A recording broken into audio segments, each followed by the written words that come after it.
Hunting Hollywood. Welcome back, brave explorers of impossible worlds. We are excited to have you here to continue this odyssey together. Before we continue, everything you'll hear is pure fiction, so please don't try to replicate combat techniques at home. This wonderful story in all its rights belong to its brilliant original author. We are only the messengers of entertainment. Want another dose of adventure? Subscribe to our YouTube channel so you don't miss a single chapter, and if you can't wait, our Patreon has exclusive surprises you'll love. Chapter 126 Eavesdropping. Janet came to the terrace, hugged Simon's arm and looked downstairs, just curled her lips and said, "Little bastard, your ponytail assistant's parents are here." Simon listened to the woman's sour tone, smiled and patted her waist, turned and entered the living room.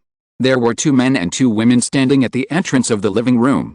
Just by looking at their appearance, Simon recognized at a glance that the older middle-aged couple should be Jennifer's parents, James Raybould and Carol Raybould. The couple are both well-known financial lawyers in Manhattan. The Raybould law firm they founded specializes in providing legal support for corporate financing, restructuring, mergers and acquisitions, IPOs and other operations. Jonathan Friedman, Pat Kingsley, George Norman and others are still on their way to New York. In the morning, the news came back to Los Angeles. George Norman strongly recommended the Raybould couple on the phone to help Simon deal with the current situation. Everyone introduced each other, and Simon also looked at the Raybould couple. The couple looked only about 40 years old and looked very young. James Raybould was taller than Simon, wearing a neat black suit, with some stubble on his face and his hair was meticulously groomed. Carol Raybould wore a white women's business suit, and her eyebrows and eyes looked very similar to Jennifer. Her hair tied up made her look more intellectual and mature.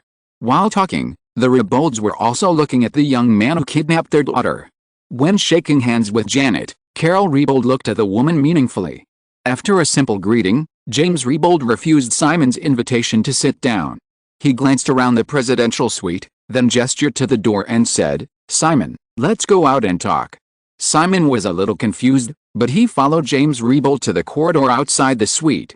When they arrived outside the corridor, James Raybould was not polite and directly ordered the assistants of the couple and the bodyguards of Simon and Janet to guard both sides of the corridor, and only took Simon to stand in the middle of the corridor. Jennifer and Carol both took the initiative to stay at the door of the suite and did not come over. After glancing around again, James Raybould looked at the young man in front of him and said seriously, "Simon, first of all, I must confirm one thing. You don't have to answer directly. However, if the answer is no, this matter may not require Carol and I to participate. So, is the money exposed in the media really from you and Miss Johnston? Or are you just an agent?" Simon knew that many people must have this doubt now, and said without hesitation, "Jim, you must have read the newspaper. The current money is the result of my use of $75 million in the past 5.5 months. The principal of $75 million comes from the proceeds from the sale of the distribution rights of Lola Run by Jenny and me. So, yes, this money belongs entirely to Jenny and me." As a professional financial lawyer, James Raybould has figured out the operation track of Simon's doubling of the principal of $75 million to $1.62 billion in recent months just from the information exposed in the media. However, he also felt that this matter seemed a little too incredible, so he asked this question. After hearing Simon's personal confirmation, James Raybould stopped talking and continued, "Simon, I think there are 2 possibilities for the current situation. First, someone has sold your account transaction records in recent months to several major newspapers. However, I think you should also understand that this possibility is very low."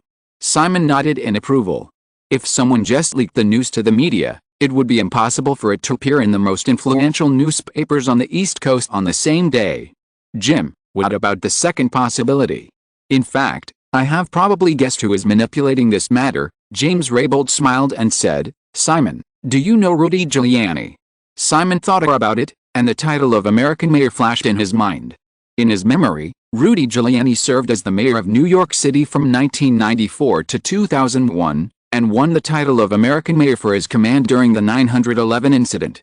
Later, he once ran for president and was a standard political star.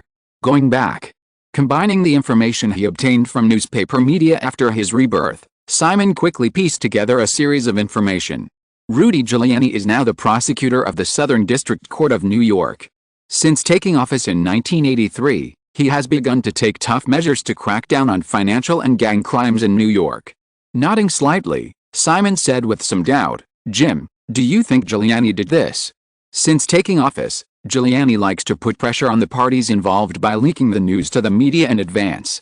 This can not only accumulate fame for himself in the process of handling cases, but also force the target person to voluntarily surrender under the pressure of public opinion.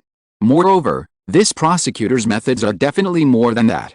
Wiretapping, anonymous letters, threatening phone calls, as long as he can achieve his goals, he has used them all.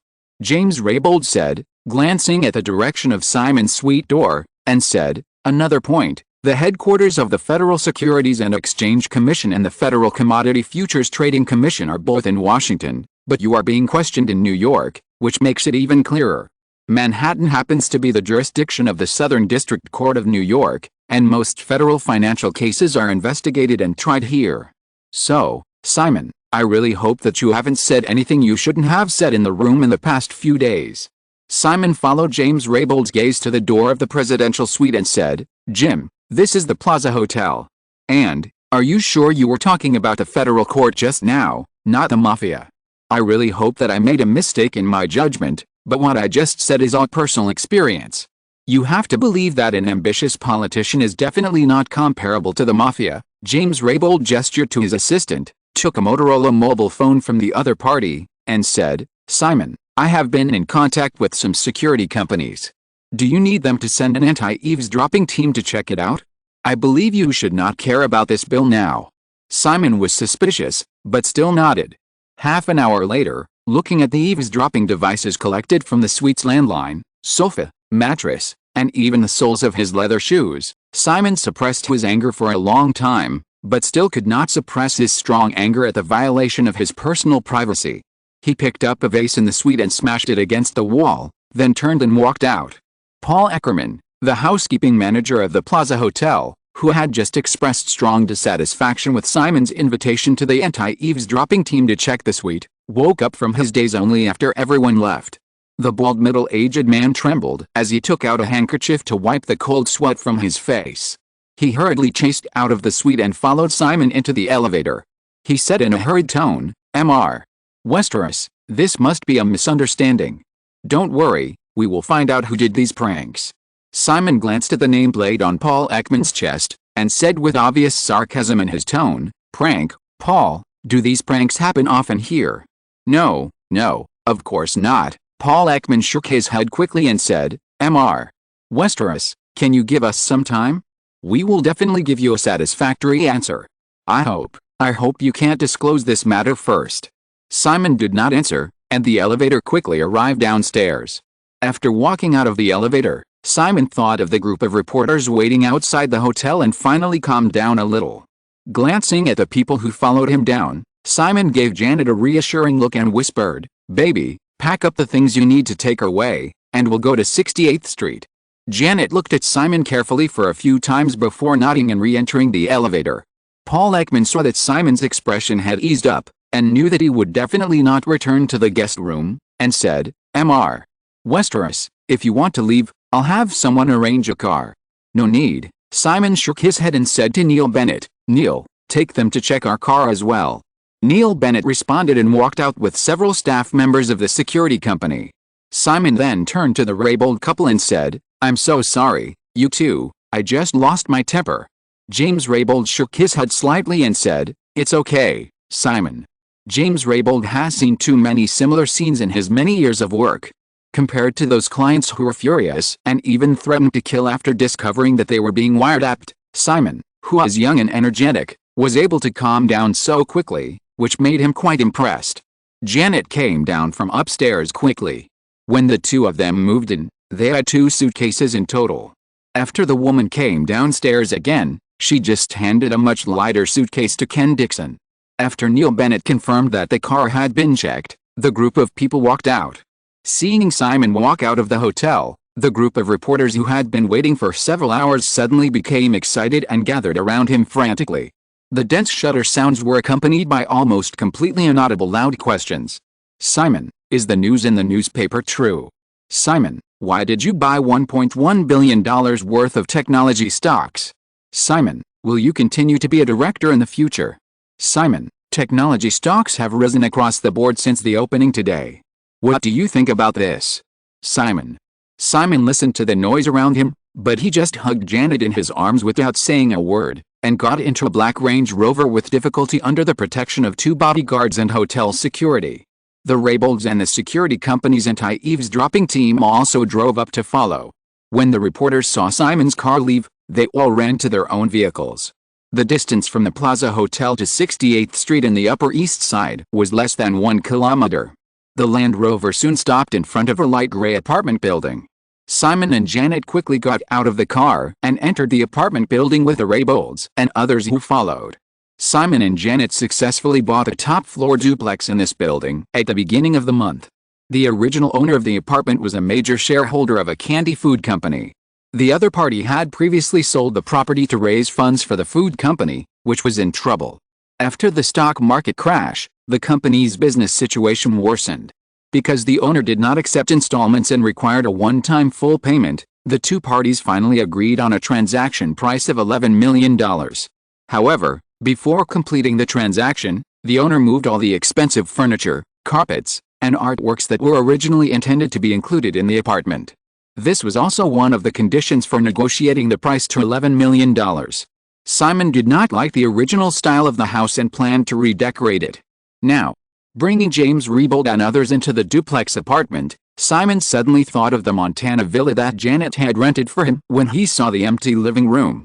Although the house was empty, Simon still asked the security company's anti-eavesdropping team to conduct an inspection to confirm that there was no problem. Janet left to purchase some temporary furniture, and Simon and the Raybolds and others came to the rooftop of the apartment. This was previously a rooftop garden of about 40 square meters. The original flowers and plants had all been moved away, and it also looked a bit empty at this time. Naturally, no one would care about these details now. After submitting Westeros stock index futures and stock trading records for the past few months in accordance with the requirements of the two major institutions, Simon deliberately kept a backup in the suitcase that Janet had just brought back from the Plaza Hotel. Before receiving George Norman's call, James Raybold had carefully read several revelations about Simon's operations in the stock index futures market in several newspapers today. However, looking at the more detailed transaction records in his hand, he still felt a little incredible. From mid-May to late August, from 270 to 330 points of the S&P 500, Simon's operation was clearly carefully calculated. He began to short at 330 points. This timing is not something that ordinary people can easily do. Later, Simon's operation in October was even more amazing. From October 1st to October 16th, there were 12 trading days, with an average of about 2,000 short contracts opened every day. 26,700 short contracts were laid out just one trading day before the crash. Then, after the crash on October 19th, Westeros has more than 20,000 shorts once again accurately grasped the only 3-day index bottom in the market to complete the liquidation. It took more than 5 months. As if he had predicted the market trend in advance, Simon was operating exactly along the rise and fall curve of the S&P 500 index. After reading the information in his hand, James Raybold found it difficult to find an accurate word to describe what he had just seen. Miracle? Miracles are not necessarily so magical. Chapter 127 Westeros Combination. At noon, Jonathan Friedman, Pat Kingsley and others arrived in New York one after another, and everyone began to discuss how to deal with the current situation. Although Simon's operation of following the S&P 500 index curve for more than 5 months was fantastic, there was no violation from beginning to end. James Raybold judged that it was because Simon's trading records were too clear and there were no loopholes to check, so several major institutions used eavesdropping methods and disclosed Westeros's trading information to the media, forcing Simon to take the initiative to reveal the flaws. In this era, the annual budget of the Federal Securities and Exchange Commission, SEC, is only $100 million. The huge sum of $1.6 billion, which is enough for a person to squeeze into the top 100 of the Forbes Global Rich list, is completely worth all the means used by several major institutions. For a young man like Simon who has almost no background foundation, If it can be proved that Westeros's transactions have violated regulations, the authorities will definitely issue a huge fine without hesitation, and Simon may not even have the original principal left in the end. Simon and Janet booked the presidential suite of the Plaza Hotel after they came to New York together at the end of October. It is difficult to determine when the bug was installed. However, there is no violation of regulations in the operation of Westeros Company, so it is impossible for the eavesdroppers to get the information they want. At 4 o'clock in the afternoon, in order to avoiding the media and causing public opinion to get out of control, Pat Kingsley, as a spokesperson, held a simple press conference on behalf of Simon, publicly confirming a series of operations of Westeros Company in the stock index futures market, and at the same time denied the media rumors that Simon was under investigation for suspected insider trading. The highly regarded Hollywood genius director suddenly became a billionaire. Such explosive news, a simple press conference naturally could not satisfy the appetite of the media. Afterwards, the number of reporters gathered outside Simon's Upper East Side apartment not only did not decrease, but increased, and even affected the traffic on Fifth Avenue. Countless interview invitations were also delivered to Simon through various channels. At the same time, the North American stock market also gave the most direct feedback to the revelations of the New York Times and other media today. In just one day, a new phrase quickly spread among countless stock market investors: Westeros combination. The stock market crash has passed. No matter how much people admire Simon Westeros's previous operations, it is impossible to go back a few months ago to imitate and follow. However, the transactions of this young man in the stock market are very easy to follow. Although it is unclear why Simon Westeros wants to buy a large number of technology stocks. However, for a young man who has just made more than $1 billion in the stock index futures market, the gold content of the other party's purchase operation is definitely 100 times higher than the recommendation of any stockbroker. The Wall Street Journal lists in detail the total of 26 technology stocks purchased by Westeros. According to the exposed information, the scale of Simon Westeros's purchase is also very interesting. 26 stocks, from Motorola, whose market value is still more than $5 billion after the stock market crash, to a graphics workstation production company called Silicon Graphics, SG, that was just listed last year and has a market value of less than $200 million. In between there are a series of star technology stocks such as Apple, Intel, Microsoft, and Sun. After Westeros completed the large-scale purchase, the shareholding ratio of these companies remained at a very delicate 4.9%. According to the regulations of the Federal Securities and Exchange Commission, investors who hold 5% of a company's stock need to report it, and subsequent buying and selling operations will also be strictly regulated. 4.9% is just below the SEC's reporting requirements. Wall Street analysts also judged that Simon Westeros did not intend to hold these stocks for a long time. Since it is a short-term operation, there is no need to hesitate to follow up. Therefore, in just one day, the market trading volume of the 26 stocks held by Westeros increased several times compared with the past. After the afternoon close, the average increase of these stocks exceeded 20%, and some of them even returned to the highest point before the stock market crash. Simon bought these stocks at the lowest point of the week of the stock market crash. Because Westeros's large-scale purchases stimulated the technology stock market, the value of these stocks had already rebounded by about 15% in the previous few weeks. Now, after today's surge, the book value of the technology stocks held by Westeros has approached $1.5 billion. Simon has earned another $400 million in book profits in less than a month. All the cash and stocks of Westeros have a total asset value of more than $2 billion. Simon sighed. After repeatedly confirming that Simon's trading operations, the process of being questioned, and the period of being wiretapped did not have any improper behavior that might lead to an investigation, everyone began to deal with the current media situation and discuss the investigation that might be faced next. It was just as James Raybould expected. Early the next morning, a spokesman for the Southern District of New York Federal Court publicly stated at the press conference that the FBI, the Federal Securities and Exchange Commission, the Federal Commodity Futures Trading Commission, and the Southern District of New York Federal Court Attorney's Office were investigating the incident of Lehman Brothers' illegal operations that led to the huge losses of Quantum Fund.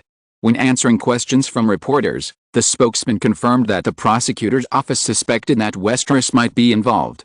Subsequently, A local New York TV station exposed more specific potential charges. An unnamed government official revealed that the Southern District of New York Attorney's Office suspected that Westeros was suspected of conspiring with Lehman Brothers to manipulate the market and cause the S&P 500 index to plummet through insider operations on October 22, causing huge losses to investors. Simon never thought that he would be accused of such a big hat. If the charges are proven, Simon will not only face a huge fine, but investors who suffered losses due to the sharp drop in the S&P 500 index on the morning of October 22 will have the right to file a lawsuit against him for compensation. On October 22, the S&P 500 index plummeted from 256 points at the closing of the previous day to 197 points. The theoretical additional loss of the 9,000 long contracts of the quantum fund alone exceeded $260 million. The amount of losses of investors in the entire Chicago futures market is obviously far greater than that of the quantum fund. At that time, facing the claims of countless investors, Simon can directly declare bankruptcy, and the huge debt after losing the lawsuit is enough to make him never want to turn over in his life. Simon did have the information in his memory that the market fell sharply due to Lehman Brothers selling on October 22, so he arranged to sell the last batch of more than 5,000 short contracts on that day. However, this incident obviously has nothing to do with Simon, and it is entirely an internal mistake of Lehman Brothers. Pat Kingsley immediately denied the allegations that Simon was involved in the incident, but the related arguments inevitably spread. After Simon was questioned by the Federal Futures Trading Commission on Monday, the Federal Securities and Exchange Commission also questioned Simon on the following Friday. This time, it was the Raybould couple who accompanied Simon to meet with SEC staff and answered a series of questions about Westeros stock trading again. In the apartment on 68th Street in the Upper East Side. It was already Monday, November 16. Last night, New York finally had the first snow of this winter. When Harry Met Sally is about to be completed, and the crew has been looking forward to snow in New York to shoot some scenes in the film. This snow fell just right. When Simon got up in the morning, looking at the white Central Park outside the window, he inexplicably thought of Dream of Red Mansions and the Grand View Garden. After 8 o'clock, Jonathan and others rushed over from their homes. The Southern District Federal Court of New York and other institutions have not officially launched the attack, but everyone has not been relaxed in the past week. In order to prevent Simon from being directly convicted by the surging media without even being formally charged, everyone has been busy with media public relations work recently, constantly clarifying and refuting, and even submitting lawyers' letters to some newspapers, and contacting other media to publish various press releases that are beneficial to them to protect Simon's personal reputation. Simon doesn't care about reputation in his bones.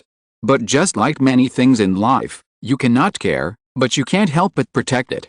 If the media forcibly slaps the head of a financial criminal like Michael Jackson, who was identified as a pedophile, Simon may be covered with a negative buff no matter what he does in the future. Everyone sat in the living room with a large conference table directly placed, and was analyzing yesterday's public opinion trends around a pile of newspapers, magazines, faxes and even videotapes. Jennifer Raybould, who was responsible for answering the phone, suddenly handed the microphone to Simon, indicating that Noah Scott was calling. After the incident broke out last week, Simon did not take the initiative to contact Lehman Brothers under the advice of James Raybould, and Lehman Brothers also did not communicate with Simon. When they heard Noah Scott calling, everyone showed some strange expressions on their faces. Noah Scott claimed on the phone that he was nearby and hoped to come over to visit, and Simon agreed. A few minutes later, Noah Scott rushed over, just briefly greeted everyone, and then expressed a serious expression and hoped to talk to Simon alone. Under the gaze of everyone, Simon took Noah Scott to a living room next door that was still empty. The two stood by the living room window. Noah Scott raised his hand to wipe the condensation on the glass. He looked at the snowflakes floating outside the window and Central Park in the distance, and said, "It's a very nice house." Simon looked at the blurry glass window in front of him, but did not reach out to wipe it. He nodded and said, "Yeah, it's a pity that we haven't had time to renovate it yet." Noah Scott paused, and without finding another suitable topic of greeting, he said directly, "Simon, I have to confess to you, the situation has been very bad recently." Simon turned his head, but did not speak, just waiting for Noah Scott to continue. Chapter 128. Come and grab it. Noah Scott looked at Simon's expression and said, Soros himself also needs to take responsibility for the quantum fund incident. He asked us to sell all the contracts, and no one knew where the news came from. The result was that the S&P 500 index fell again, and we could only forcibly close his positions. Now Soros insists that it was our operational error and questions whether Lehman Brothers and you conspired to manipulate the market. Coupled with the media's instigation, this matter has become more and more troublesome. After listening to Noah Scott, the last bit of expectation in Simon's heart disappeared, but he retorted without hesitation, "Noah, this matter has nothing to do with me." "I understand," Noah Scott said sincerely, "but, Simon, the situation now is that everyone must resolve this matter as soon as possible so that you can get out of the recent turmoil, and the same goes for Lehman Brothers. You should have felt that the FBI, SEC and CFTC obviously hope to get a hold of you through this incident. $1.6 billion is a huge sum of money. In order to issue a fine, they definitely don't mind doing anything." Simon turned his head and looked at the blurry glass window in front of him nonchalantly, and asked, "What are you going to do?" Noah Scott sensed Simon's emotional change, and said, "We have already contacted Soros, and reconciliation is the best option. However, Soros insists on asking for $50 million in compensation." Simon was silent again, raised his hand and drew a slash on the glass window, then pointed to the other side of the slash, and then withdrew his hand with some disinterest. Noah Scott saw that Simon began to lose focus, looked at the strange pattern he drew on the window, and then said, "Simon, $50 million in compensation, Lehman Brothers pays $40 million, and you pay $10 million, how about that? This way everyone can get rid of the trouble. $10 million is nothing to you now. But if you are involved in this case, the litigation fees you will spend next may be more than $10 million. Noah, I thought we might become friends." Simon continued to be silent for a moment, then turned to Noah Scott and spoke again, "Now it seems that there is no such opportunity. Westeros Company has not violated any regulations, so tell the person who sent or forced you to come here that I will prepare $10 million to deal with the lawsuit. If $10 million is not enough, then $100 million or $1 billion. To be fair, I don't really care about the money, because making money is too easy for me. However, I am not used to others robbing me. If you find out a little, you will know that I am actually a very vengeful person. Last year, some bastards attacked me at night, and all 5 of them had a leg broken by me. Well, actually it should be 6.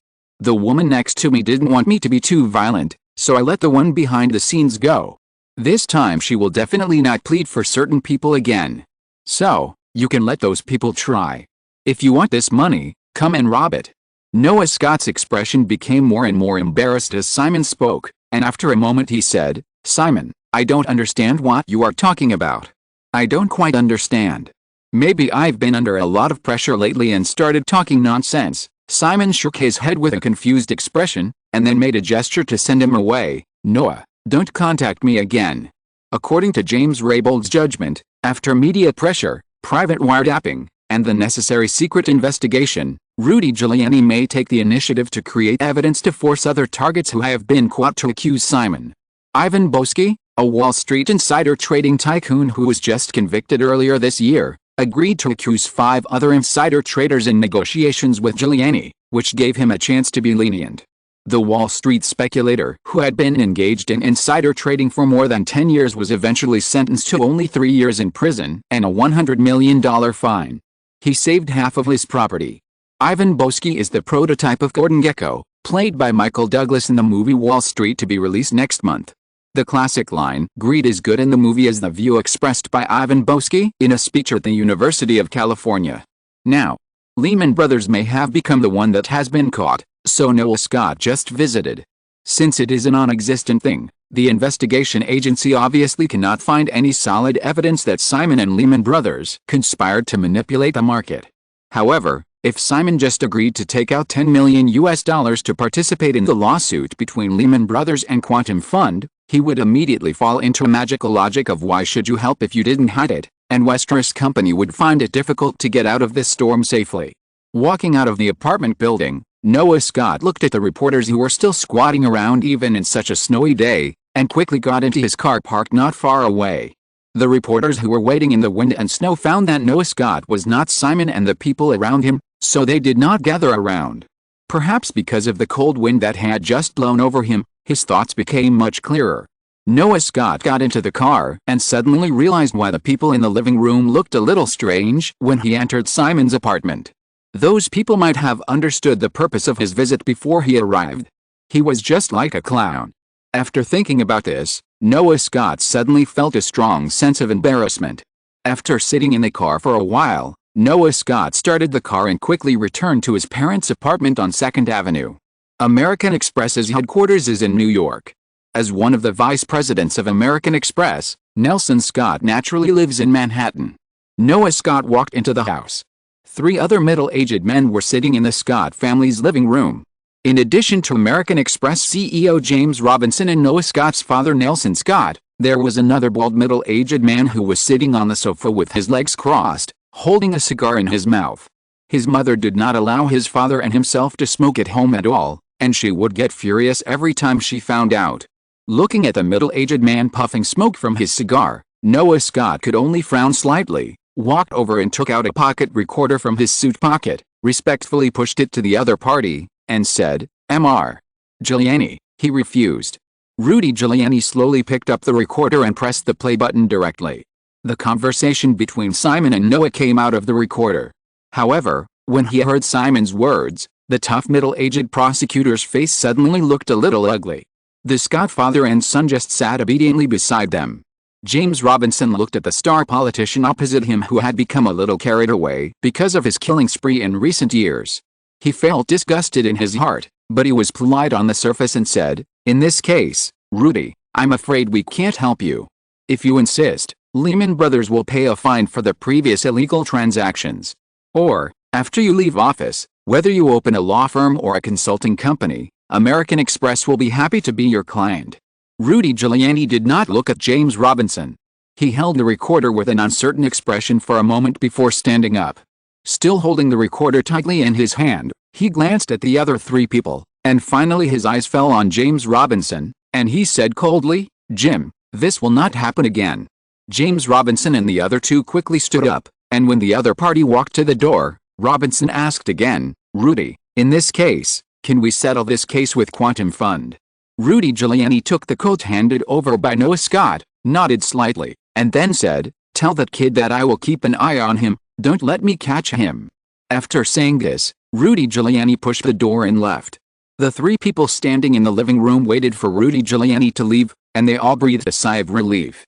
Because of some preemptive manipulation, the American Express transaction in September would not cause too much trouble to the few people, but it was still trouble after all, and it would be better to be able to lightly expose it now. After closing the door, Noah Scott ran to open the window, then he looked at the 2 elders who had sat down again, and said with a somewhat sarcastic tone, "Hasn't he ever thought that he is more likely to be targeted? Targeted by a billionaire who once broke 5 legs of someone else." Nelson Scott listened to his son's words, turned his head and scolded, "Noah, this matter has nothing to do with us, you'd better not get involved." Noah Scott said with a little resentment in his tone, "It's impossible for me to get involved. You all heard just now that Simon Westeros has broken up with me. Well, although it's a pity to lose this client, there's nothing we can do about it," James Robinson said at this time. "Noah, you can take over Will Green's vacancy next, don't let me down." Will Green was the senior vice president who was in charge of the Quantum Fund but made a big mistake. The previous dispute between Lehman Brothers and Quantum Fund was destined to be settled out of court.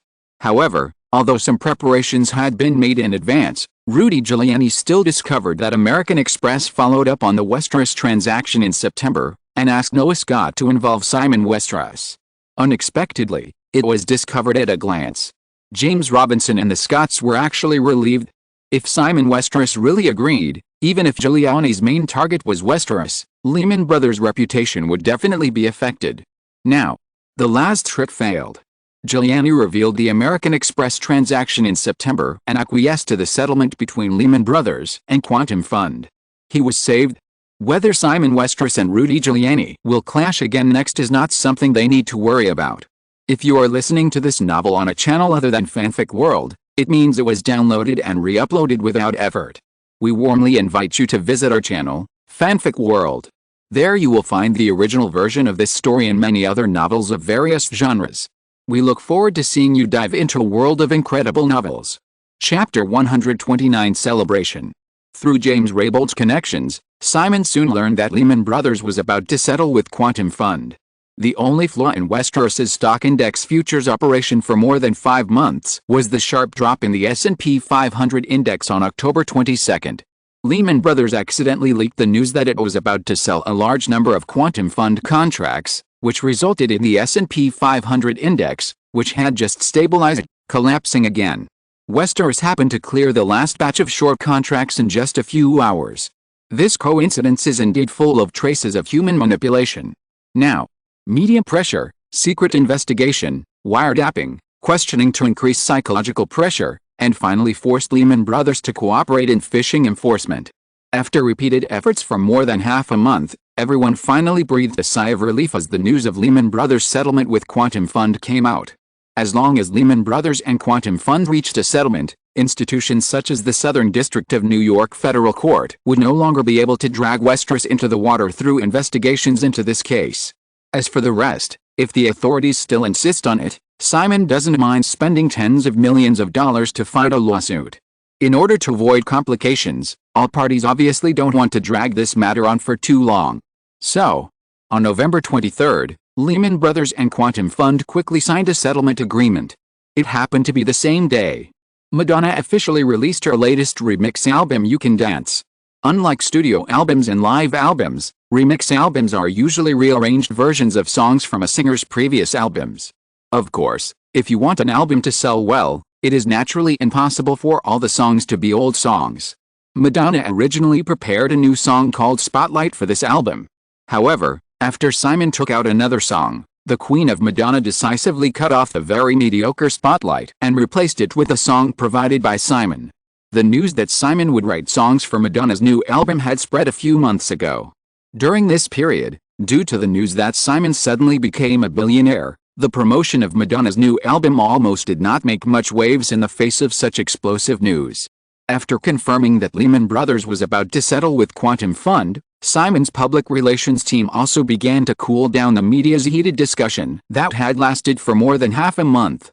Then, when Madonna's new album was released, many people's attention was instantly attracted because the song Simon took out was called Celebration. Celebration, celebration. A guy made more than $1 billion in just over 5 months, and now he has escaped the investigation of federal government agencies. It is too appropriate to celebrate with a song called Celebration. The most important thing is that both ordinary fans and North American media almost quickly agreed with a point of view that Celebration completely blew up all other songs in Madonna's remix album. Speaking of which, Celebration is actually a nostalgic pop dance song released by Queen Madonna in 2009 in the original time and space. Simon is not interested in Queen Madonna's music, but Celebration is one of the few Madonna songs he likes very much. Although it is a song from 2009, this pop dance song with a strong sense of percussion is completely in line with the style of the You Can Dance album in terms of style, rhythm and song content. Moreover, the quality of the songs in Celebration is far superior to Madonna's earlier hits such as Holiday. With a strong popularity brought by Celebration, You Can Dance directly ranked first in the North American Billboard bestsellers with 510,000 first-week album sales in the following week. Celebration also became the champion of the Billboard Hot Singles without any suspense. As a remix album of rehashed old songs, the industry originally estimated that this album would be very successful if it could sell about 5 million copies worldwide. But now, according to the first-week sales data of this album, the sales of You Can Dance in North America alone may reach 5 million copies, and the total global sales are almost destined to exceed 10 million. After the first week's sales statistics were released, Madonna called Simon in an enthusiastic tone and invited him to attend the celebration party for the new album held at her home on the Upper West Side of Manhattan.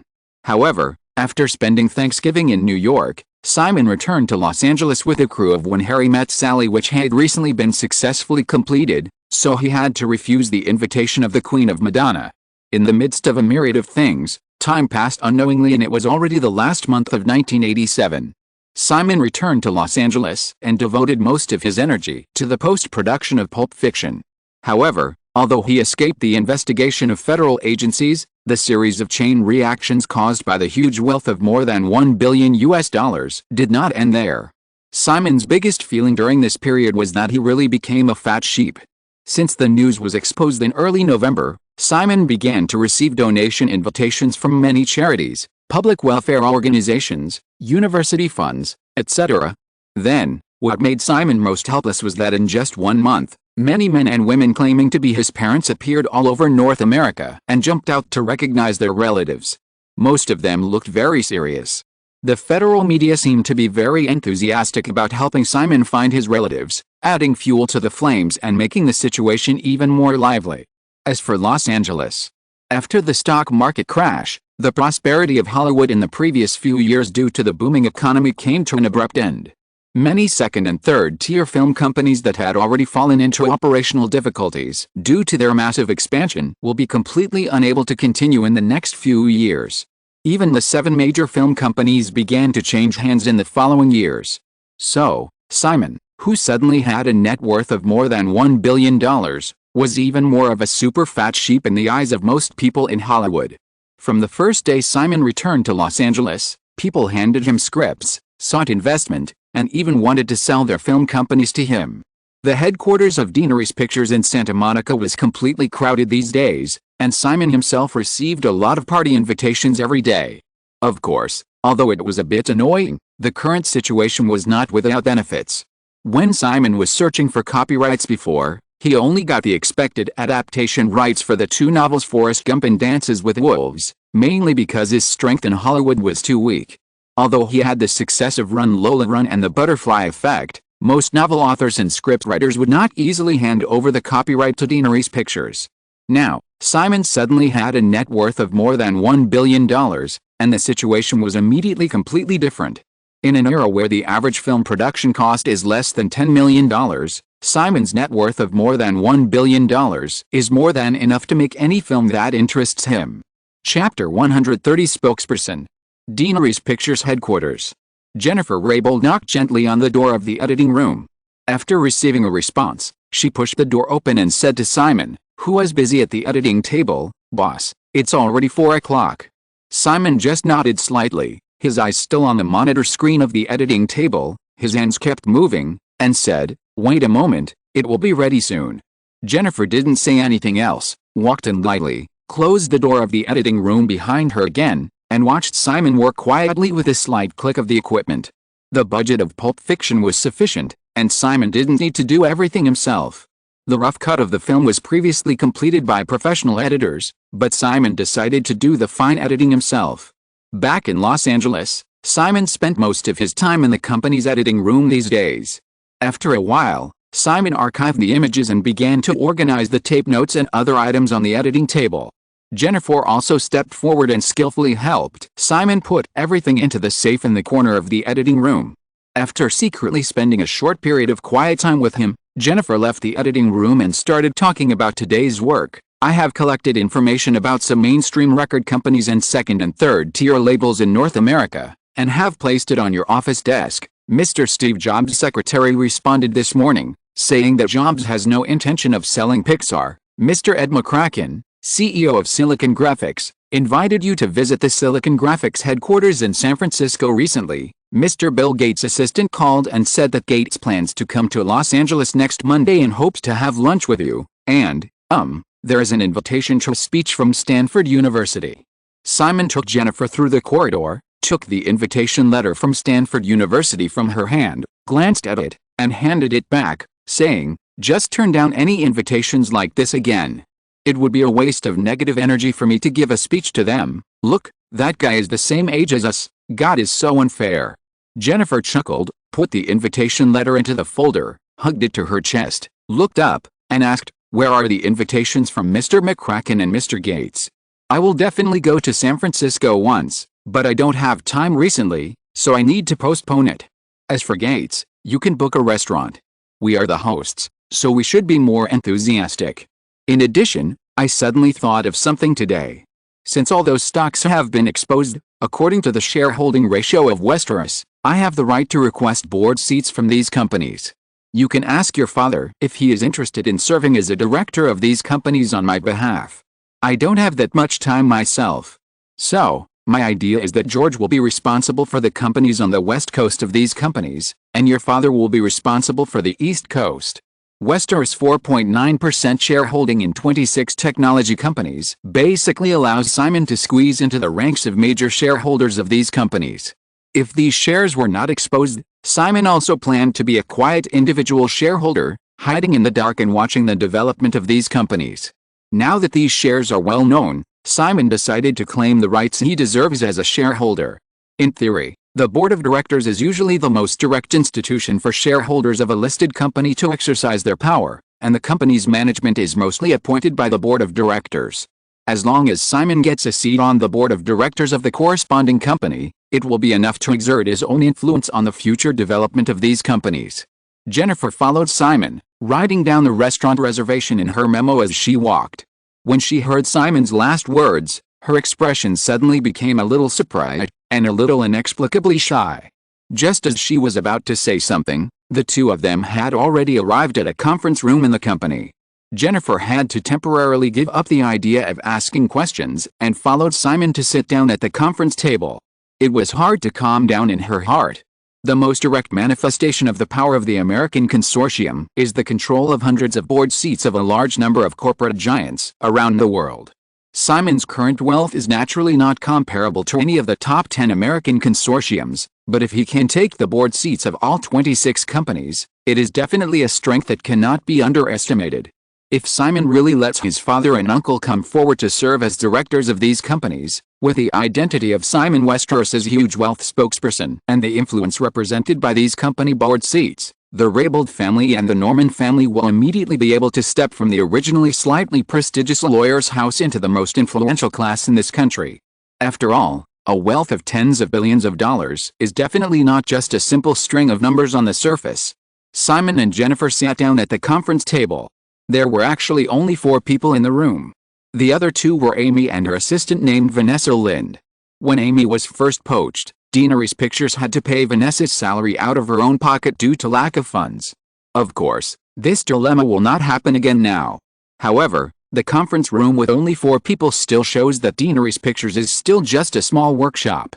Under normal circumstances, including Simon and his colleagues, there are actually only 15 permanent employees in the 2-story office building of Deanery's Pictures who are responsible for all work such as finance, receiving and sending, and logistics. As for film production, it is entirely done by the boss Simon and Amy Pascal. Today is Wednesday, December 16th. Among the 3 film projects planned by Deanery's Pictures in 1987, the release of Final Destination is nearing its end. From the opening of the film on October 23 to now, the cumulative box office of Final Destination has reached $67.53 million in 7.5 weeks. Since the news that Simon suddenly became a billionaire in November inevitably boosted the box office of the film, the box office performance of Final Destination easily exceeded the expected $60 million. At present, Final Destination temporarily ranks 7th in the annual North American box office rankings with a box office of $67.43 million, just behind The Untouchables starring Sean Connery in the summer. The film previously earned $1.06 million in the 3-day weekend from December 11th to December 13th. In the next few weeks, the total box office of this film, before it is off the shelves, will be enough to easily break the $70 million mark. Simon paid special attention to the films in the 2 major schedules at the end of the year. According to the information in memory, the Thanksgiving and Christmas schedules, as well as 3 Dads and a Baby, which was released on November 25th, and the following Moonlight on December 18th and Good Morning Vietnam on December 25th are expected to squeeze into the top 10 of the annual list. Others are not enough to pose a threat to Final Destination. As a result, Final Destination unexpectedly entered the top 10 from the originally expected top 15 of the North American box office rankings. If no other dark horses appear in the future, this movie will be ranked 10th in the annual North American box office rankings, including Run Lola Run, which firmly holds the first place, and The Butterfly Effect, which is temporarily ranked 4th. The 3 movies related to Simon in 1987 all squeezed into the top 10 of the North American box office rankings. Even though Simon's operation of making more than $1 billion in the financial market shocked the whole world, in recent weeks, As Final Destination surpassed films such as The Witches of Eastwick, Lethal Weapon and The Way to Fortune, Simon's personal feat of having 3 movies in the top 10 of the annual box office list in 1 year still attracted the attention of the whole Hollywood. Therefore, although Pulp Fiction and When Harry Met Sally are still in the post-production stage, with a halo of more than $1 billion in personal wealth and 3 consecutive top 10 movies in the annual box office list, the capital market finally opened its doors to Simon. Simon actually also agrees with the principle of not using your own money to invest in movies. In this world, no matter what industry, using other people's money to make your own profits is the absolute kingly way. However, even before the wealth was exposed in November, Simon had not yet reached the point of letting others pay for him.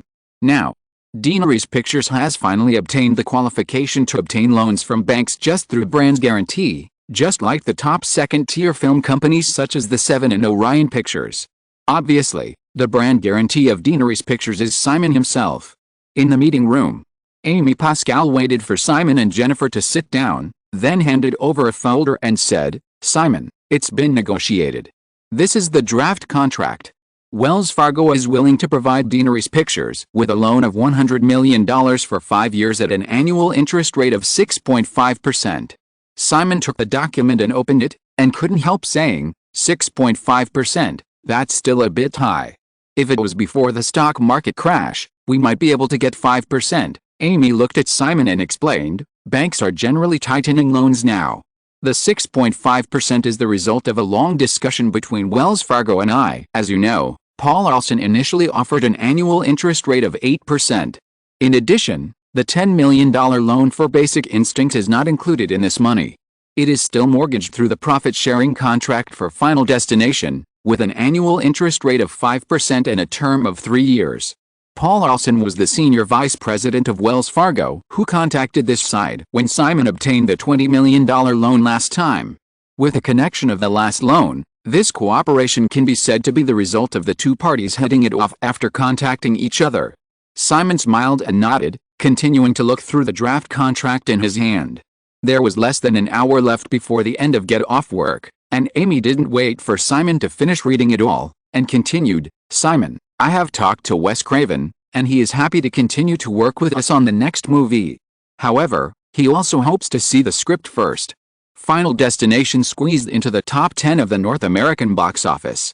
Although everyone knows that this is largely due to Simon's personal script and popularity, as a director, just like Brian De Palma who returned to the peak of his career, Wes Craven has also been successfully promoted to first-line director. "I already have a good idea, probably a campus thriller. I will take some time to write a story outline in the next 2 days. However, I don't have that much time to perfect the script now. You can discuss it with Wes and hire other screenwriters to write it." Amy heard Simon say this and subconsciously said, "What about the signature?"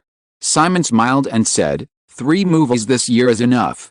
"Amy, do you think that Hollywood will have 7 or 8 movies written by Simon Westeros in a year, and how much interest can the audience maintain?"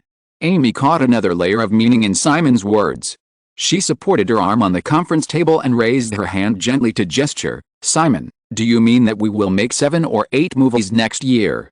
"Of course, not only movies, but also TV shows." Simon flicked on the draft contract in front of him and said, "Otherwise, why would we need so much money? So, next, you can continue to hire people. Not only will we get involved in the field of TV shows next year, but we will also try to distribute movies independently." Although she had expected it, Amy couldn't help but feel that Simon was a little too eager. However, thinking about the series of miracles created by the young man in front of her in the past year, Amy nodded quickly. Chapter 131 Record Company. The meeting lasted until 5 o'clock, and everyone left work. Simon took the record company information organized by Jennifer and went to the parking lot through the side door of the office building, but saw the female assistant standing in front of her own car with the hood open, and Neil Bennett was leaning over to help her check something. Simon walked over, looked at the engine of the car for a few seconds, and asked, "What's wrong?" Neil Bennett pulled his hand away from the engine and said to Simon, "It won't start. There must be something wrong with the electronic control system." Simon listened to Neil Bennett's explanation, glanced at the engine again, and felt Jennifer looking at him hopefully. He smiled and said to the female assistant, "You don't think I can fix cars, do you?" Jennifer felt Simon looking at her closely, and she shrank her neck shyly, but said, "You should know everything." Simon nodded in sympathy and said, "It seems like I know a little. However, if I fix your car at this time, wouldn't my EQ be too low?" Jennifer was puzzled. "Huh?" Simon pointed to his car and said, "Let's go, I'll take you home. Your car will be taken to the repair shop tomorrow." Jennifer's fair cheeks turned red immediately, and she couldn't help but glance outside the parking lot, where there were already paparazzi holding cameras and taking pictures over here. She felt dizzy and got into his SUV without realizing it. It was not until she heard him asking her where she lived that she came to her senses and said, "I'm staying at my uncle's house for now." Simon smiled and said, "George's house? I don't think I've been there yet." So she told him the address of her uncle's house, and then she came to her senses and explained it to Neil Bennett in the front row.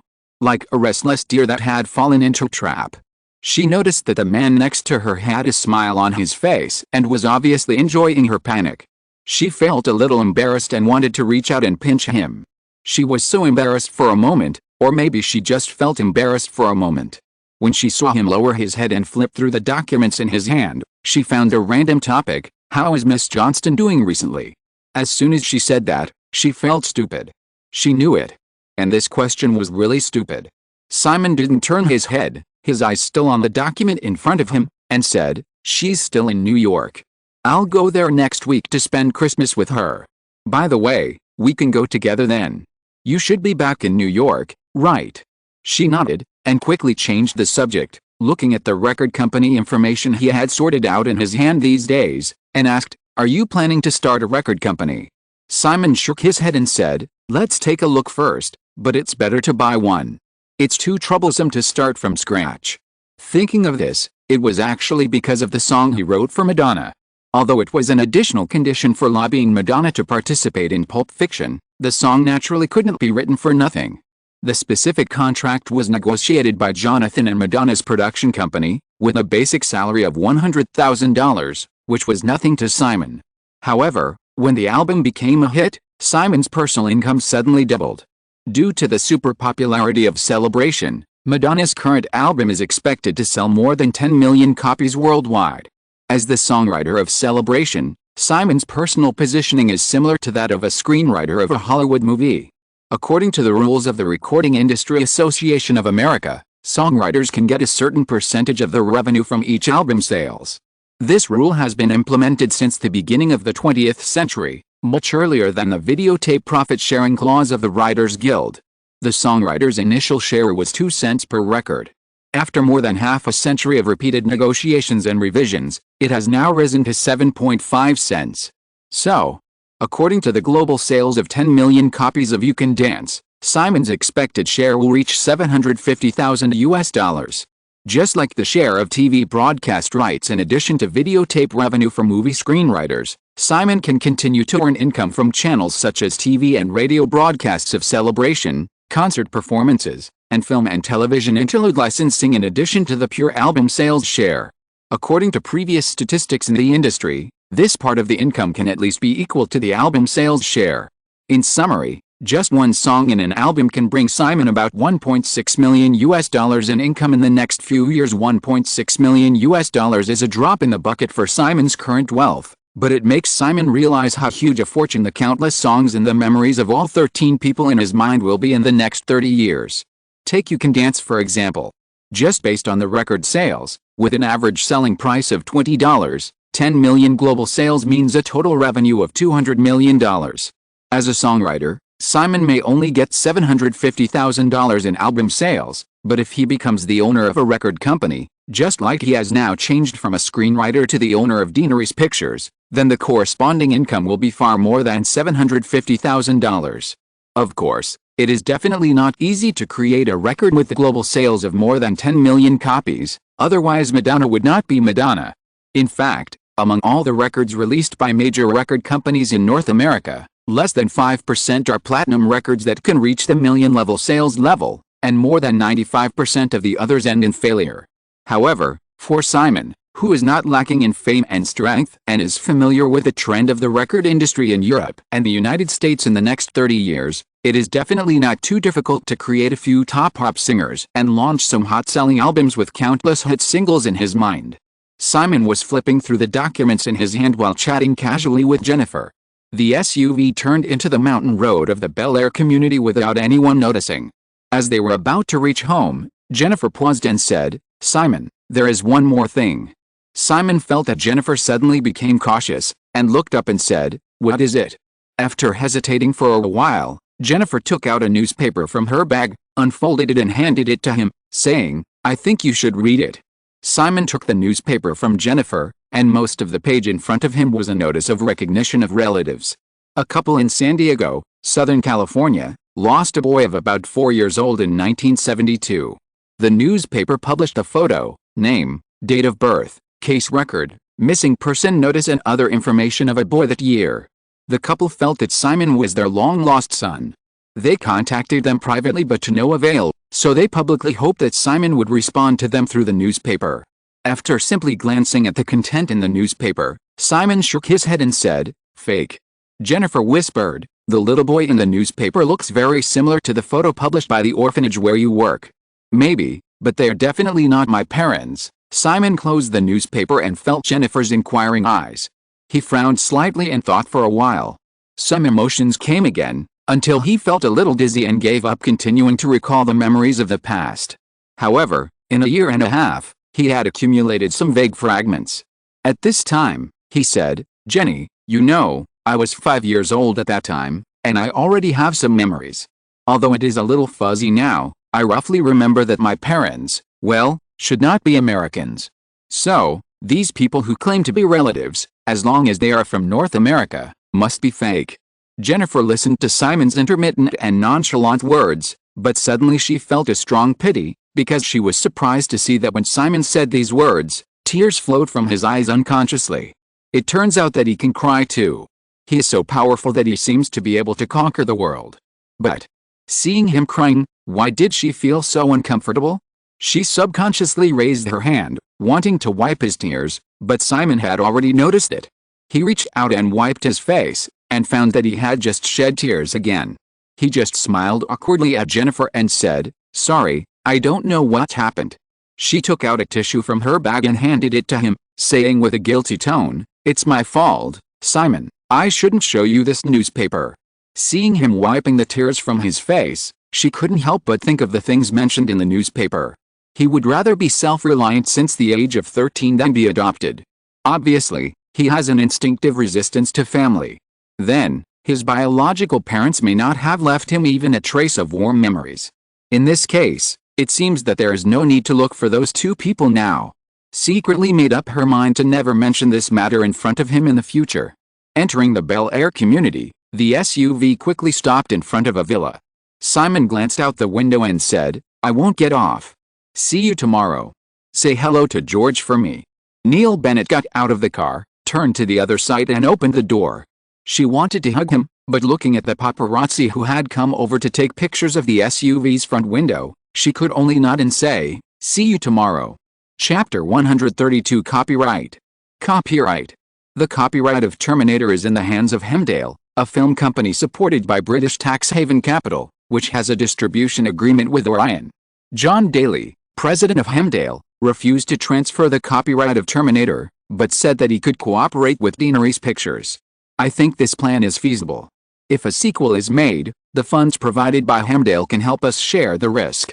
Tolkien's Middle-earth series, The Lord of the Rings, has the copyright in the hands of Saul Zaentz, the producer of 2 Oscar-winning films, One Flew Over the Cuckoo's Nest and Amadeus. The copyright in The Hobbit is in the hands of United Artists, which bought the perpetual copyrights of The Hobbit and The Lord of the Rings for £10,000 in 1969. Saul Zaentz also got the copyright from United Artists. As for the Silmarillion, the copyright is in the hands of the Tolkien estate. I have contacted the 3 parties, and they all said they were open to negotiation, but none of them accepted our offer. I think it would be very difficult to get the film and television rights for these 3 books without a specific production plan, and we would have to pay a sky-high price. Dave Stevens, the creator of the comic book The Rocketeer, did not accept my offer and he hopes to talk to you in person. I have inquired and found out that the cartoonist has been looking for opportunities to cooperate with film companies since last year. He hopes to adapt the comic book into a high-budget movie. After the box office failure of the summer comic book movie He-Man, Masters of the Universe, several companies that were originally in contact with them all backed off. The copyright of Charlie's Angels is owned by Columbia Pictures. The TV series was originally produced by Ronald Goldberg's production company. Before becoming the president of Fox Film, Ronald Goldberg sold that company to Columbia for $40 million. From the end of the series in 1981 to the present, the profits from the syndication, distribution and video sales of Charlie's Angels have been basically squeezed dry. However, if we want to buy out all the copyrights to the TV series, Columbia Pictures offers $10 million. This price is too high. Although the TV series lasted for 6 seasons, it no longer has much replay value and there is little profit left from video sales. We can just buy the TV adaptation rights of the TV series. Mission Impossible, the TV version is produced by Paramount Television, and they have been trying to develop a movie version. Sidney Gannis said that if you are willing to direct it yourself, Paramount can consider cooperating with Daenerys Pictures. The Bourne Supremacy, this one, Warner Brothers has also bought the copyright a long time ago. I specifically called Terry Semel to talk to him, and his reply was similar to Sidney Gannis. By the way, Semel also said that he would call you when he is free in the afternoon. Besides these, the next is good news. I got the copyright to Spider-Man from Canon Pictures for $200,000, which was the original price when Canon obtained the copyright from Marvel. After the box office failure of Superman 4 invested by Canon Pictures in the summer, coupled with the company's own business difficulties, Canon has completely abandoned the plan for Spider-Man. However, there are only 3 years left of the original 5-year copyright period. If we do not make a movie within 3 years, the copyright will automatically return to Marvel. Phantom Studios offered $300,000 for the film and television rights to Teenage Mutant Ninja Turtles. The TV animation version of this comic received very good responses this year, but it is very difficult to adapt it into a live-action version. I negotiated a price of $200,000 for a 5-year contract similar to Spider-Man. For Dead Poets Society, the script price was $80,000. For Steel Magnolias, I watched the videotape of the Broadway stage play and it was very touching. The price we negotiated for the adaptation rights was $100,000. Fast and Furious, huh? I really don't know how you saw this movie, Simon. This is a 1955 movie, and it's a Roger Corman B-movie. According to your request, for $200,000, Roger Corman sold us all the rights to the movie. I bargained with him for a long time. He is indeed a shrewd man who never loses money. The budget for shooting Fast and Furious was only more than $60,000 that year. I watched the videotape and then I had no interest in watching it a second time. As for the others, we are still in contact.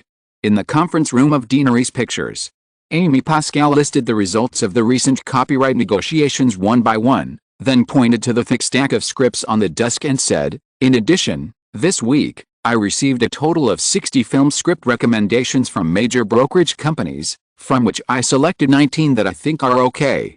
They are all here, you can take a look at it this weekend." On the other side of the conference table, Simon was listening to Amy's report while flipping through the Spider-Man contract in his hands. Spider-Man. This is Spider-Man. Just launching a Spider-Man movie can earn $700 to $800 million worldwide. In the era before his rebirth, Marvel would not easily transfer even some second and third tier superheroes, let alone Spider-Man. Now, for only $200,000, Simon has obtained the copyright of Marvel's most popular superhero, which is even incredible to think about. But this is the reality. Constrained by special effects technology, the copyright of superheroes that are difficult to adapt into film and television in this era is far less popular than it was later. Although Simon has ambitions for the entire Marvel in the hands of New World Entertainment, he decisively bought the copyright of Spider-Man in advance. At the same time, he also secretly made up his mind that whether or not he could successfully take over Marvel in the future, Daenerys Pictures would hold a copyright of Spider-Man tightly in its hands. As for the remaining 3 years of copyright, that is not a problem at all. At most, he can learn and memorize the means by which Constantine Films preserve the copyright of Fantastic Four and spend a few $100,000 to make a B-level movie, so that the contract can be extended for another 5 years. Thinking of this, Simon quickly pulled his thoughts back after Amy finished speaking. After earning more than $1 billion through the operation of the stock index futures market, Simon began to collect copyrights again during this period, and he was no longer so secretive. After all, now can be said to be the best opportunity for Simon to easily buy a lot of copyrights. Suddenly becoming a billionaire, or a fat sheep at the billion-dollar level, many people are very happy to sell some copyrights to him at a high price. But next, if Deanery's Films continues to produce more hits, any project that Simon is interested in may cause competition, and at that time, it will become very difficult for him to obtain certain copyrights. The copyrights that Amy had just obtained in her report, Spider-Man and Fast and Furious, needless to say, Teenage Mutant Ninja Turtles, Dead Poets Society and Steel Magnolias are all works that will be big hits in the box office in the next few years in the original time and space. The Rocketeer that Simon has not yet obtained is just a grain of sand that he casually mixed in. After the huge wealth was exposed, Simon actually no longer deliberately did such things of mixing sand. Anyway, most of the copyrights he was interested in were very popular projects, and it was natural that they would be big hits in the future. Closing the copyright contract of Spider-Man in front of him, Simon said to Amy, "Let's continue to discuss Terminator and Tolkien's works. As long as they make an offer, we will buy them. As for the Rocketeer, I will find time to talk to the cartoonist. You can try to lower the price of the copyright of Charlie's Angels. $10 million is indeed too high, but you must make sure to get it. As for the last Mission Impossible and the Bourne Supremacy, since Paramount and Warner are already developing them, forget about it for the time being." Simon is already very satisfied that he has one Spider-Man in Fast and Furious, and Charlie's Angels is just one step away. As for Terminator and Tolkien's Middle-earth series, he can only work slowly. Both works are very famous, and the copyright holders will not let go easily. As for Mission Impossible and the Bourne Supremacy, the Writers Guild will launch the longest strike in Hollywood history next year. Even if the development has started now, these two projects will probably be shelved because of the strike, and eventually even be delayed to 10 years later as in the original time and space. Although the longer the time is delayed, the more disadvantageous it is for Simon, he still has a lot of opportunities. Amy wrote down Simon's instructions on the memo, and then said, "So, what should we do with the copyrights we have already obtained?" Dead Poets Society and Steel Magnolias are included in the company's production list, and the others are temporarily shelved. Simon stroked the copyright contract for Spider-Man in front of him, and suddenly remembered something, and asked, "Amy, do you think we can get DC's Superman and Batman? The copyright of Superman is in the hands of European producer Alexander Saukind. I happen to know this. Alexander Saukind bought the film and television rights of the Superman series for 15 years, and it also has an automatic renewal clause. However, after the box office failures of Superman 3 in 1983 and Supergirl in 1984, Saukind stopped the production of the Superman series, but still held the copyright in his hands. Canon Pictures had only obtained the filming authorization before. Counting from the first Superman in 1978, there should be about 5 years of copyright left. If you want to shoot, like Canon did, we should be able to get the authorization, Amy said as she thought, and then she said, as for Batman, the copyright is still in the hands of DC. Warner seems to have been brewing this project. At the beginning of the year, I heard that they were going to make a TV series version and let Bill Murray play Bruce Wayne. I don't know the latest news. Simon imagined Bill Murray, who is good at comedy, playing Batman, and felt it was a little funny.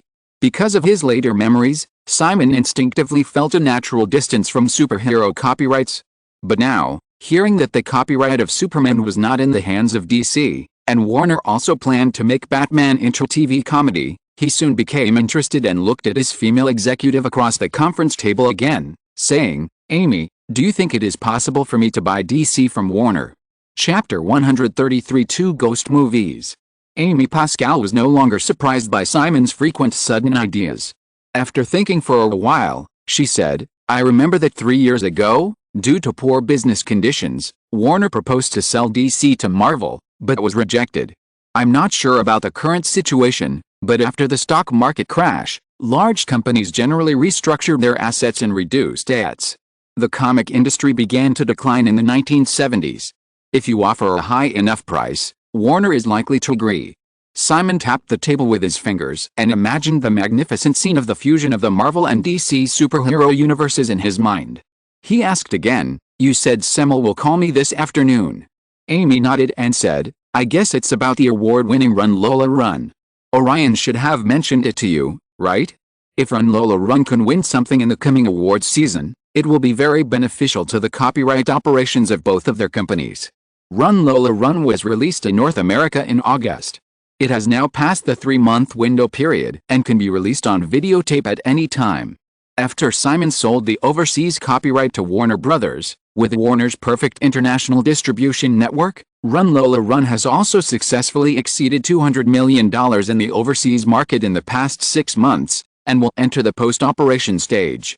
In my memory, Run Lola Run has basically not won any honors in North America, but the situation is different now. With a global box office of $400 million, Warner Brothers. Pictures, one of the 7 majors, and Orion Pictures, which is already good at award public relations, and the unquestionable excellent quality of the film itself, Run Lola Run will definitely become a hot spot on the next award season. Perhaps Simon's only shortcoming is his age. Before this, the youngest winner of the Oscar for Best Director was already 32 years old. If Simon could be 30 years old, he would probably break this record. But now, the possibility is almost zero, and the only thing Simon can expect may be a nomination. He raised his wrist and looked at his watch. The time was already 3 o'clock in the afternoon. He hasn't received a call yet. Terry Semmel is likely to call him before getting off work, perhaps an invitation to a dinner party. However, Simon had already made plans for the evening, and he had other work to do next. He could only talk about buying into DC over the weekend or next week. Just as he was thinking about it, there was a knock on the door of the conference room. Amy's assistant Vanessa poked her head in and said, "Mr. Westeros, Miss Pascal, Mr. Craven is here." Simon and Amy stood up together, and Wes Craven walked in with a middle-aged white man in his 40s wearing glasses. Today is December 18th, Friday. Simon took out the outline of the planned scream yesterday. After Amy contacted Craven, although she had not agreed to direct it, Wes Craven also suggested hiring a screenwriter to write the script first to see the effect. The middle-aged man with the glasses should be the screenwriter recommended by Wes Craven. After a brief greeting, Wes Craven introduced, "Simon, Amy, this is Bruce Joy Robin. He was the screenwriter of my film The Girl Next Door last year. I think he can try Scream." Simon almost couldn't hide his surprise when he heard the name Bruce Joy Robin. Before working with Wes Craven on Final Destination, Simon knew that he had directed a less successful film, The Girl Next Door, for Warner Brothers last year, but he didn't expect that the screenwriter of this film would be Bruce Joy Robin. There may not be many people who know Bruce Joy Robin, but there should be few people who don't know Ghost. Bruce Joy Robin is the screenwriter of Ghost. Ghost, which was released in 1990 in the original time and space, not only became one of the most tear-jerking love films in history, but also grossed $500 million worldwide at a production cost of $22 million. Coupled with a series of award nominations such as the Oscar for Best Picture, the film is definitely a great success in word of mouth, box office and awards. Simon had tried to find Bruce Joy Robin before, but to no avail. He didn't expect to meet him by such a coincidence. This might not be a coincidence.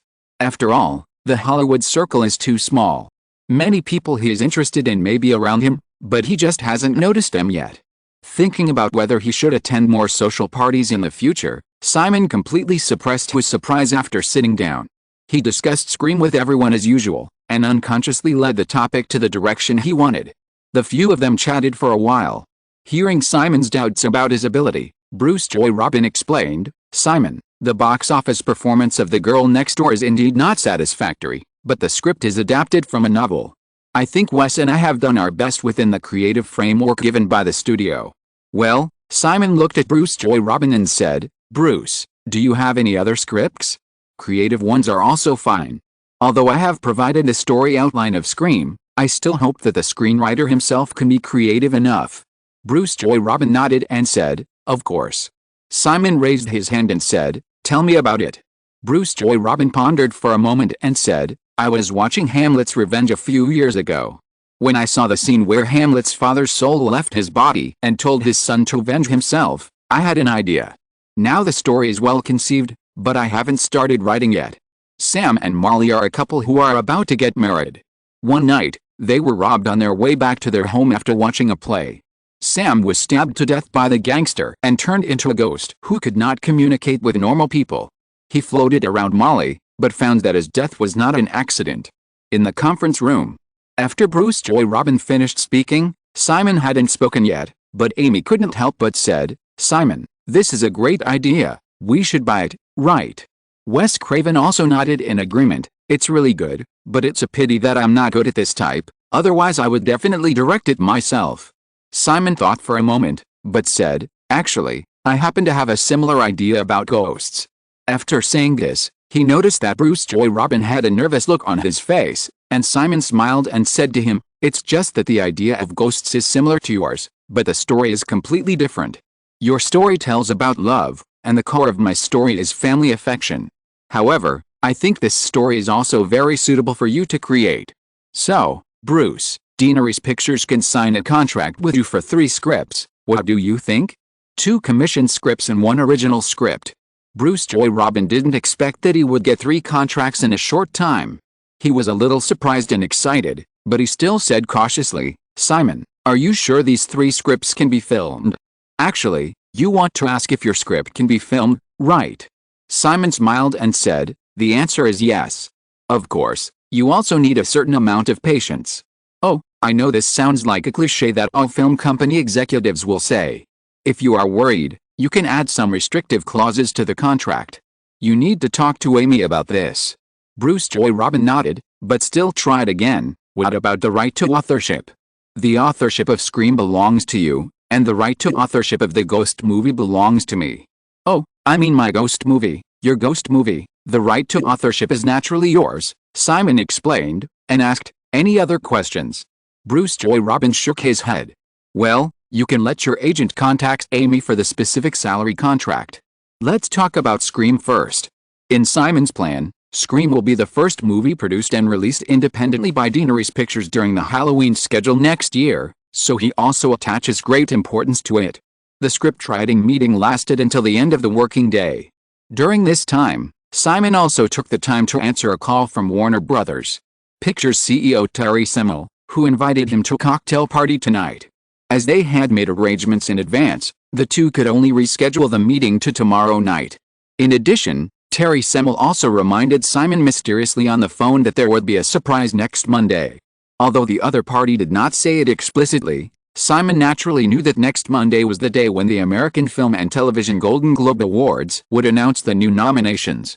As one of the most important weather vanes of the Oscars, the gold content of the Golden Globe Awards is still very high compared to other union awards. Since Lola Run has been sold out, Simon will naturally not spend money on award public relations. Due to his age, he is unlikely to win the award anyway, so he is even a little indifferent to it. However, Orion and Warner spared no effort for their own interests. 5 o'clock in the afternoon. After seeing off Wes Craven and Bruce Joy Robin, Amy called her assistant in to tidy up the documents on the conference table. At the same time, she said to Simon, who was looking through the meeting memo next to her, "Why didn't I see Jenny this afternoon?" Without even looking up, Simon turned a page of the memo in his hand and explained, "Her parents came from New York and they are going to treat me to dinner in the evening, so I sent her back early at noon."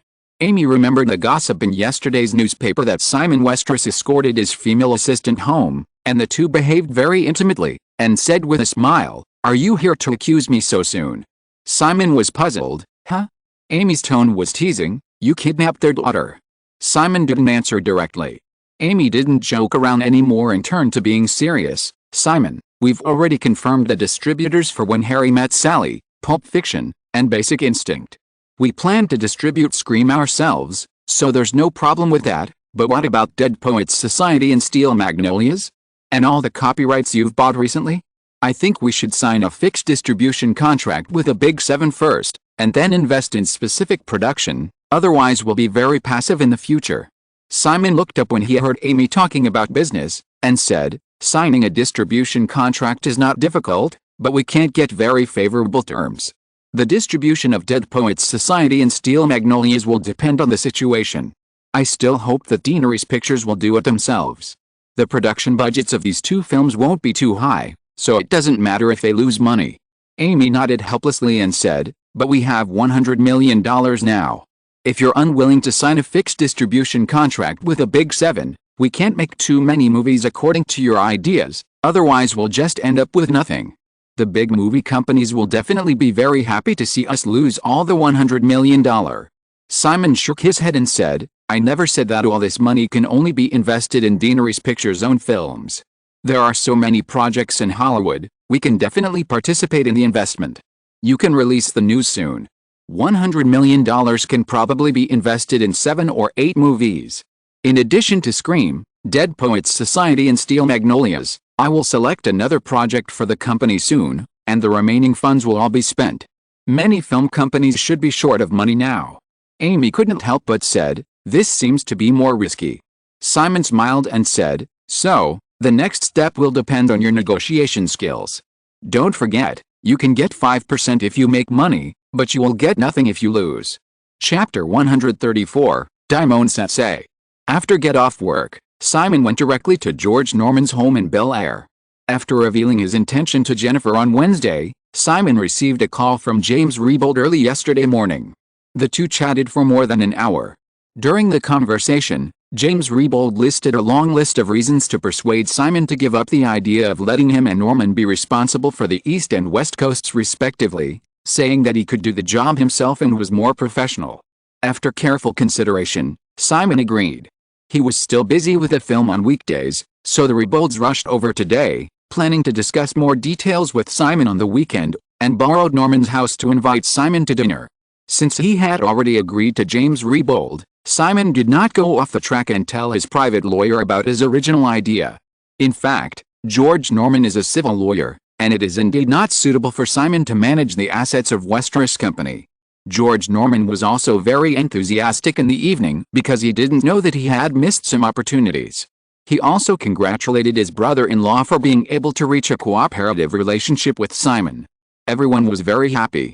However, Jennifer occasionally showed some guilty expressions when facing her uncle.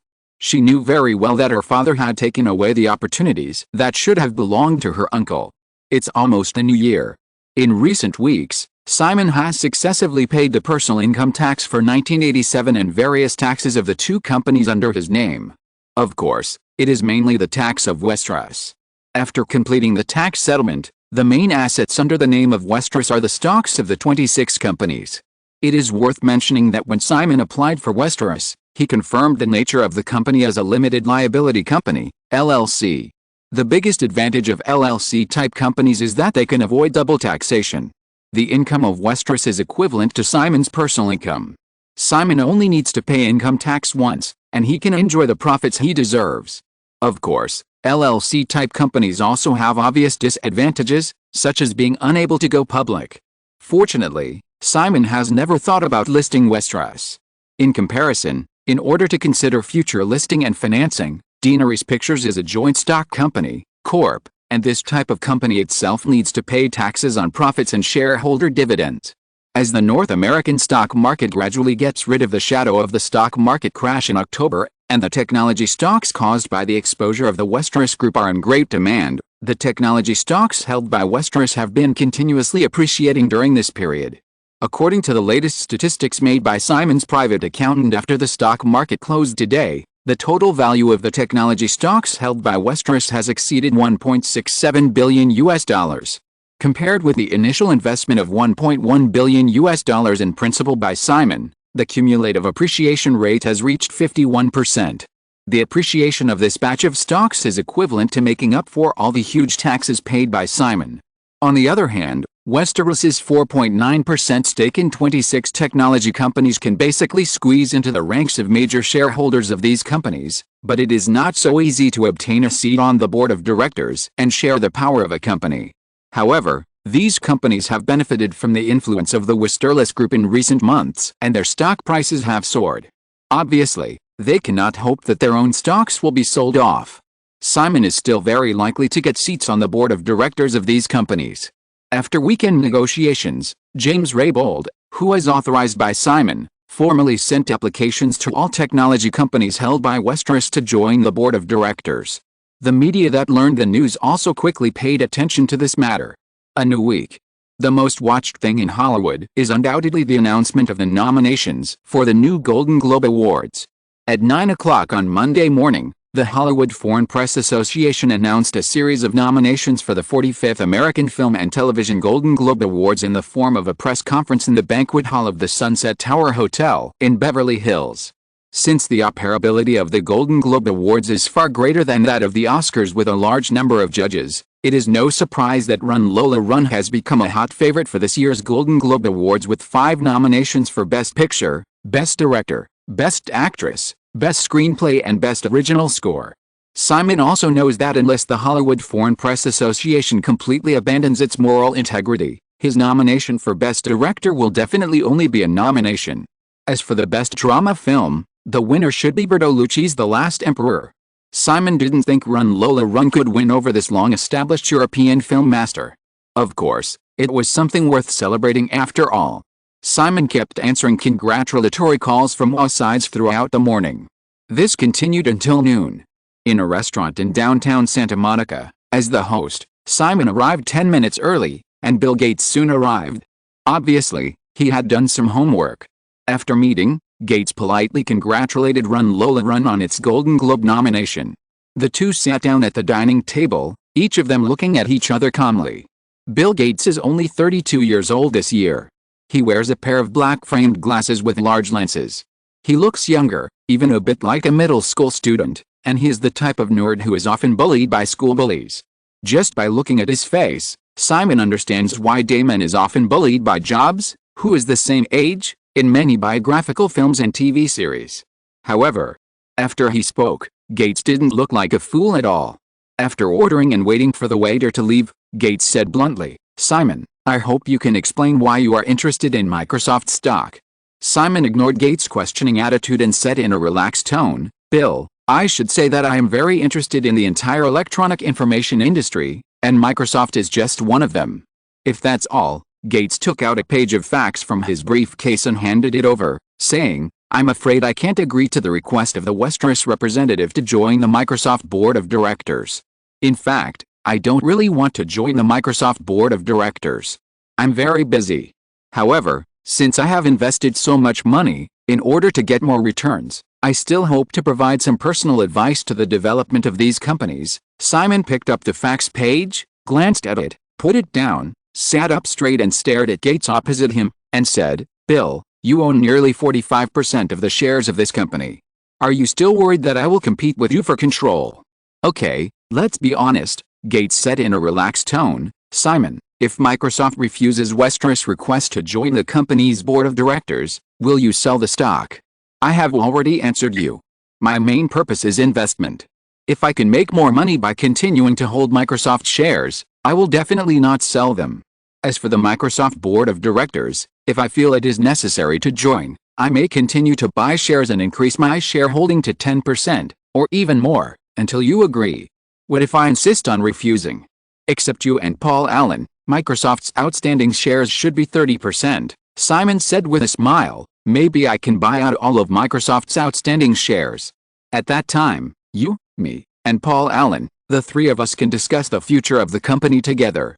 After Microsoft went public last year, Bill Gates and Paul Allen still hold about 45% and 25% of the shares respectively, and the proportion of Microsoft shares in the market is 30%. According to the total market value of Microsoft's stock price after the rebound, it is still only more than $1 billion. Simon does have enough strength to buy all the outstanding shares. According to regulations, once the outstanding shares in the market are reduced to a certain proportion, Microsoft can only be delisted. Bill Gates looked at the young man across the table and found that he could clearly feel the strong eagerness in the other's tone when he said what he just said. He really would do such a thing. After a moment of silence, Gates finally said again, "Simon, I don't like you, you are a lunatic. Everyone knows this. I'm not sure whether I'm fully recovered or not." Simon smiled indifferently, then turned serious and said, "Okay, Bill, why don't we talk about Windows? I've been studying Windows 2.0, which Microsoft has just launched. To be fair, it's still terrible. However, your idea is right. Compatibility is a necessary development strategy for an operating system that wants to expand rapidly at this stage. Moreover, The graphical interface system can also promote the rapid popularization of personal computers in the mass market. Only by selling personal computers to mass consumers can the entire electronic information industry develop rapidly. Just like VCRs, 10 years ago, there were less than 1 million households in North America that owned VCRs, but now, the number is 50 million. As a result, last year North American videotape sales revenue exceeded box office revenue.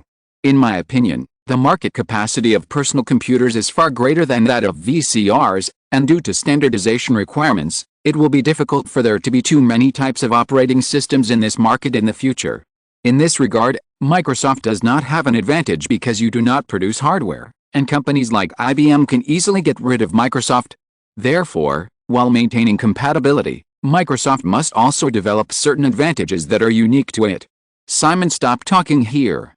Bill Gates, who had been listening attentively, heard Simon suddenly stop talking, and subconsciously asked, "What kind of advantage?" Simon raised his hand and pointed to the page of the fax. "Give me a seat on the board of directors first." Bill Gates insisted, "You speak first." Simon asked, "Do you have a pen?" Bill Gates took out a pen from his briefcase and handed it to him. Simon wrote something on the back of the fax paper, then handed over the paper and pen, and said, "A suggestion, in exchange for a seat on the board of directors. Actually, I feel like I'm losing out. Maybe you can sell me some of your stocks at a discount." Bill Gates ignored Simon's words and picked up the fax paper directly. There was only a very strange word on it, Wintel. Chapter 135 delivered to your door.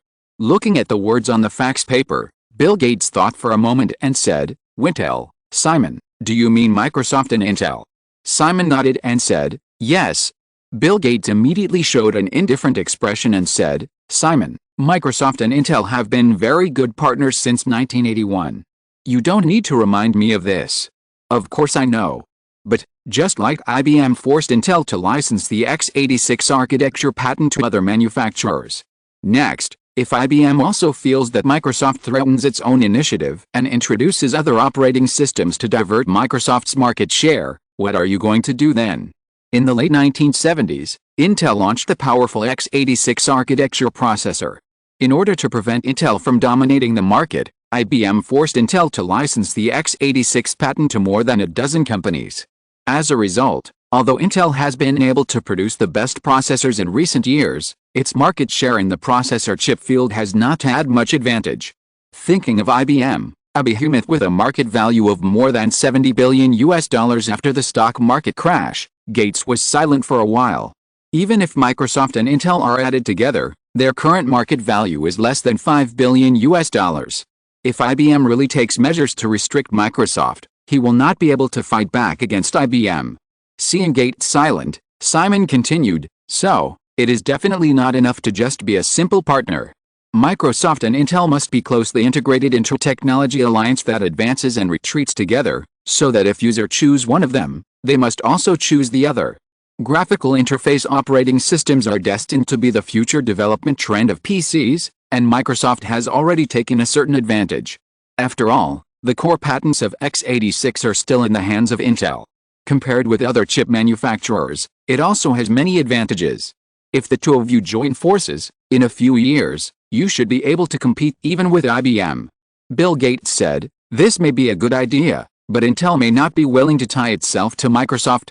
Simon shrugged and said, "That's your business. I'm not Microsoft's largest shareholder." Bill Gates thought for a while and said, "Even if your idea can be realized, we are not fools. If Microsoft and Intel do this, IBM and other manufacturers are likely to kick both of us out." Simon said, "This is back to the products of both of you. Intel's processors are definitely the best on the market, and the company holds core patents, so the possibility of being completely excluded from the market is very low. In comparison, Microsoft's foundation is indeed too shallow, and the operating interface of the Windows system is still imitating Apple's Macintosh system. If Apple suddenly turns against it, there may not be Windows 3.0 next." Hearing Simon's words implying that Windows copied Apple's computer operating system, Bill Gates' expression was not very good, but he still said, "Can you solve this problem?" Simon smiled and said, "Coincidentally, I also bought 4.9% of Apple's shares. See, this is the benefit of having a lot of money. If there is friction between Apple and Microsoft next time, I think I can still help mediate. Although he is also a billionaire, more than 95% of Gates's wealth is now Microsoft stocks under his name, and he only has a few $1 million in funds. In addition to the inevitable jealousy of Simon's huge wealth, Gates even feels a little absurd. A young man who is not even 20 years old has earned wealth that others can hardly achieve in several lifetimes in just 1 year. What is wrong with this world? Could it be that there is a bug like the operating system? After a moment of hesitation, Gates spoke again. Simon, if you insist, I can agree that you personally join the Microsoft board of directors instead of some unknown lawyer in New York. I am very busy and don't have time to fly to Seattle frequently to attend various Microsoft meetings. Simon shook his head decisively and said, Bill, James is my spokesperson. I will keep abreast of Microsoft's business conditions through him and make my own suggestions. You must ensure that he will not interfere with Microsoft's corporate decisions at will. Of course, even I won't, Simon nodded and said, in fact, I am happy to provide advice, but I don't like to lobby someone to agree with my point of view. For Microsoft, and even all other companies held by Westeros, the most direct way for me to express my personal intentions is stocks, buying or selling. It's that simple. Even if you need, I can transfer the voting rights of Westeros's stocks to you. Bill Gates was not polite at all, really. Of course it's true, but in exchange, sell me some more of your shares, 5%, 10% off the market price. How about that? Bill, you are already a billionaire, you must need more cash, right? Public selling will be subject to the SEC's reduction restrictions, but private transfer is no problem. At that time, I will authorize you to vote on Westeros' 10% stake. Bill Gates looked at a guy who looked like a wolf grandmother, shook his head almost subconsciously, and said, Sorry, Simon, I have no plans to sell shares for the time being. If you want more, you can absorb it from the open market. The two chatted like this, and lunch was soon served. After a conversation, although it still felt a little strange, Bill Gates unconsciously let down his guard against Simon, and the atmosphere of the subsequent conversation became relaxed. Since he had achieved his goal, Simon also appropriately revealed more ideas about the Wintel Alliance. After lunch, Simon and Gates parted ways and returned to the company headquarters. The time was already past 2 o'clock. As soon as he entered the company's office building, Amy appeared in front of him with a script. When Simon saw the script Amy handed over, a hint of surprise flashed across his face. Rain Man. Could it be? It's his, and he can't escape it? Originally, he was going to go directly to the editing room, but when he saw the script of Rain Man, Simon took Amy to his office. Sitting behind the desk, Simon had already restrained his previous emotions. He opened the script and read it with interest, waiting for Amy to explain. Although she felt that Simon's expression just now was a little strange, Amy didn't think much about it. She sat down opposite the desk and said, Simon, this is sent by Michael Ovitz. It's a story about a brotherhood of autistic patients. He also called, but you were not there. Simon asked, does he want us to invest? Last Friday, Simon asked Amy to release the news that Westeros Company planned to invest in foreign film projects. Apparently, Rain Man came to them in this way. Amy nodded and said, actually, I've heard of this project a long time ago. Ovitz has been pushing for the establishment of Rain Man since last year. It is said that when Ovitz was studying psychology in college, he participated in a charity event to help autistic patients and was deeply touched by it. Therefore, he liked this script very much and brought in Dustin Hoffman and Tom Cruise to play the leading roles. Simon flipped open the script in his hand and asked, there should be no shortage of investment for Dustin Hoffman and Tom Cruise's project, right? Amy said, the story lacks commercial selling points, and Hoffman and Cruise do not agree to reduce their pay. The budget cost is $25 million. No one in Hollywood is optimistic about this project. Warner, Universal, Paramount and other companies have all rejected the script. Several first-line directors have chosen to withdraw after taking over. In the second half of the year, Spielberg had originally agreed to direct and help raise funds. However, he recently announced his withdrawal. The public reason was that he was going to direct Indiana Jones 3, but I think Steven should also be pessimistic about this project. Simon smiled and said, then why did you bring it to me? Do you really think I'm a fat sheep? Amy also smiled and said, now United Artists has taken over the project, but they hope to find other investors to share the risk. Ovitz heard that we are interested in the copyright of The Hobbit held by United Artists. He said on the phone that if Daenerys Pictures is willing to invest $10 million, he can help persuade United Artists to transfer the copyright of The Hobbit to us. Simon glanced at Amy and said, "What do you mean?" Amy shook her head and said, "The risk is too great, and I don't agree to invest. However, because it is related to The Hobbit, I am showing it to you. Since Ovitz said it, he must be sure to help us get the copyright of The Hobbit. Moreover, there should be room for bargaining for the investment share of $10 million. Because he was worried that he was too prominent in Hollywood, Simon originally planned to let go of Rain Man, the North American box office champion in 1988 in the original time and space. However, over the past year, Simon's actions in Hollywood and Wall Street can no longer be described as simply too aggressive, so there is no need to be too restrained now. Having made up his mind, Simon closed the script and said to Amy, "I'll take a look tonight and reply to Ovitz tomorrow." Amy nodded and talked about another matter, saying, "All the actresses you have chosen have rejected the invitation of Basic Instinct, Simon, and then we can only choose the heroine from second and third tier actresses. Since it is scheduled to be released in the summer of next year, Basic Instinct has been intensively prepared during this period. In addition to its own controversy and the gimmick of the erotic film, whether the actress who plays the leading role can create sparks with a male lead Michael Douglas and show the image of a strong, calm and ruthless female writer is crucial to whether Basic Instinct can achieve box office success. Simon has grasped the selection of the heroine from the beginning. He first chose Michelle Pfeiffer, but she was rejected directly because there were too many nude scenes after the script was handed over. Then he carefully selected several popular actresses and sent invitations, but they were still rejected. Helplessly stroking the Rain Man script in his hand, Simon said, "In that case, let's choose from second and third tier actresses, and ask the agency to send a list of candidates as soon as possible. The film will start shooting in February next year, and we don't have much time." Amy agreed, and the two chatted about some more things before they each started to busy themselves with their afternoon work. If you are listening to this novel on a channel other than Fanfic World, it means it was downloaded and re-uploaded without effort. We warmly invite you to visit our channel, Fanfic World. There you will find the original version of this story and many other novels of various genres. We look forward to seeing you dive into a world of incredible novels. Chapter 136 I Will Never Let You Succeed. Beverly Hills. In a reception room at MGM headquarters, Tony Tomopoulos, chairman of United Artists, leaned on the sofa, holding the coffee just served by his secretary, and said to Michael Ovitz, who was sitting on the other side, "Have you heard?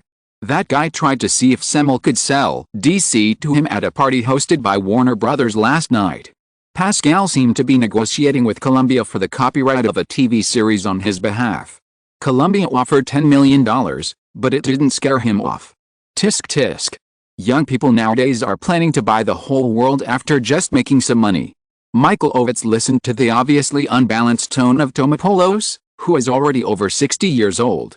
Although he didn't think Simon Westeros had become carried away because of his sudden wealth, due to the purpose of today's meeting, he still smiled and said, "This is the kind of person Hollywood needs. Otherwise, how could we get all the investment for so many movies we make every year?" Upon hearing this, Tony Tomopoulos' eyes flashed with shrewdness, and he said, "Michael, I know you have always wanted to promote the Rain Man project. However, that guy was too greedy in his cooperation with Fox and several other companies. A screenwriter actually asked for a 10% share of the box office.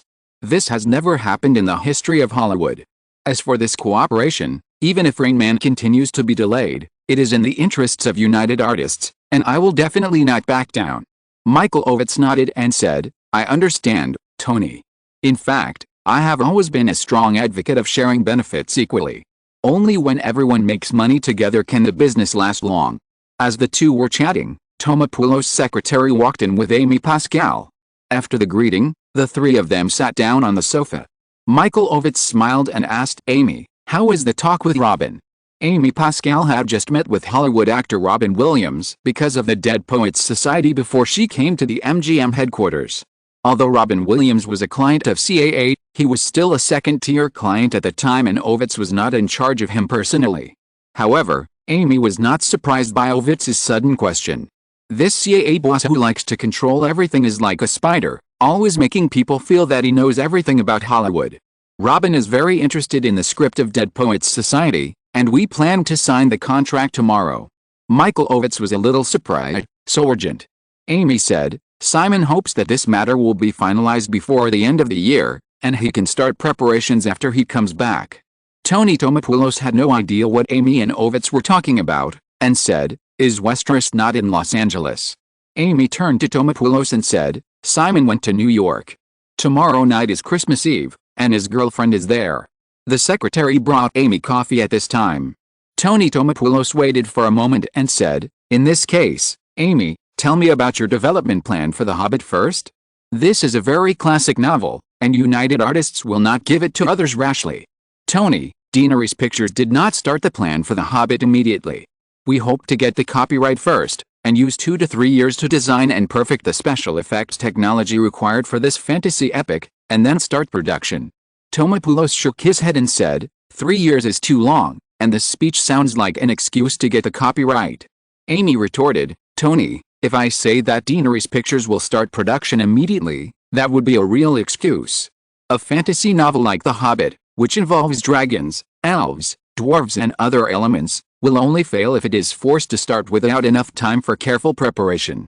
Tomopoulos said, Okay, Amy, what's your offer? Tony, I have already made an offer to United Artists, $1 million. Now, as a supplement, Deanery's Pictures can invest $10 million in Rain Man. Although he had just made some efforts for The Hobbit, Tony Tomopoulos didn't really care about the copyright of the novel. United Artists obtained the copyright of The Lord of the Rings and The Hobbit in 1969. It has been nearly 20 years now. Although the novels were very popular at the time, the Middle-earth series did not show any remarkable commercial potential in film and television.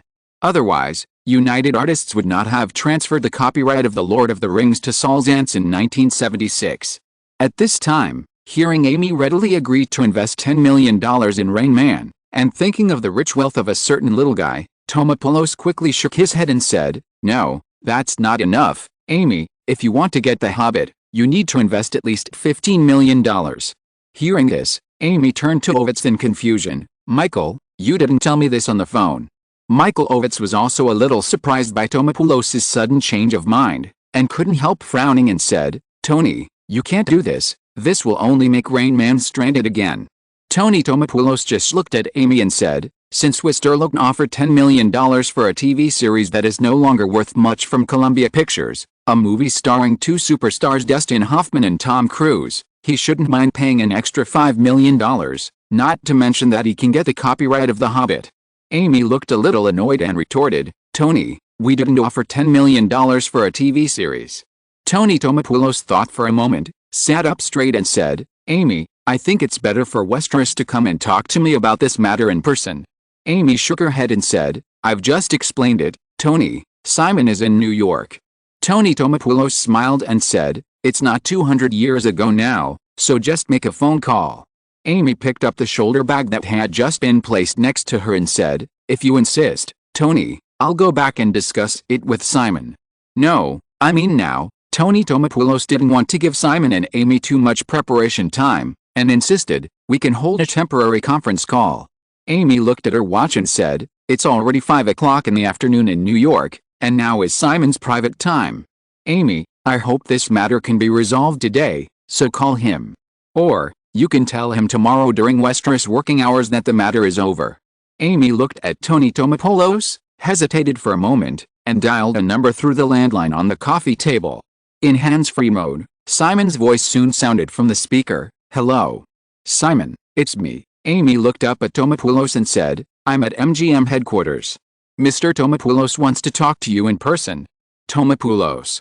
Chairman of United Artists. Oh. Tony Tomopoulos felt a little uncomfortable listening to the casual voice in the speaker, but he still took over the conversation and said, Simon, I'm Tony Tomopoulos. Hello, Tony. Tony Tomopoulos didn't exchange too many pleasantries and went straight to the point, Simon, let's be direct. The Hobbit is a very valuable copyright asset of United Artists. If you want to get the copyright of this novel, Deanery's Pictures will need to bear at least $15 million of the investment in Rain Man. After a brief pause of a few seconds, Simon's voice sounded again, Tony, the budget of Rain Man is $25 million, right? If Daenerys Pictures invests $15 million, who owns this movie? Tony Tomopoulos said, Simon, United Artists developed the entire project, so the copyright naturally belongs to us. However, Daenerys Pictures will definitely be able to get its fair share of profits in the future. Sorry, Tony, I'm not used to paying enough but not getting the initiative. If United Artists wants $15 million, this project must be handed over to Daenerys Pictures, just like Basic Instinct. Tony Tomopoulos refused, Simon, this is impossible unless Daenerys Pictures assumes the entire investment. Tony, I'm not interested in this project, I just want The Hobbit. $10 million is enough for United Artists, and it won't be a problem for you to raise another $15 million. $15 million, Simon, since you want The Hobbit, it must be $15 million. There was silence again on the other end of the phone, and Simon said, then $25 million will be fine. Daenerys Pictures will be responsible for production, and United Artists will be responsible for distribution. At the same time, you must guarantee the schedule, marketing efforts and the guaranteed number of screens. Tony Tomopoulos originally thought that he would have to argue with Simon on the phone for dozens of minutes, but he didn't expect this to happen. United Artists had already bought the copyright of the script of Rain Man. Tony Tomopoulos's production and publicity strategy was to try to find external investment. If that didn't work, he would raise some funds through copyright pre-sales and loans. Finally, United Artists would produce it and MGM would distribute it. With two first-line superstars, Dustin Hoffman and Tom Cruise, starring in the film, although it was generally not optimistic, compared with most Hollywood projects, the commercial prospects of Rain Man were still guaranteed. In the current situation of United Artists, it was impossible for high-quality film projects to fall on their side. According to this operating strategy, the company can earn a stable distribution fee in the future anyway. If the film is successful, as the producer, United Artists can also reap some profits. If the project fails, the company will not suffer much loss. Now, a wealthy little guy suddenly proposed a plan that he had never expected before. $25 million. It was so easy to come up with it. You know, Warner, Universal, Paramount and other companies had all rejected this project before. Even Spielberg failed to raise enough funds for the film, so he withdrew with the excuse of shooting Indiana Jones 3. Who could have thought that the turn of things would be so sudden? A series of emotions flashed through his mind quickly, and Tony Tomopoulos couldn't help asking, Simon, $25 million. Daenerys Pictures will bear all the costs. Are you sure you are not kidding? Tony, do you think I'm kidding? Simon said with a bit of impatience in his tone, okay, that's it. Amy, let's talk about this matter. I have to go out for dinner with Jenny. Let's talk when we have time. Goodbye. After saying this, the call was disconnected. After a slight click, the reception room became quiet. Amy noticed that Tony Tomopoulos's expression was flickering after a short silence, so she stood up and said, Tony, let's talk about this later. Simon's decision was too hasty. I need to talk to him. There must be something wrong. Tony Tomopoulos has been in Hollywood for so many years and has become a wise man. Although he felt very unbalanced that Simon had a net worth of more than $1 billion at such a young age, he absolutely recognized the young man's talent in movies. Moreover, Tomopoulos also had a general understanding of Simon's previous bold, shrewd, or risky cooperation plans with Orion, Fox and Disney. Therefore, Tony Tomopoulos did not think that Simon Westeros would be a person who would spend $25 million on a script that no one was optimistic about for the copyright of a novel. The current situation. Or, Simon Westeros was actually very optimistic about this script, so he just pretended to be stupid and asked to take over the entire project. Or, the huge amount of money turned a young man who was originally brilliant into a dandy with a short circuit in his brain. Hearing Amy's voice, Tomopoulos added another reason in his mind. Or, Simon Westeros' previous series of business operations were all planned by this woman, and his nature was just like what he said on the phone just now. He wanted to see if Amy was playing hard to get, so when she stood up, Tony Tomopoulos quickly stood up and stretched out his hand to the woman again, saying, well, let's stop here today, Amy, I also need to think about it again. Let's, make an appointment next week. Amy shook hands with Tomopoulos, nodded to Ovitz, and turned to walk out of the reception room. There was no way to continue the discussion, and Michael Ovitz, who had been watching quietly, also stood up and said goodbye to Tomopoulos. Leaving the MGM office building, Ovitz noticed that Amy's car just drove out of the parking lot. He walked over and knocked on her car window. When the glass slid down, he asked with a smile, "Amy, can you explain to me what's going on?" Amy showed a helpless expression on her face and said, "Michael, you have also seen that Simon has been." After saying this, Amy shook her head slightly and sighed, "I don't know how to persuade him now." Michael Ovitz smiled and said, "Amy, if I remember correctly, when we talked on the phone on Monday, you complained that the investment of $10 million was too much, but today you have no intention of reducing the share at all." Amy's expression did not reveal any flaws, and said, "This is Simon's decision." The two chatted for a few words, and Ovitz watched Amy drive away, but the smile on his face did not change. He realized that no matter what, the project of Rain Man must have been settled. Perhaps, according to the vision and ability of a certain young man, this film will bring some surprises to everyone in the future. After all, Michael Ovitz didn't believe that the young man who made him feel like a kindred spirit at the first meeting would be so easily blinded by huge amounts of money and become reckless and without judgment. Thinking of this, Michael Ovitz suddenly remembered a detail that Amy Pascal mentioned at the beginning of the meeting. There was a little more smile on his face. "Little guy, since you are in a hurry to sign Robin Williams, I will definitely not let you succeed. Let's see if this matter can bring surprises first." "Yes, Robin Williams," Michael Ovitz recalled, and his excellent memory quickly provided him with a series of information. Robin Williams, who entered the film industry with a live-action version of Popeye, has not had any outstanding works in recent years and can only be regarded as a second-tier comedy star. Recently, it seems that a new film has been released, Good Morning, Vietnam, a popular reflection on the Vietnam War, a satirical comedy style, a bit like Robert Altman's Military Hospital, which was nominated for the Best Picture that year. The internal preview has a good reputation and will be released on December 25th, which is the day after tomorrow. However, Disney seems to be planning to let this movie take the award-winning route similar to Misslefield Hospital, adopting a long-term strategy of opening on a small scale to accumulate word of mouth, with only a single-digit number of screens in the early stage. The driver drove the car over. After Michael Ovitz got in the car, he picked up the car phone and called his friend and Disney CEO Michael Eisner. The two families are neighbors, maybe they can arrange a family screening in the evening and watch a comedy together. Chapter 137 Irrational. It should have been a very happy Christmas, but bad news came one after another. The day after reading the script of Rain Man, Simon asked Amy to take down the project as much as possible, and roughly explained his reasons. The two also discussed some negotiation strategies in advance. However, plans always cannot keep up with changes. Simon did not expect that Tony Tomopoulos, chairman of United Artists, would call him on a whim, and he could only improvise.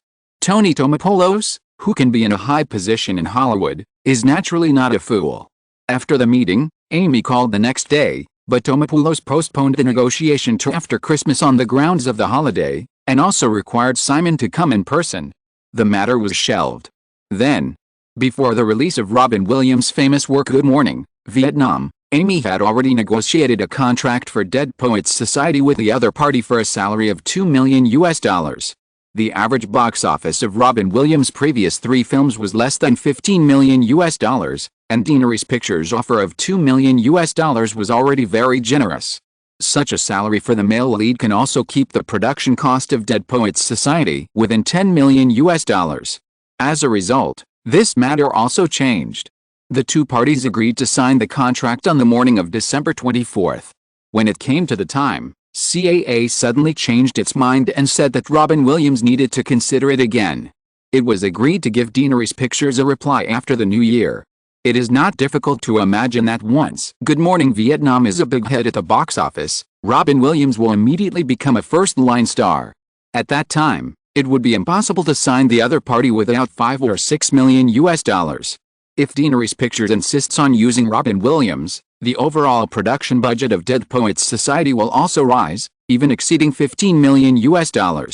Then, James Raybould rushed to Chicago a few days before Christmas, hoping to discuss with Robert Galvin, chairman of Motorola, about joining the board of directors of this company.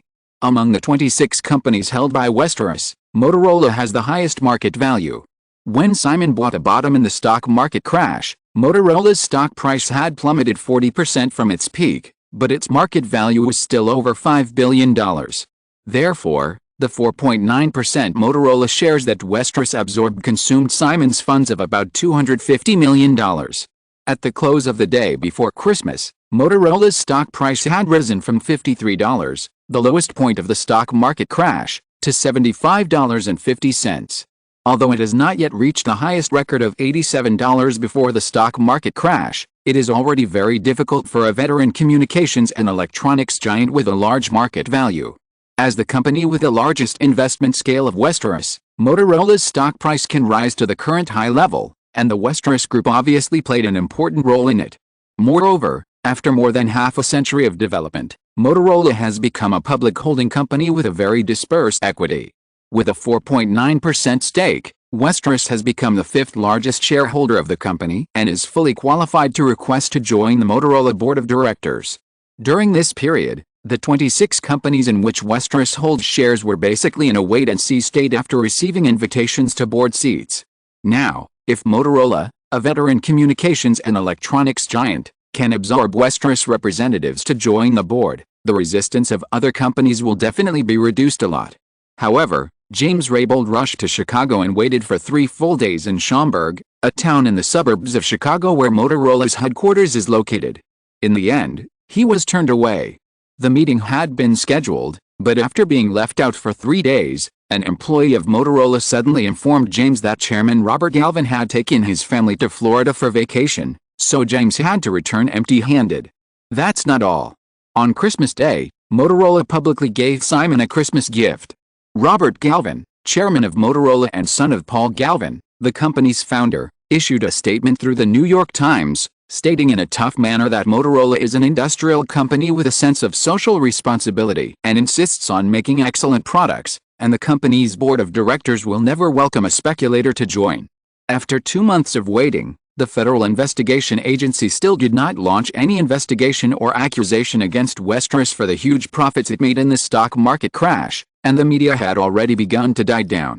After Westeros had this capital, it began to seek corresponding power by requesting to join the boards of directors of various companies. Although the matter did not cause much waves on the surface, many people were secretly paying attention to the progress of this matter. Now, the traditional capital forces suddenly challenged Simon Westeros, the young latecomer, and public opinion suddenly boiled over again. Although Westeros quickly issued a rebuttal statement, the media, which had waited for so long, would naturally not give up easily. Various incitement remarks came one after another, making a mess of a good Christmas. Manhattan. In the top-floor duplex of a building in the Midtown section of Lexington Avenue, this is the second property Janet has bought during this period. The apartment on Fifth Avenue in the Upper East Side will take half a year to complete the renovation. Simon is now unwilling to live in any hotel, so Janet bought a top-floor apartment in front of her. This 69-story building was built in the 1950s, but the interior decoration is quite in line with Simon's personal preference for modern minimalist style. The duplex apartment has a total of 600 square meters of interior space on both floors. Although it is less than 1/3 of the apartment on Fifth Avenue, it is spacious enough. The entire apartment has 2 living rooms, 1 kitchen, 5 bedrooms, 6 bathrooms, and a study and a private screening room. The large master bedroom upstairs, with an area of more than 100 square meters, can overlook most of the beautiful scenery of New York City. The price of this apartment before the stock market crash was $5 million. After the stock market crash, Janet only spent $3.5 million to successfully buy it because it was paid in full. According to Simon's memory, such a duplex apartment will have at least 10 times the appreciation space in the next 30 years. The time is December 26th, the second day of Christmas, Saturday. Invited to the party at Raybould's house in the evening, Janet, who has changed into a burgundy evening dress in the cloakroom, is carefully helping her boyfriend choose a tie, and asked at the same time, "What are you going to do about Motorola?" Simon buttoned his suit in front of the dressing mirror and said, "Be rational and sell the stocks little by little to maximize the profits. If you are irrational, just dump the market and drive Motorola's stock price back to the lowest point during the stock market crash." Motorola's current total share capital is approximately 95 million shares, of which Westeros holds 4.7 million shares. Based on Thursday's share price of $75.50, the total value of these stocks held by Westeros has exceeded $350 million. Excluding capital gains tax, Simon has earned $100 million from the appreciation of these stocks in more than 2 months. Janet chose a light blue striped tie, came over and tied it around Simon's neck, and said with a smile, "You definitely want to be irrational for once, right?" "Yes, a good Christmas has been tossed like this. If I don't fight back, more people will definitely jump out." Simon nodded, put his arm around Janet's slender waist, and stroked her smooth silk dress.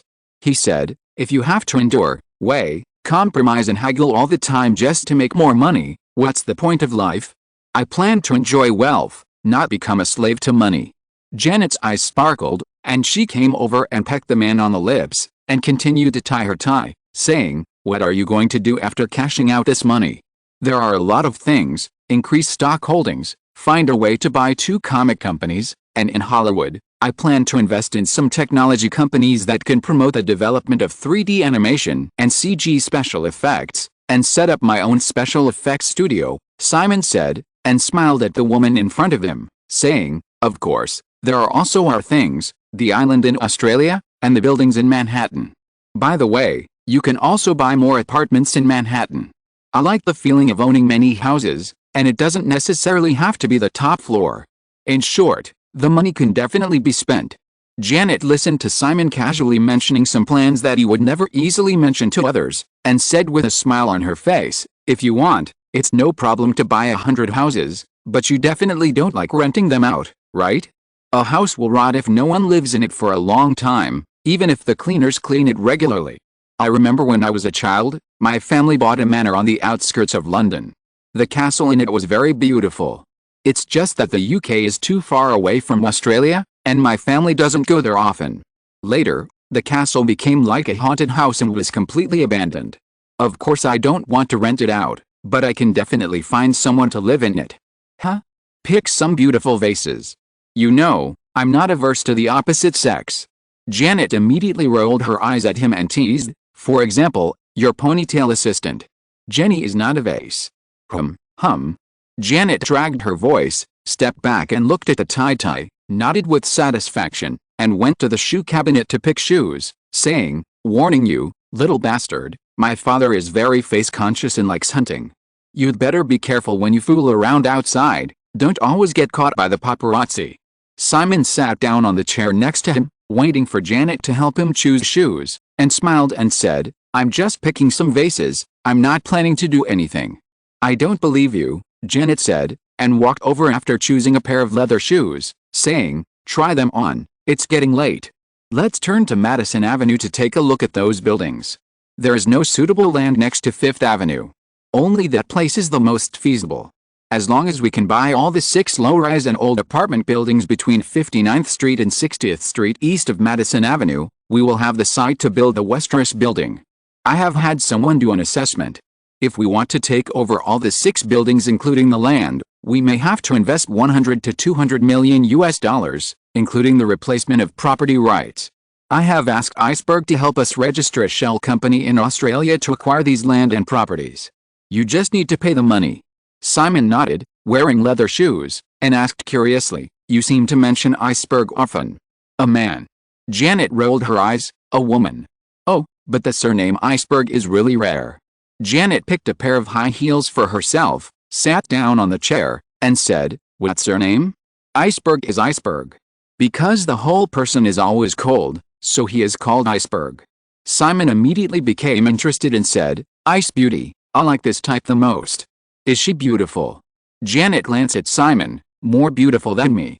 Although he felt that Janet's expression was a little strange, Simon still said casually, "Take the time to introduce me to someone." Janet nodded, "Okay, but if you dare to have any bad ideas, I will learn hunting from my father." Simon made a frightened expression, "Who is so cruel?" Janet said, "Veronica Johnston, little bastard, who do you think it could be?" Simon heard the last name Johnston and immediately knew that this was Janet's relative. He realized that the joke just now was a bit inappropriate and hurriedly said, "I'm so sorry, baby." Janet put on her shoes and left the cloakroom with Simon, explaining, "Veronica is my aunt, only 10 years older than me." Our family is not as big as the Kidman family. After my great-grandfather, my grandfather was the only son, and my father was also my grandfather's only son. Later, when my grandfather was 53 years old, my aunt was born. At that time, my eldest brother Anthony was already 3 years old. After my aunt was born, my mother gave birth to 4 children in succession. Grandfather was very happy. He felt that my aunt was the lucky star that made our family prosperous. The two came to the entrance of the apartment. Simon handed the windbreaker on the hanger to Janet and put on the coat himself. Hearing her say this, he smiled and said, "This kind of story has to start with something else, right?" "Then what?" Janet put the windbreaker on the outside of her dress, rolled her eyes at Simon, and said, "Then, many, many years later, Janet Johnston met a little bastard, and the tragedy began. It was so miserable. Well, help me with my hair." Simon took out Janet's blonde hair from her clothes. Seeing that the woman changed the subject, he did not ask any more questions. He pretended to be dissatisfied and said, "How can it be a tragedy? It's obviously a fairy tale." The prince and princess lived happily together from then on. Janet didn't know what she found funny, and suddenly laughed and said, "I always thought there was something wrong with this statement." The two left the apartment. Simon locked the door and asked in confusion, "Huh?" Janet took the key from the man and put it in her purse. She still smiled and said, "Look, the prince and princess, this is very problematic. Your Highness, can you explain?" Janet raised her hands and gestured randomly, saying, "Look, prince, princess, their parents should be the king and queen, right?" Simon immediately understood the theory Janet had forced out, and said righteously, "I decided not to talk to a woman with a dirty mind like you for the next minute." Janet came over, took Simon's arm, and said coquettishly, "Honey, don't ignore little Jenny." Simon remained silent firmly, and raised his wrist to tap his watch. Janet and Simon walked towards the elevator together, her eyes flashing funny, and her tone suddenly softened a bit, and she said softly, "Your Highness." Simon surrendered immediately, "No, baby, I'd rather be a groom. A groom can occasionally seduce 1 or 2 princesses, which is more fulfilling." Chapter 138 New World Entertainment.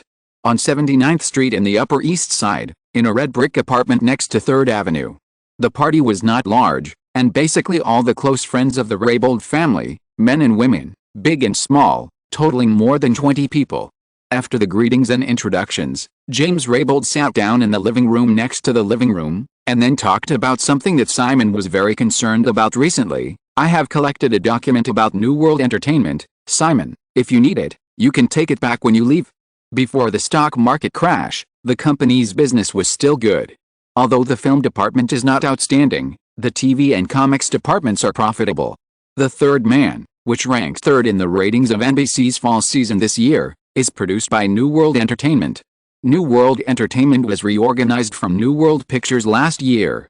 The reason why James Raybould mentioned this company is mainly because New World Entertainment is now the parent company of Marvel.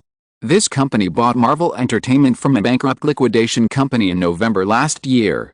Simon turned his attention away from a middle-aged man who worked at ABC TV among the guests and asked, "What about now?"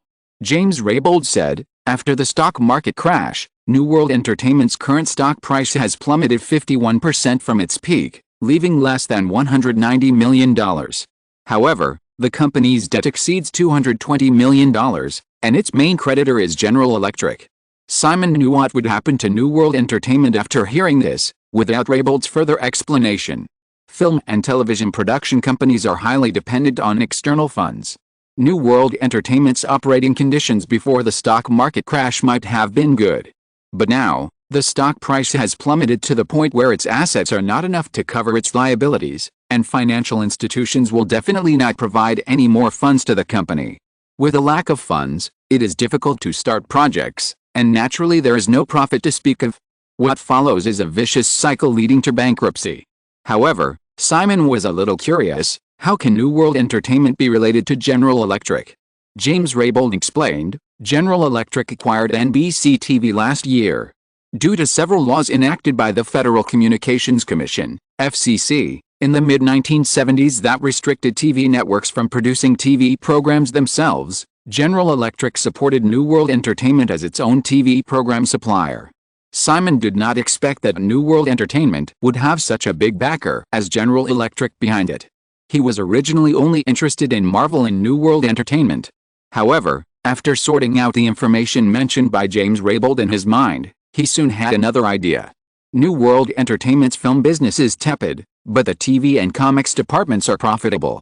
Then, this company is almost exactly complementary to Deanery's Pictures. If the entire New World Entertainment can be bought, in addition to the Marvel that he wants, Simon can also take advantage of the opportunity to get involved in the field of TV production.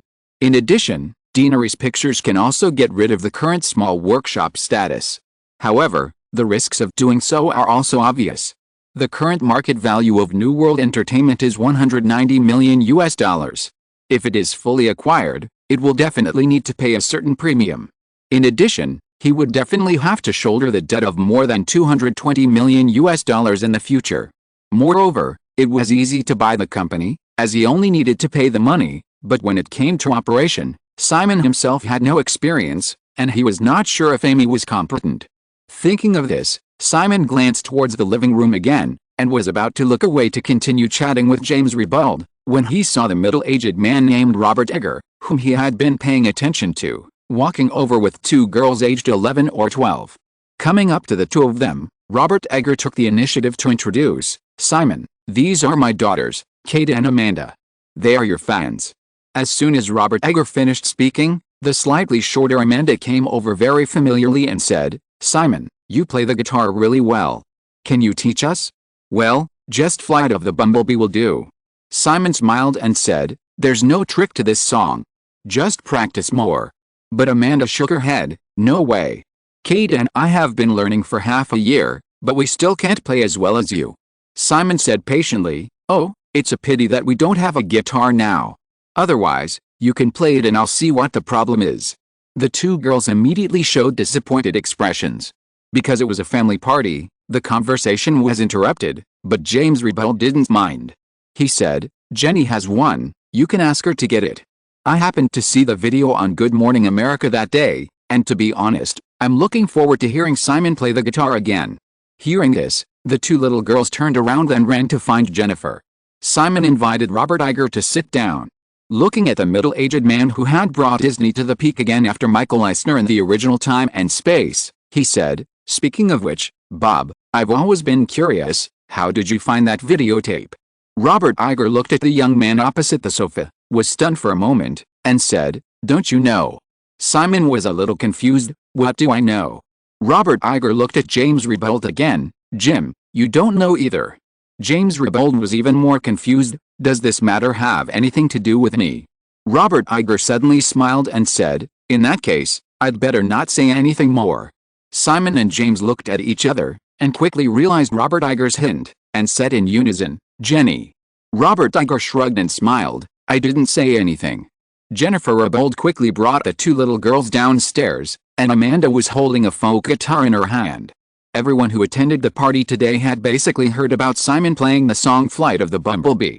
Seeing that he was going to teach the two girls on the spot, they all came over with great interest, standing or sitting around the living room. Simon was not at all arrogant.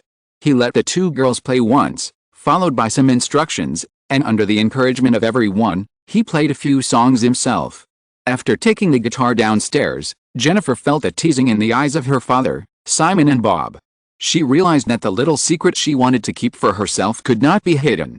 She hid out a little embarrassedly. Seeing that everyone gathered in the living room, she stood at the door and looked at him chatting and interacting with everyone across the crowd. After a while, a burgundy figure appeared beside her unknowingly. She found out that it was Janet, so she nodded gently. Janet held a glass of red wine, but did not move forward. She watched quietly for a while, then turned to her. She noticed that Jennifer still had her hair tied in a ponytail tonight, and moved closer to whisper, "He likes it very much?" Jennifer felt Janet's gaze, and was already a little guilty. When she heard this, her fair face suddenly turned red, and her eyes avoided, trying to pretend that she didn't hear it. Janet seemed to be unaware of her embarrassment, and continued, "But you have to be careful, the little bastard is very hateful." Jennifer was a little confused, waiting for Janet to speak on her own initiative, but there was no follow-up. After a moment, she couldn't help but turn her head and glance at her, her voice so low that she could hardly hear it. What? Janet's mischievous little hand reached out, grabbed her ponytail and gently stroked it, then quickly let go, and whispered in her ear with a smile on her face, "One night, he made me tie my hair up, and then, ride like a horse. It was so abominable. Like, riding a horse. This. I should pretend that I didn't understand." However, the strong sense of the picture floated in her mind, and her cheeks were about to burn. In the end, she couldn't help it, and took a step back against the door frame, and found an excuse as quietly as a mosquito fly and turned to escape upstairs. Chapter 139, Come to the Door. Simon Westeros attempted to join the Motorola board of directors. Not only were Westeros representatives left out in the cold for 3 days in Chicago, but Motorola's chairman also gave them a big gift on Christmas. This was a topic that many people talked about during the holidays. Too many people found it difficult to accept that a young man who suddenly became rich was rampaging in the capital market and trying to get involved in his original power.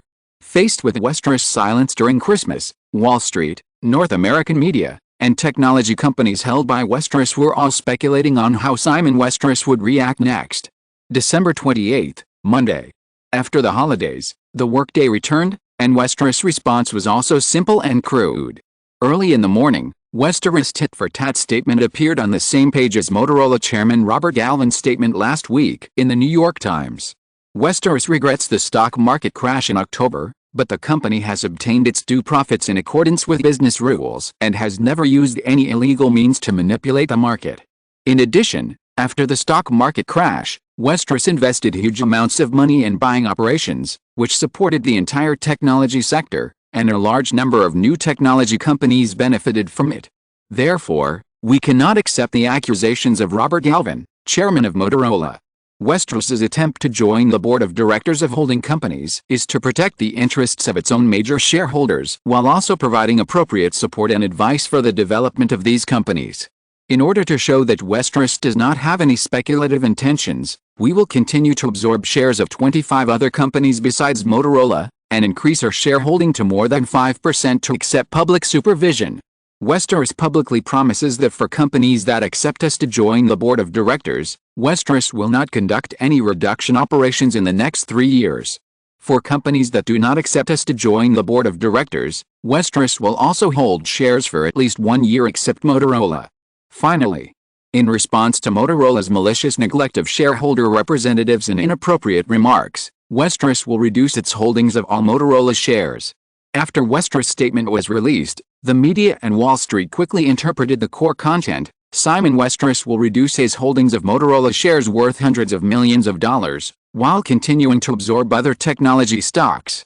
This is actually Simon's intention to make a statement in advance. As a large investor that can affect the entire technology sector, if Westeros reduces its holdings of Motorola without warning, other technology companies held by the company will also be affected in panic, causing a series of chain reactions. Now, Simon stated in advance that he would not only target Motorola, but would continue to absorb other technology stocks and maintain long-term holdings. Westeros's sale of Motorola shares will not cause panic in the market. Then, when Wall Street was still speculating on what strategy Simon would adopt to reduce his holdings, at 9:30 a.m., just after the New York Stock Exchange opened, a sell order of 1 million shares of Motorola stock was directly hit into the market. This unreasonable dumping behavior immediately created a downward gap in the entire market curve. It was not until the news spread that investors who thought that the stock market crash had come again stabilized. However, driven by Westeros, the entire market began to sell Motorola's shares. At 4 p.m., when the stock market closed, Motorola's stock price had plummeted from $75.50 at the close of last Thursday to $62, a drop of 17.9%. In just 6.5 hours, Motorola's market value evaporated by $1.28 billion. At the same time, when the evening paper was issued in the afternoon, the newspapers reported that Westeros had filed equity reports with the SEC for another 25 companies. In addition to Motorola, the total value of the other 25 company stocks held by Westeros is about $1.3 billion. If all of them increase their holdings by 0.1% to reach the 5% reporting standard, Westeros actually only needs to invest less than $13 million. In addition, before today, Westeros had only confirmed the board seats of 5 companies. But by the close of the afternoon, this number had increased to 11, and executives of the remaining companies also called for consultation. Faced with a market value loss of more than $1.2 billion, Motorola naturally couldn't calm down. After the New York Times statement in the morning, Motorola was still quite strong, but by noon, the other party's attitude had completely softened. However, subsequent calls from Motorola were basically blocked on the grounds that Simon was in a meeting. Simon was indeed in a meeting. After 2 days of negotiations over the weekend, James Raybould officially joined Simon's company as the president of Westeros. His previous title was the company's legal counsel. On Monday morning, Simon discussed the plan to acquire New World Entertainment with James Raybould and the Raybould Law Firm team. Raybould Law Firm will be headed by Jennifer's mother Carol Raybould next. In a building on 51st Street in Midtown. The meeting lasted until 5 o'clock in the afternoon. At the end of the working day, Simon had just walked out of the Raybould Law Firm headquarters with everyone, and met another aggressive old man. The old man looked to be in his 60s and brought several followers. After seeing Simon, the anger on the old man's face was obviously a little stronger. The other party was Robert Galvin, the current chairman of Motorola. Faced with Westeros's desperate sale, Robert Galvin, under the dual pressure of the company's major shareholders and the board of directors, had no intention of taking a vacation at all. After the phone call failed, he had to fly from Miami, Florida to New York in a hurry. Simon's request for a meeting was rejected, and he had to come in person to block the door. Without any greeting, Robert Galvin slightly suppressed the anger on his face, and stared at Simon and said, "Westeros, stop selling stocks. I can allow your people to join the board of directors." Simon shook his head and said, "Mr. Galvin, you overestimate the attractiveness of a seat on the Motorola board of directors to me. Moreover, since you have publicly stated that you will reduce your holdings in this company's shares, I will not go back on my word like some people do." Robert Galvin's face twitched, and he said, "In this case, Motorola can buy back the remaining shares in your hands. Name your price." Simon asked Jennifer beside him, "Jenny, how many Motorola shares do we have left?" Jennifer said without hesitation, 4.13 million shares. Simon turned to Robert Galvin, whose face was embarrassed again after hearing the number, and said, "Mr. Galvin, 4.13 million shares. If Motorola wants to buy back, based on the closing price of $75.50 last Thursday, minus a decimal, you only need to pay $300 million. Robert Galvin stared at Simon and said subconsciously, "You are blackmailing me." Simon shrugged and said, "Or, you can buy these stocks back from the open market. I promise that the price will be much cheaper." Robert Galvin became angry again. If he could buy all the stocks held by Westeros from the open market, he would not be here today. The stock trading of the exchange is automatically matched by the system according to the opening prices of the buyers and sellers. It is impossible to specify a specific company to buy stocks. Westeros only needs to set the selling price higher than the lowest price, and Motorola's attempt to absorb from the open market will be in vain. The turnover rate of Motorola's stock today exceeded 6%, reaching 5.7 million shares. Westeros has made 3 consecutive sell orders of 1 million shares at several price nodes, but only sold less than 600,000 shares of the total 4.7 million shares. This is the reason. Moreover, just these less than 600,000 shares caused Motorola's stock price to plummet by 17.9%. Robert Galvin could not imagine how much the company's stock price would fall if Westeros sold all its shares through public selling. Now, Robert Galvin also understood that Simon Westeros was obviously waiting for him to come. After gritting his teeth for a moment, Robert Galvin said again, $60. This is the highest price I can offer.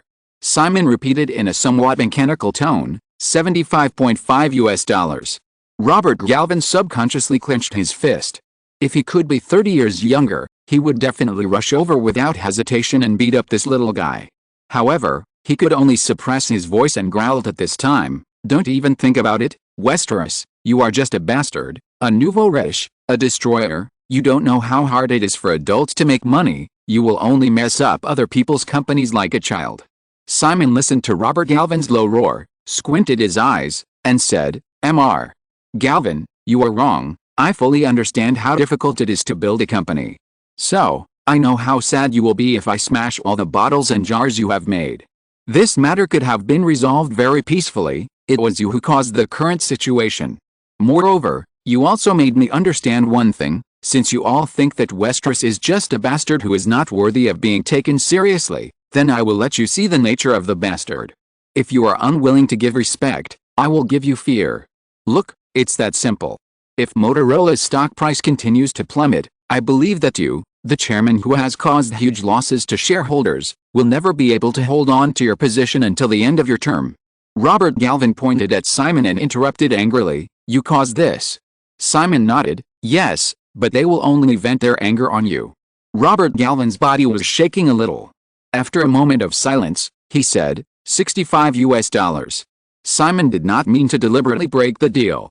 He made some concessions and said, "Okay, $70. However, Motorola must pay the money within a week. As a guarantee, before the market opens tomorrow, Motorola needs to deposit $30 million into Westeros account.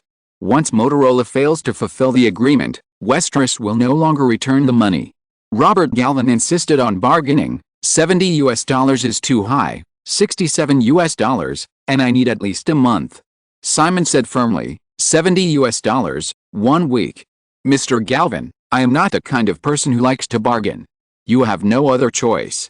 Robert Galvin still did not give up, and said, Westeros, if I don't agree, continuing to smash the market will not benefit anyone, and you will also face huge losses. I can definitely afford this loss. Simon shook his head indifferently, looked at Robert Galvin, and said, but you can't. After the stock market crash, the stock market will be very depressed for the next few years. I used one day to drop Motorola's share price to $62, but it may take you a year to return to the high of $75.50. So, if you refuse, I will let Motorola's share price fall for another year tomorrow. Robert Galvin's expression was uncertain for a moment, and finally compromised and said, $70, deal. Chapter 140 Rain Man is finalized. Simon reached a deal with Robert Galvin, and Westeros received a $30 million deposit from the other party that night. According to the agreed price of $70, the total value of 4.13 million shares is close to $290 million.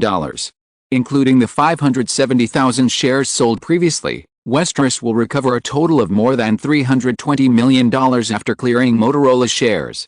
Motorola couldn't wait to announce the news of buying back Westeros's shares that night. However, the company's stock price inevitably fell below $60 the next day. In the following days, the media was still clamoring for comments from all parties on the transaction, but Simon had completely put Motorola's affairs behind him.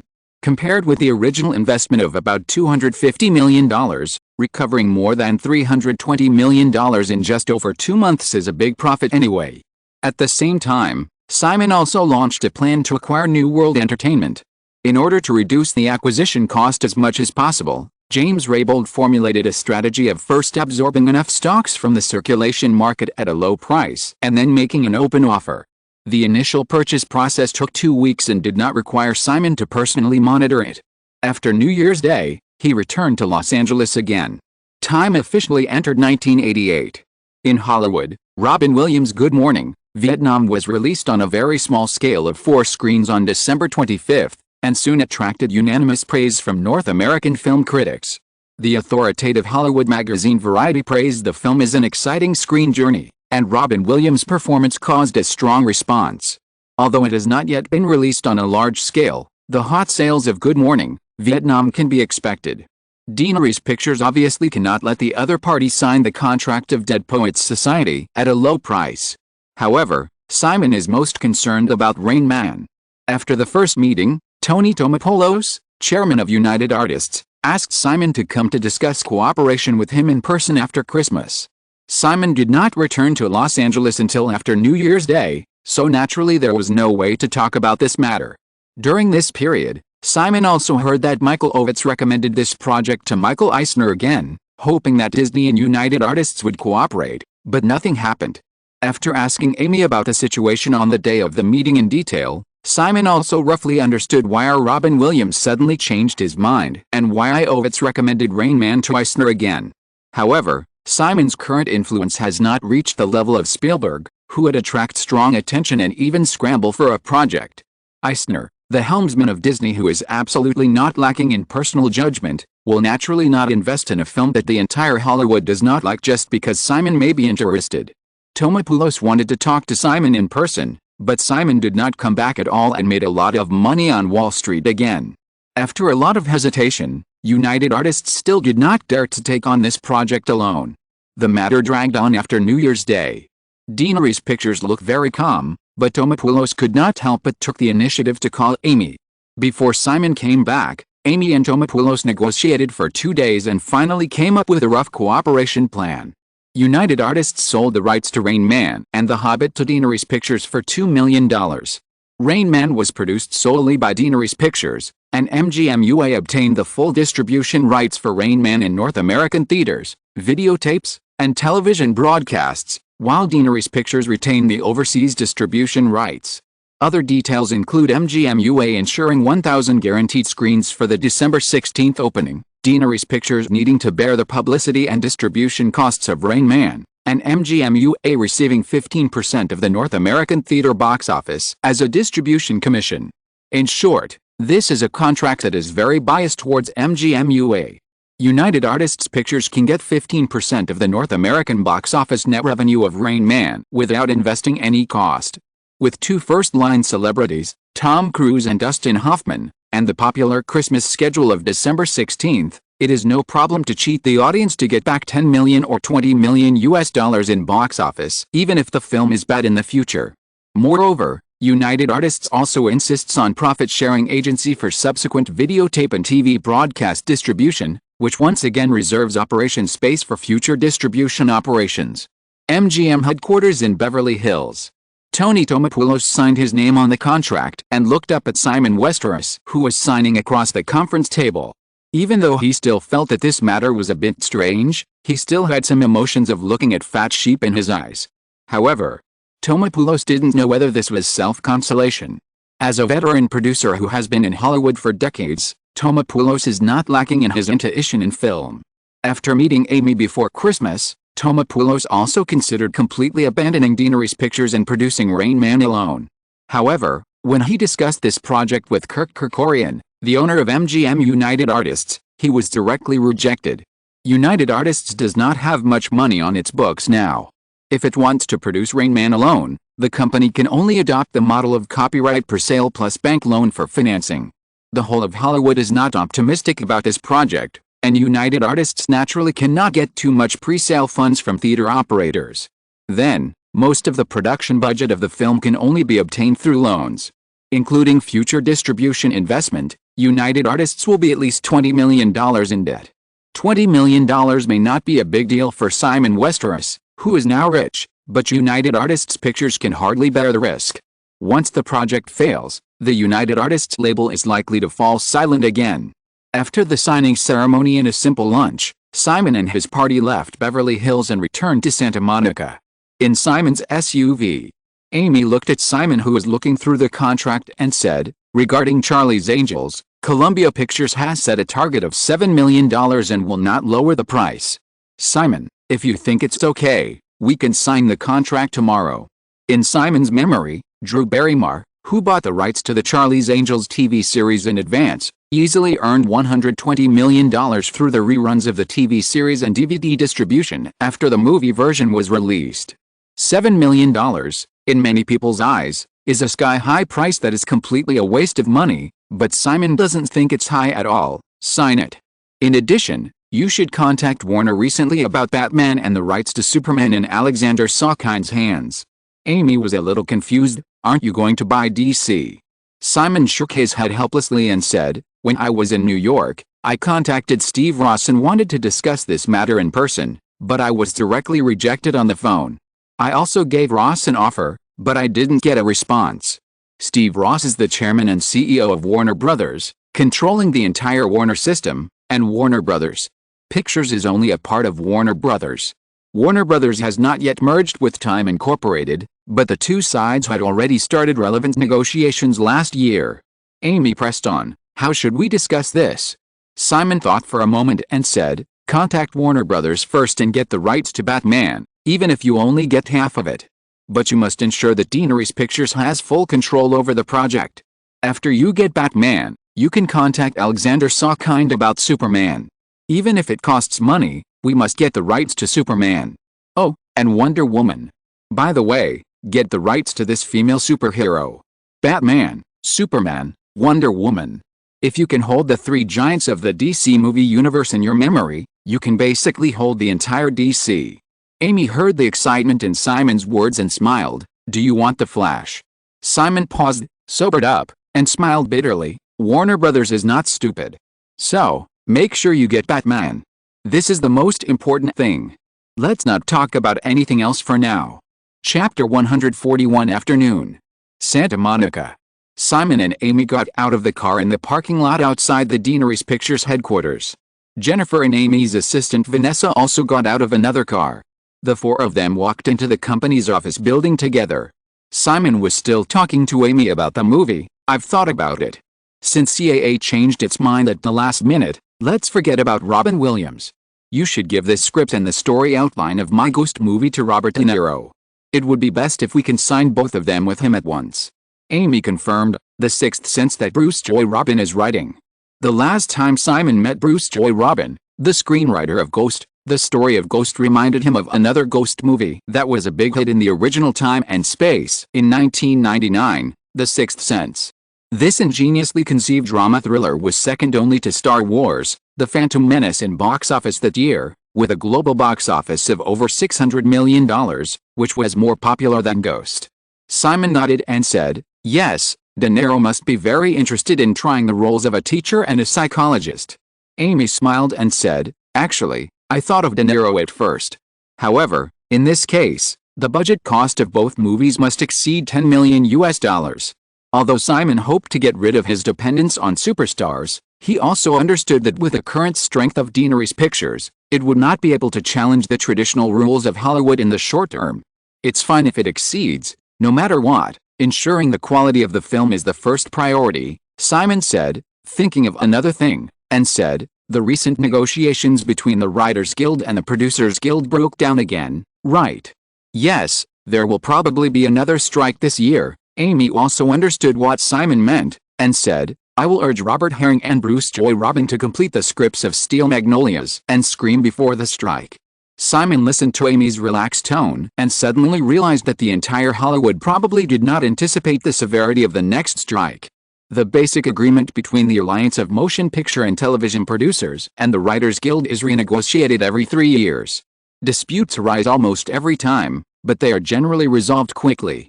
With the exception of the first major writers' strike in Hollywood history in 1960, which lasted 151 days, the other strikes were short-lived. The most recent strike in 1985 lasted only 15 days. However, the Hollywood writers' strike in 1988 lasted 155 days. Simon was originally considering taking advantage of this strike to expand Deanery's Pictures television program production business. Now, with Hollywood's optimistic attitude at this time, if it is handled properly, Deanery's Pictures will definitely be able to gain more benefits in the future. On the second floor, Amy took Vanessa to her office. Simon looked at Jennifer, who had followed him, and noticed that her hair was loose again today. He remembered that the female assistant's hairstyle was always changing between a shawl and a ponytail these days, and she looked very struggling. He smiled and teased, are you also like Amy, starting to adjust your hairstyle according to your mood? After spending a long time together, Simon discovered that Amy Pascal had a habit of changing her hairstyle according to her mood. Jennifer didn't expect Simon to notice these details. Thinking of Janet's words that night, she suddenly felt that he must have noticed them because he was so hateful. Her cheeks began to heat up again. She didn't know how to answer, so she simply lowered her head and pretended not to hear. Seeing that the female assistant was silent, Simon didn't ask any more questions. He just smiled and said, you should tie it up. I like the way it looks when you tie it up. Tie it up. Tie it up. Like riding a horse. Asshole, don't even think about it. Jennifer mustered up the courage to look up and glared at Simon without any lethality, but subconsciously quickened her pace and quickly fled into her office. Simon looked at Jennifer in confusion as she closed the office door. He was very confused. It was just a joke. It couldn't be so lethal, right? When he came to his office, Susan outside told Simon that Ms. Bigelow had been waiting for more than 10 minutes. When he opened the door, Kathryn was sitting on the sofa in the reception area flipping through a script. The woman was wearing a dark green military-style jacket, flared jeans, and a pair of black high-heeled boots. Her profile made her look heroic. Noticing that Kathryn was about to stand up, Simon quickly stopped her. "No, just sit down." Kathryn was a little confused, but she still stood up. Then, the woman's height suddenly exceeded Simon's, and with her outfit today, Simon immediately felt that "You don't need to ask, I won't tell you even if you kill me." Kathryn felt Simon's eyes, and raised the script in her hand unnaturally and said, "Do you want to take a look first?" Simon came over and took the script, still looking at the woman in front of him who had no idea what to do, and smiled and said, "Can you take off your jacket? I'm afraid you'll hit me if I find fault with the script later." Kathryn glanced at Simon in a reproachful manner, and just sat down again. Simon walked to the couch next to Kathryn and sat down. He crossed his legs and put the script on his knees. He glanced at the title, Thunderbolt Blue Angel. It was Kathryn's second feature film after Blood Night. It was not surprising. Eric Reed, the screenwriter of Thunderbolt Blue Angel, was also the screenwriter of Kathryn's previous Blood Night. In some previous communications, Kathryn said that she was working with Eric Reed to improve the script, but the name of the story was only recently determined. In fact, I remember watching this movie. Simon's biggest feeling was that Jamie Lee Curtis must not play the heroine this time. Simon has a feeling for many female stars with neutral temperaments, but he always feels that Jamie Lee Curtis is not neutral, but a man. As Simon opened the script, the atmosphere in the office suddenly became quiet. Kathryn looked at the side face of the little man next to her who was concentrating on reading the script. After a moment, she reacted and quickly took a sip of the coffee on the coffee table, trying to find a random topic to ask him how he was doing recently. However, since the end of October, his every move seemed to appear in the newspapers. He suddenly made so much money, and was almost investigated. He was not even quiet during the holidays, and he made a big company like Motorola suffer. What's more, he didn't even mention it. He must have been intentional to find a topic. After a moment of silence, she raised the coffee cup in her hand and asked, "Do you want coffee?" Simon looked up and said, "Okay." Noticing that he was looking at his cup, he immediately remembered that morning. Inexplicably, he was a little worried that he would come over and snatch the coffee cup from his hand, and then. So he quickly stood up and said, "I'll help you." When she came to the door, she found that he had just locked the office door. He must be planning to do something bad. Little bastard. She cursed softly in her heart again, went outside to make a pot of coffee herself, returned to the office, hesitated, silently found a random reason, and locked the door again. She poured him a cup of coffee, sat down again, thought for a moment and said, "You must be very busy, right? Otherwise, I'll go back first. Just give me a reply when you finish reading it." Simon shook his head. "No, there's only your work in the afternoon." Hearing his matter-of-fact tone, she had to pretend to pick up the coffee cup again. Then she noticed the obvious hateful smile on his lips, so she stretched her leg over, raised the hard heel of her short boots, and gently tapped on his instep. She didn't want to use force, but her boots were clamped by Simon's feet. She subconsciously retracted her legs, and the black short boots remained on the man's side. Looking at her boots, she wanted to go over and grab them back, but she didn't dare to get close. Instinctively, she felt that if she leaned over, she might not be able to get back. "You can't do this." "I'll tell Jenny." "Give me back my shoes." "No." "Little bastard." "Thank you for the compliment." After a moment of stalemate, she felt that she was getting angrier and angrier. It must be like this, and then she couldn't help but get up and move over to grab the shoes back. Then, as expected, the whole person was caught. I don't know how long it took. Simon was still sitting on the sofa, but Kathryn was lying on her back on the other side, raising one arm to cover her face, her chest still rising and falling rapidly. The military-style jacket that Simon felt oppressed was taken off by the woman, and she was wearing a tight black turtleneck sweater, and only thin stockings were left on her feet, which were weakly placed on the man's legs. Simon continued to flip through the script of Blue Angel for a while, and when the woman calmed down, he tentatively asked, "Come to my place tonight." "No," Kathryn refused subconsciously. After a pause, she added in a low voice, "If I'm discovered around you, I won't see anyone." "And Jenny?" Simon thought of the almost constant paparazzi around him, and he was a little distressed. When he heard Kathryn mention Janet, he was silent for a moment and said, "I will be honest with Jenny. I'm too greedy and can't be a good man." Kathryn immediately said, "Don't tell her." Simon said, "Jenny is very smart." Kathryn insisted, "Anyway, you're not allowed to tell her." "Okay." Simon smiled helplessly and said, "I'm going to San Francisco soon to scout for basic instinct and some other things. Otherwise, you can go there too. If you pay a little attention over there, you shouldn't be discovered." Kathryn still covered her face with her arms and shook her head. "No, I don't want to cooperate with you in doing this kind of thing." Simon smiled bitterly and said, "What should I do? You don't want to be here, and you don't want to go to San Francisco. If you go to my place, you're afraid of being discovered." Kathryn kicked Simon's leg lightly. "It has nothing to do with me. This is your business." Simon couldn't help but raise his hand to tickle the woman's feet, but was kicked a few more times. He had to say, "Forget it, let's talk about the script. What do you want to express in this story?" "I don't want to talk now." "Well, then let's not talk." Simon nodded, stroking the woman's calf on his body, occasionally turning a page of the script, quietly spending this beautiful afternoon. Chapter 142 WGA Invitation. "You look familiar. I guess I didn't recognize you because you were wearing clothes. Haha, Simon, how did you come up with this monologue in celebration? If I didn't know your age, I would definitely think that the person who wrote this sentence was an experienced playboy." In a restaurant in Santa Monica, Madonna, who was sitting across the table, leaned slightly towards Simon, discussing the song Simon wrote for her last time. Pulp Fiction has entered the final sound editing stage.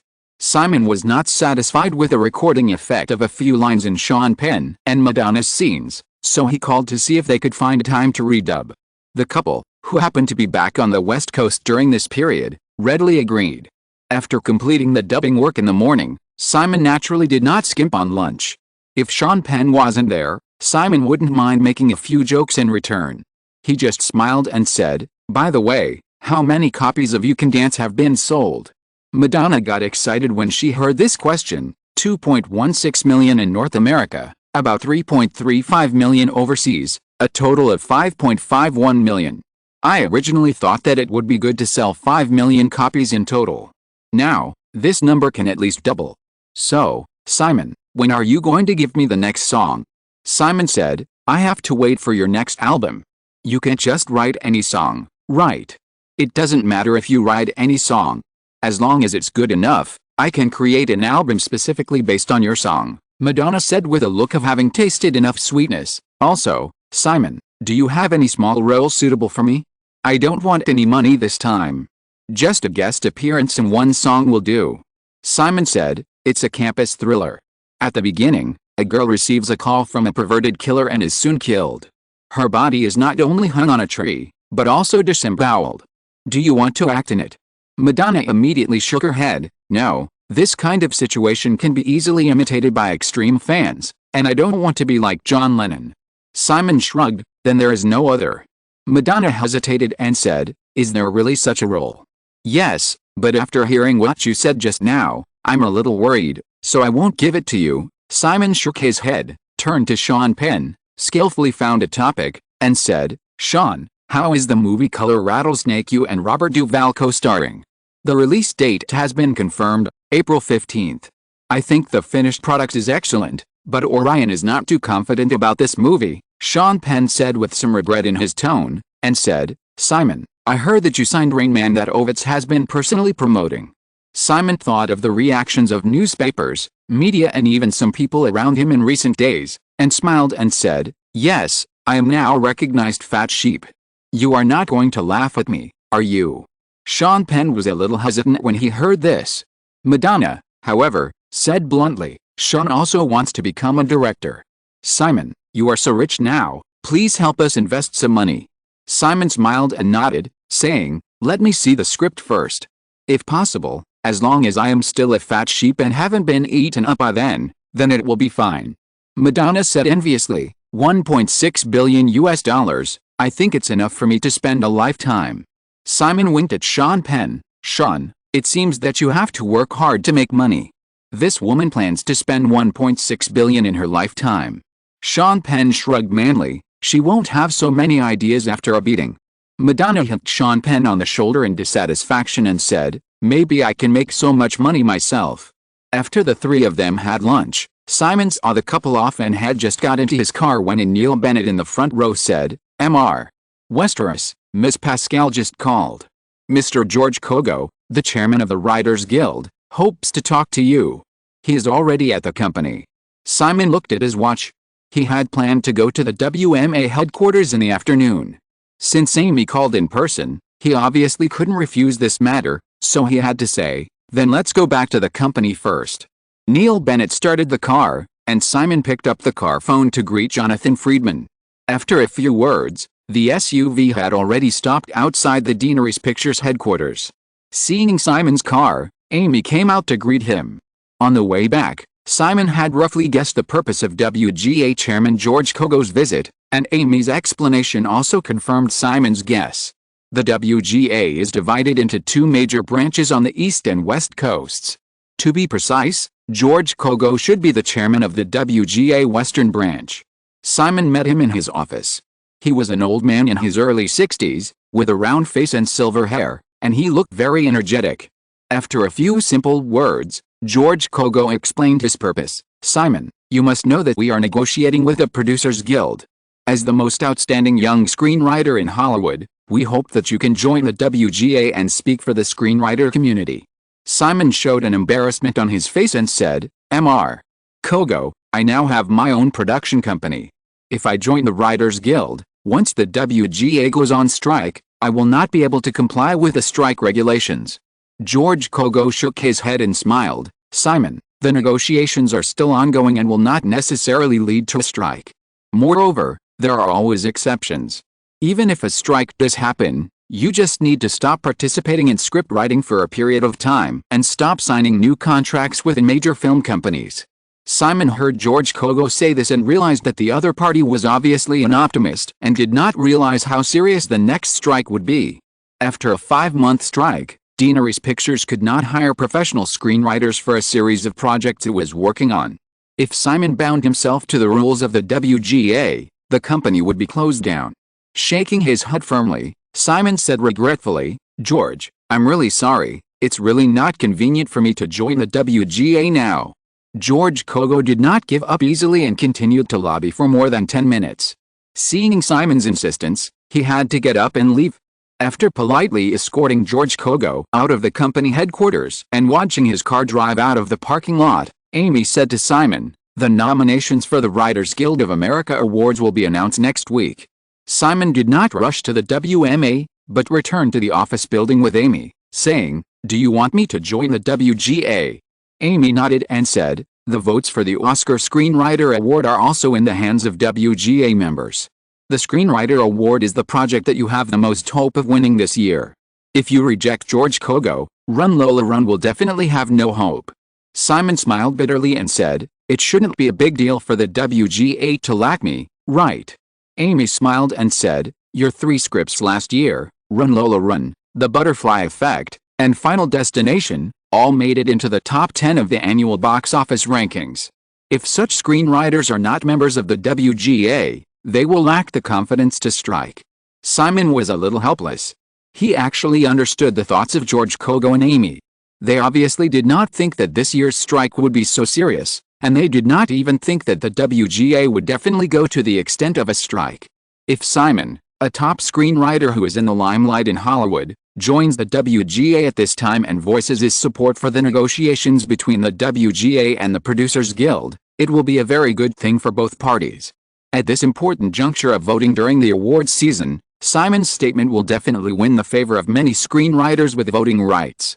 On the contrary, if the WGA goes on strike, Simon, a top screenwriter who created 3 films that squeezed into the annual box office list last year, will leave the strike group. Not only can he create freely without restraint, but he can also continue to sign contracts with the studios. That would be too embarrassing, and even make the entire WGA feel embarrassed. After last year's Lola Run, Simon has become famous in Hollywood, and he has met the standards for joining the WGA, but the WGA has never taken the initiative to express it. It is not accidental that it has only sent an invitation now. Everyone can easily understand the subtext. Just like Amy just said. The nominations for the Writers Guild of America Awards will be announced next week. Obviously, if Simon agrees to join the WGA at this time, he will become a hot favorite for next week's nominations and even the next awards. But Simon, who was fully aware of how events would develop in the next few months, would never agree to the WGA's invitation. If you are listening to this novel on a channel other than Fanfic World, it means it was downloaded and re-uploaded without effort. We warmly invite you to visit our channel, Fanfic World. There you will find the original version of this story and many other novels of various genres. We look forward to seeing you dive into a world of incredible novels. Chapter 143 Background. Jonathan Friedman and others were still waiting for him at the WMA headquarters. They were going to discuss the heroine of Basic Instinct in the afternoon. After chatting with Amy for a few words, Simon left the company's office building, and Jennifer followed him in the car with a stack of documents. The SUV shuttled through the streets of Los Angeles. Jennifer handed Simon a meeting memorandum and said, "Dad held a telephone conference with Sun executives this morning and confirmed to join the board of directors of this company. So far, we have obtained board seats for 16 companies. Dad said that Apple and several other companies are actually very promising. Are you really not going to join?" Simon flipped through the memorandum in his hand. Sun's full name is Sun Microsystems Incorporated, a new technology company that mainly produces servers and workstations. The powerful Java language was developed by this company. In Simon's memory, Sun's market value once exceeded $200 billion during the peak of the Internet bubble. After the Internet bubble burst, the company began to decline rapidly due to various reasons and was eventually acquired by Oracle. During the stock price crash last year, Westeros began to buy the bottom when Sun's market value was around $850 million. Including the recent small-scale increase in holdings, Simon spent less than $45 million for a total of 5% of Sun's shares. If history does not change, this batch of shares will be worth $10 billion when Sun's market value peaks in the future. However, Sun's potential investment returns are obviously not comparable to Microsoft. Simon only spent $56 million to buy 4.9% of Microsoft shares last year. In the recent increase in holdings, he unknowingly increased the number of shares held to 3 million shares, which is exactly 6% of Microsoft's total share capital of 50 million shares at this time. According to the peak of Microsoft's market value of $600 billion in 2000, just this 6% of Microsoft shares will increase Simon's personal wealth by $36 billion. Therefore, both Sun and Microsoft will be Simon's key targets for increase in holdings in the next few years. Simon plans to increase his shareholding in these companies to at least 10%. In comparison, Simon is not so interested in Apple now. Last year, Simon invested about $150 million for 4.9% of Apple's stock when its market value was at its lowest point of about $3 billion, which was more than Microsoft and Sun combined, and second only to Motorola's $250 million and Intel's $170 million.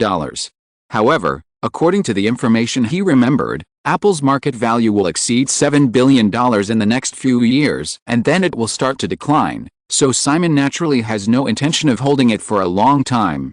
Reading the meeting memorandum in his hand, Simon heard Jennifer's question and said, "Last time I made a promise not to sell off my shares for 3 years after joining the board. Westeros' current money is definitely not enough to support 3 years. So, we must take the initiative to give up some board seats." Jennifer nodded and talked about another thing, saying, "Also, before the close of today, New York has bought 1.23 million shares of New World Entertainment, with an average price of $7.50, and a total expenditure of about $9 million. The total share capital of New World Entertainment is 25 million shares, and we are just stuck at around 4.9% that needs to be reported. After submitting the report to the SEC next Monday, as the news becomes public, the stock price will definitely rise sharply. Dad plans to continue to absorb it within $10, and then make a takeover offer to New World Entertainment. Due to problems with a capital chain, the current stock price of New World Entertainment is far below its actual value. In the acquisition plan previously discussed by Simon and James, a 50% premium cap was set for the final transaction price. For this matter, just let your father carry out the plan. There is no need to tell me all the details. Jennifer responded and handed over another thick folder, saying, "Also, These are some aircraft information you asked me to collect a few days ago. The prices on the documents are just the public quotations of the airlines. In the actual transaction process, buyers usually get a certain discount. In order to meet the work and travel needs of himself, Amy, James and others, Simon decided to purchase a business jet first, so he asked Jennifer to collect some information. Glancing out a car window, Simon was still some distance away from the WMA headquarters, so he flipped through the folder and asked Jennifer, "Do you have a favorite type? After we buy the plane, we'll definitely use it together." Although the man next to her didn't look at her, Jennifer still dodged his gaze a little and said, "Of course, it's up to you to decide." Simon smiled, looked at the information about the latest Gulfstream IV business jet in front of him, and said, "Speaking of which, I haven't formally thanked you about the videotape. If you have a favorite type, I'll buy it according to your taste this time." Hearing Simon's relaxed tone, Jennifer felt a little dissatisfied and couldn't help saying, "It's yours even if I buy it. You're really insincere." Simon glanced at Jennifer and noticed that she had tied her hair up again today, revealing her white neck. "If I change the ownership of this plane to your name, will your father think there's something going on between us and beat me up?" Jennifer felt Simon's gaze, shrank her neck, and shook her head. "My father won't, but Miss Johnston will, and I might get beaten up too." Simon pretended to hesitate and shook his head. "Forget it, it's not worth it to get beaten up for nothing." Jennifer's face immediately turned red, and a certain scene appeared in her mind again. Noticing that Simon turned his eyes to the information in front of him, she raised her hand, carefully touched the back of her head and secretly pulled off the ribbon tied in her hair. Feeling her hair spread out, she relaxed a little. Thinking that he didn't notice, just as she was about to quietly put the ribbon into her bag, a voice came to her ear, "This doesn't look good again. Oh my God." Resisting the urge to jump out of the car and run away, Jennifer grabbed her bag tightly and glared at Simon with courage. "I won't let you see it." Feeling the slight tremor in the girl's tone, Simon, although still a little confused, stopped teasing and focused on the aircraft information in front of him. Due to the relaxed aviation control system, the private aircraft industry in the West is very developed, and the price is not high. According to the information in Simon's hand, the latest model of Gulfstream IV luxury business jet, with a total passenger capacity of about 20 people and a cruising distance of nearly 8,000 kilometers, is currently officially priced at only $16 million. According to what Jennifer just said, this price can still be discounted. Of course, cheap is definitely only relative. According to the latest media statistics, Simon's current net worth of about $1.6 billion is enough for him to squeeze into the top 50 of this year's Forbes Global Rich list. What's more, most of Simon's assets are stock assets that can be quickly converted into cash, which further increases the value of his personal wealth. In comparison, many billionaires with a net worth comparable to Simon may not be able to easily come up with $16 million in cash to buy a private jet. After flipping through some small business jet brands in front, Simon soon saw some models that he was more interested in. Boeing 747-300, priced at $120 million. This is Simon's ultimate goal. At present, the Boeing 747-400 is still in the development stage, and the Boeing 747-300 is the latest model in the Boeing large aircraft series. As for the passenger capacity and cruising distance, if it is converted into private aircraft, it is obviously unnecessary to pay attention to it. Such a model is enough to connect any two places on the Earth when it is fully fueled. The fuselage is 6 stories high and the body is 70 meters long.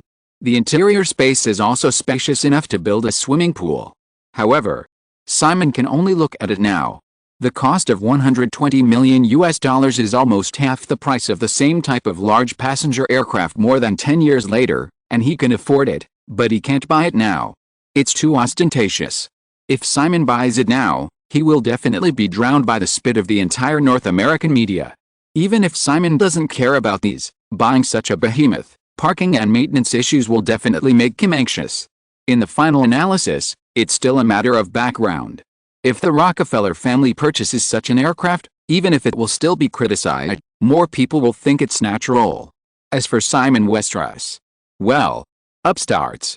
The car stopped outside the WMA headquarters on Camino Street. Simon had made a very wise decision to purchase a Gulfstream IV first. Compared with the large Boeing, the delivery period of this small aircraft is also very short. After the order is placed, It can be delivered in 3 months. Entering the WMA headquarters with Jennifer, Jonathan Friedman, Brian De Palma and others were already waiting for Simon. In the past year or so, Simon has changed a lot, but the turmoil within WMA has never stopped. At the beginning of the new year, Ed Limato, one of the vice presidents of WMA, took a large number of stars under his name, such as Mel Gibson, Steve Martin, Denzel Washington, Michelle Pfeiffer, etc., to ICM. This move once again seriously damaged WMA. In Simon's view, this is almost inevitable. The control of WMA is still firmly held by several old men, such as Norman Broca. It is difficult for Ed Limato to make further progress in the short term, but this gold medal agent jumped to ICM and immediately obtained the position of ICM partner and co-president. After Ed Limato changed jobs, Jonathan, who is not very prominent among the vice presidents, has unknowingly become a popular candidate for the next president of WMA, because he represented a group of top filmmakers such as Brian De Palma, Robert De Niro, Robert Duvall, Matt Dillon, Sandra Bullock and Simon, and with the support of WMA chairman Lou Weiss. Simon is actually very interested in the talent agency industry. However, due to the restrictions of the California Talent Agency Act, agents cannot get involved in the production field. Similarly, film companies cannot get involved in the talent agency industry. Simon can only slightly interfere with the changes in the talent agency industry based on his limited influence, but he cannot affect the overall situation. In a large conference room at the WMA headquarters, Simon greeted everyone one by one and soon came to a tall black-haired actress. This actress was the heroine of Basic Instinct selected by Simon, Linda Fiorentino. In the original Time and Space, Linda Fiorentino's most well-known role was the female forensic doctor in Men in Black. However, Simon chose her because of another movie she starred in, The Last Seduction. This 1995 movie in the original Time and Space was a thriller and erotic genre that obviously followed a trend of Basic Instinct. Linda Fiorentino played a femme fatale in the movie who skillfully played with the men around her. After the release of The Last Seduction, Linda Fiorentino's performance almost won unanimous praise from critics. It was only because the movie was first broadcast on HBO TV and did not meet the Oscar selection criteria that Linda Fiorentino regrettably failed to get an Oscar nomination that year. Simon shook hands with Linda Fiorentino, and everyone sat around the conference table. A few days ago, Simon picked Linda Fiorentino from a group of actresses' information and arranged an audition for her and Michael Douglas. The effect was also very satisfactory. Michael Douglas did not come today. After playing the audition tape and Brian De Palma expressed his approval, everyone discussed the details of the film and contract matters with Linda Fiorentino's agent George Lipton. Several grown men were discussing enthusiastically, and a hoarse female voice with obvious dissatisfaction suddenly said, "Don't anybody want to ask for my opinion?" Simon and others looked over, and Linda Fiorentino's agent George Lipton said quickly, "Linda, you can go back first, I'll call you after get off work." Linda Fiorentino glanced at her agent without saying anything. She reached out and seemed to fumble in her jeans pocket for a moment, took out a pack of cigarettes, and completely ignored George Lipton's expression that was almost begging for mercy. She continued to take out a lighter, lit a cigarette, took a deep puff, exhaled the green smoke, and then looked directly at Simon and said, "Mr. Westeros, George handed in my resume for me. I never said I wanted to play this role." Simon looked at the woman's behavior with interest, and suddenly remembered some rumors in his memory about this actress being very difficult to deal with, but he just smiled and said, "Then why didn't you refuse and cooperate with the audition?" Linda Fiorentino said, "I just want to try out the feeling of acting with a big star like Douglas." Simon said in a good temper, "Well, what about now?" Linda Fiorentino flicked the ash off her cigarette skillfully and said, "Your script is very good, but there are too many nude scenes. If you can delete some of them, I can agree to act in it." Simon simply made a gesture of please go ahead and said, "Ms. Fiorentino, if that is your request, you can leave now." But Linda Fiorentino did not move, nor did she show any guilty expression. She took another slow puff of her cigarette and said, "Mr. Westeros, as far as I know, Basic Instinct will start filming next month, and the schedule is very tight. You won't be able to find a second actor more suitable than me in a short time." Simon shook his head and said, "Actually, I already had a very suitable candidate in my mind before you, but I hate her more, so I don't plan to use her." So, do you want to make yourself appear more annoying than her? Chapter 144 Weakness. Linda Fiorentino denied, "I don't want to cause trouble, Mr. Westeros, I'm just fighting for the rights I deserve." Simon said sarcastically, "Have you ever thought that you overestimate your own strength?" Linda Fiorentino did not show any fear under Simon's gaze. She raised her chin slightly and said, "We have to try it." The atmosphere in the conference room suddenly became quiet. Brian De Palma looked very interested, and Jonathan Friedman and others also remained on the sidelines. Only Linda Fiorentino's agent had a dejected expression on his face. He was worried that Simon Westeros would suddenly ask him to take this stupid woman out. After looking at Linda Fiorentino across the conference table for a moment, Simon simply put down the pencil in his hand, leaned back in his office chair, and said, "Tell me, what do you want?" "Reduce the nude scenes," Linda Fiorentino said. "I've just said that." Simon said, "I've just said that. If you insist on this request, you can leave now." Linda Fiorentino paused, then said, "At least, the bottom exposing shot must be deleted." Simon refused. "This is a very important plot point and it cannot be deleted, but I can guarantee that even if someone plays it frame by frame in the future, they won't see anything." Linda Fiorentino brought the cigarette to her lips again, hesitated for a moment, and said, "I don't want to be labeled as a pornographic film actress. After this movie, Deaneries Pictures must allow me to choose another role from your production list." Simon said, "I've seen your performance in Martin Scorsese's After Hours, it's pretty good. It's impossible for you to choose whatever you want, but I can help you arrange it." When Linda Fiorentino heard Simon agree so readily, a hint of surprise flashed across her face, but she quickly added, "She has to be the female lead, and she doesn't need to expose her private parts." Simon nodded, "No problem." Although she felt that Simon Westeros seemed too easy to talk to, Linda Fiorentino quickly continued, "In addition, the salary of $100,000 is too low. I want $300,000. Simon nodded again, "Okay." Linda Fiorentino looked at Simon and even doubted whether this young man was playing a trick on her. All of these must be written in the contract. Simon agreed, "Of course. Any other requirements?"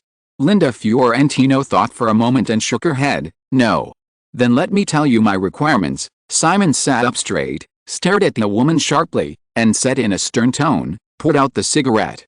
Linda Fiorentino's right hand holding the cigarette shook slightly, and after a moment of stalemate, she put out the cigarette in an ashtray handed to her by Jennifer.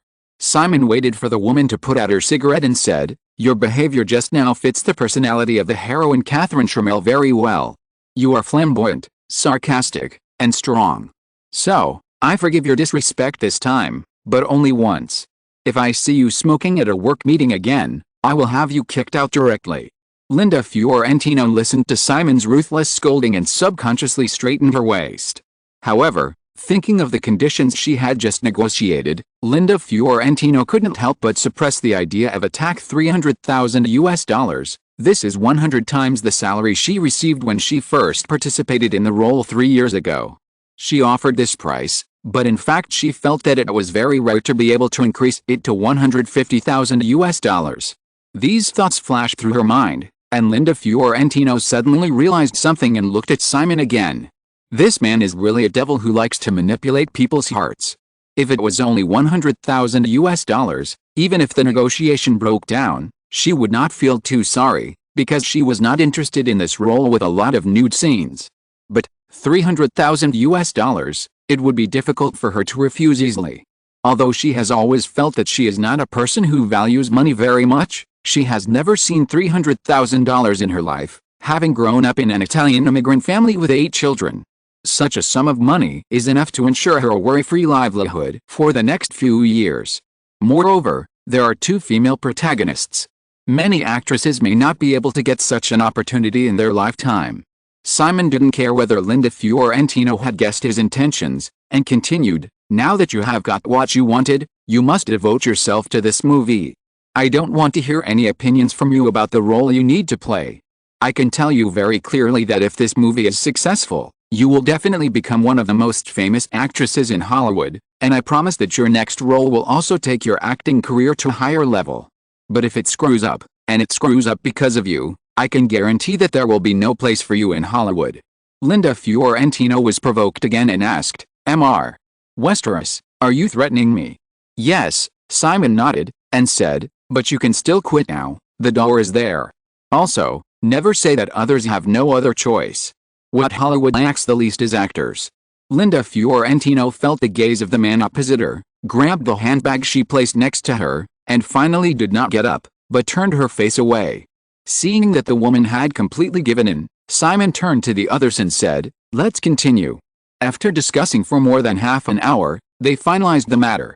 Simon discussed some things about Robert De Niro and the two scripts with Jonathan before leaving the WMA headquarters. Inside the car, Simon opened the plane document again and asked the female assistant beside him, what are the arrangements next?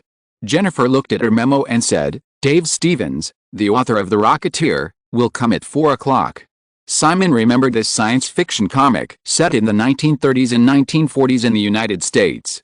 There were a lot of things going on recently, and he really didn't want to spend too much time on this sand that he had casually mixed in at the beginning. He decided to just go through the motions after the next meeting, and it would be best if the project could be dragged down naturally. After making a decision in his mind, Simon asked again, have you arranged the schedule for next week?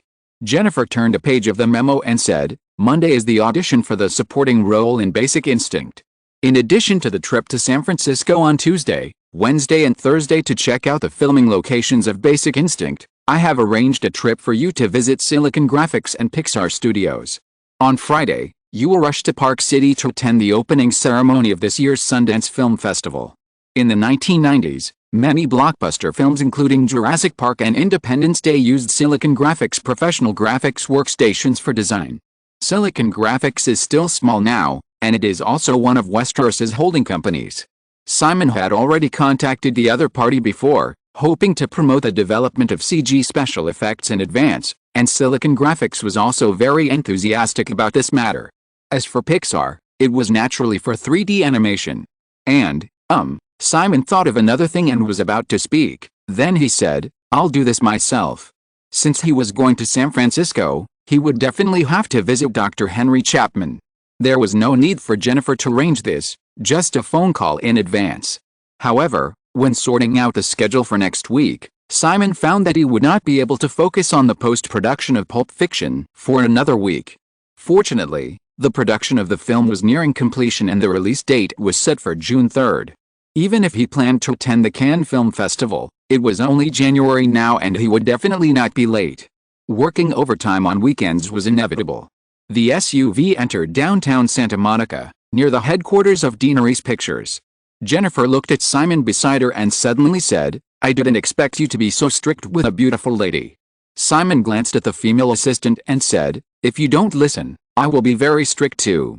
Jennifer avoided the man's eyes and said, if you make any excessive demands, I will definitely not listen. Besides, I will not give in for $300,000. I never think that money can make a person give in, unless it is a lot of money. It's just that everyone has their own weaknesses, and it's okay to find them. A third-tier actress, with not very good financial conditions, and eager to become famous, her weaknesses are money and opportunities. Not only can I give her these, but I can also take them away easily. So, she can only give in to me. Jennifer hesitated and asked tentatively, then, what about me? Simon shook his head, I don't know. Jennifer suddenly said with certainty, you must know. Simon smiled and said, maybe, but you have to try. Jennifer hesitated for a moment, looked at Simon boldly, and said, then, you try. Really? Really? Simon put the folder on his knees aside, reached over, and gently parted Jennifer's beautiful blonde hair. The moment the man's fingers touched her hair, Jennifer felt like a little squirrel that had encountered its natural enemy, and was completely frightened. Oh my God. He really grabbed her hair. But, this is in the car. How can this be possible? Feeling the man's breath getting closer and closer, she wanted to escape, but found that she couldn't even move her fingertips. Magic? Yes. He is a wizard. It was not until the man parted her blonde hair, kissed her white neck gently, and sat back that Jennifer felt her body soften again. Then, his seemingly proud voice rang in her ears again, look, I found it. Tie your hair up obediently in the future. I'd like to see it. She lowered her head and fiddled with her shoulder bag. She wanted to accuse him of cheating or something. But I don't know how long it took, The car should have stopped in the parking lot, and she seemed to, probably remembered that she had said him softly. After the weekend. It was Monday, January 11th. Many people thought it would be another ordinary week. With a piece of news from New York, Hollywood once again turned its attention to a young man who would be 20 years old next month. Westeros submitted a filing to the SEC on the first trading day of the week, claiming that it already held 5% of the shares of New World Entertainment. After the filing was submitted, Westeros did not stop and continued to absorb New World Entertainment's shares. At the close of the day, the share price of New World Entertainment, which had been hovering at a low of $7.50, had easily broken through $8.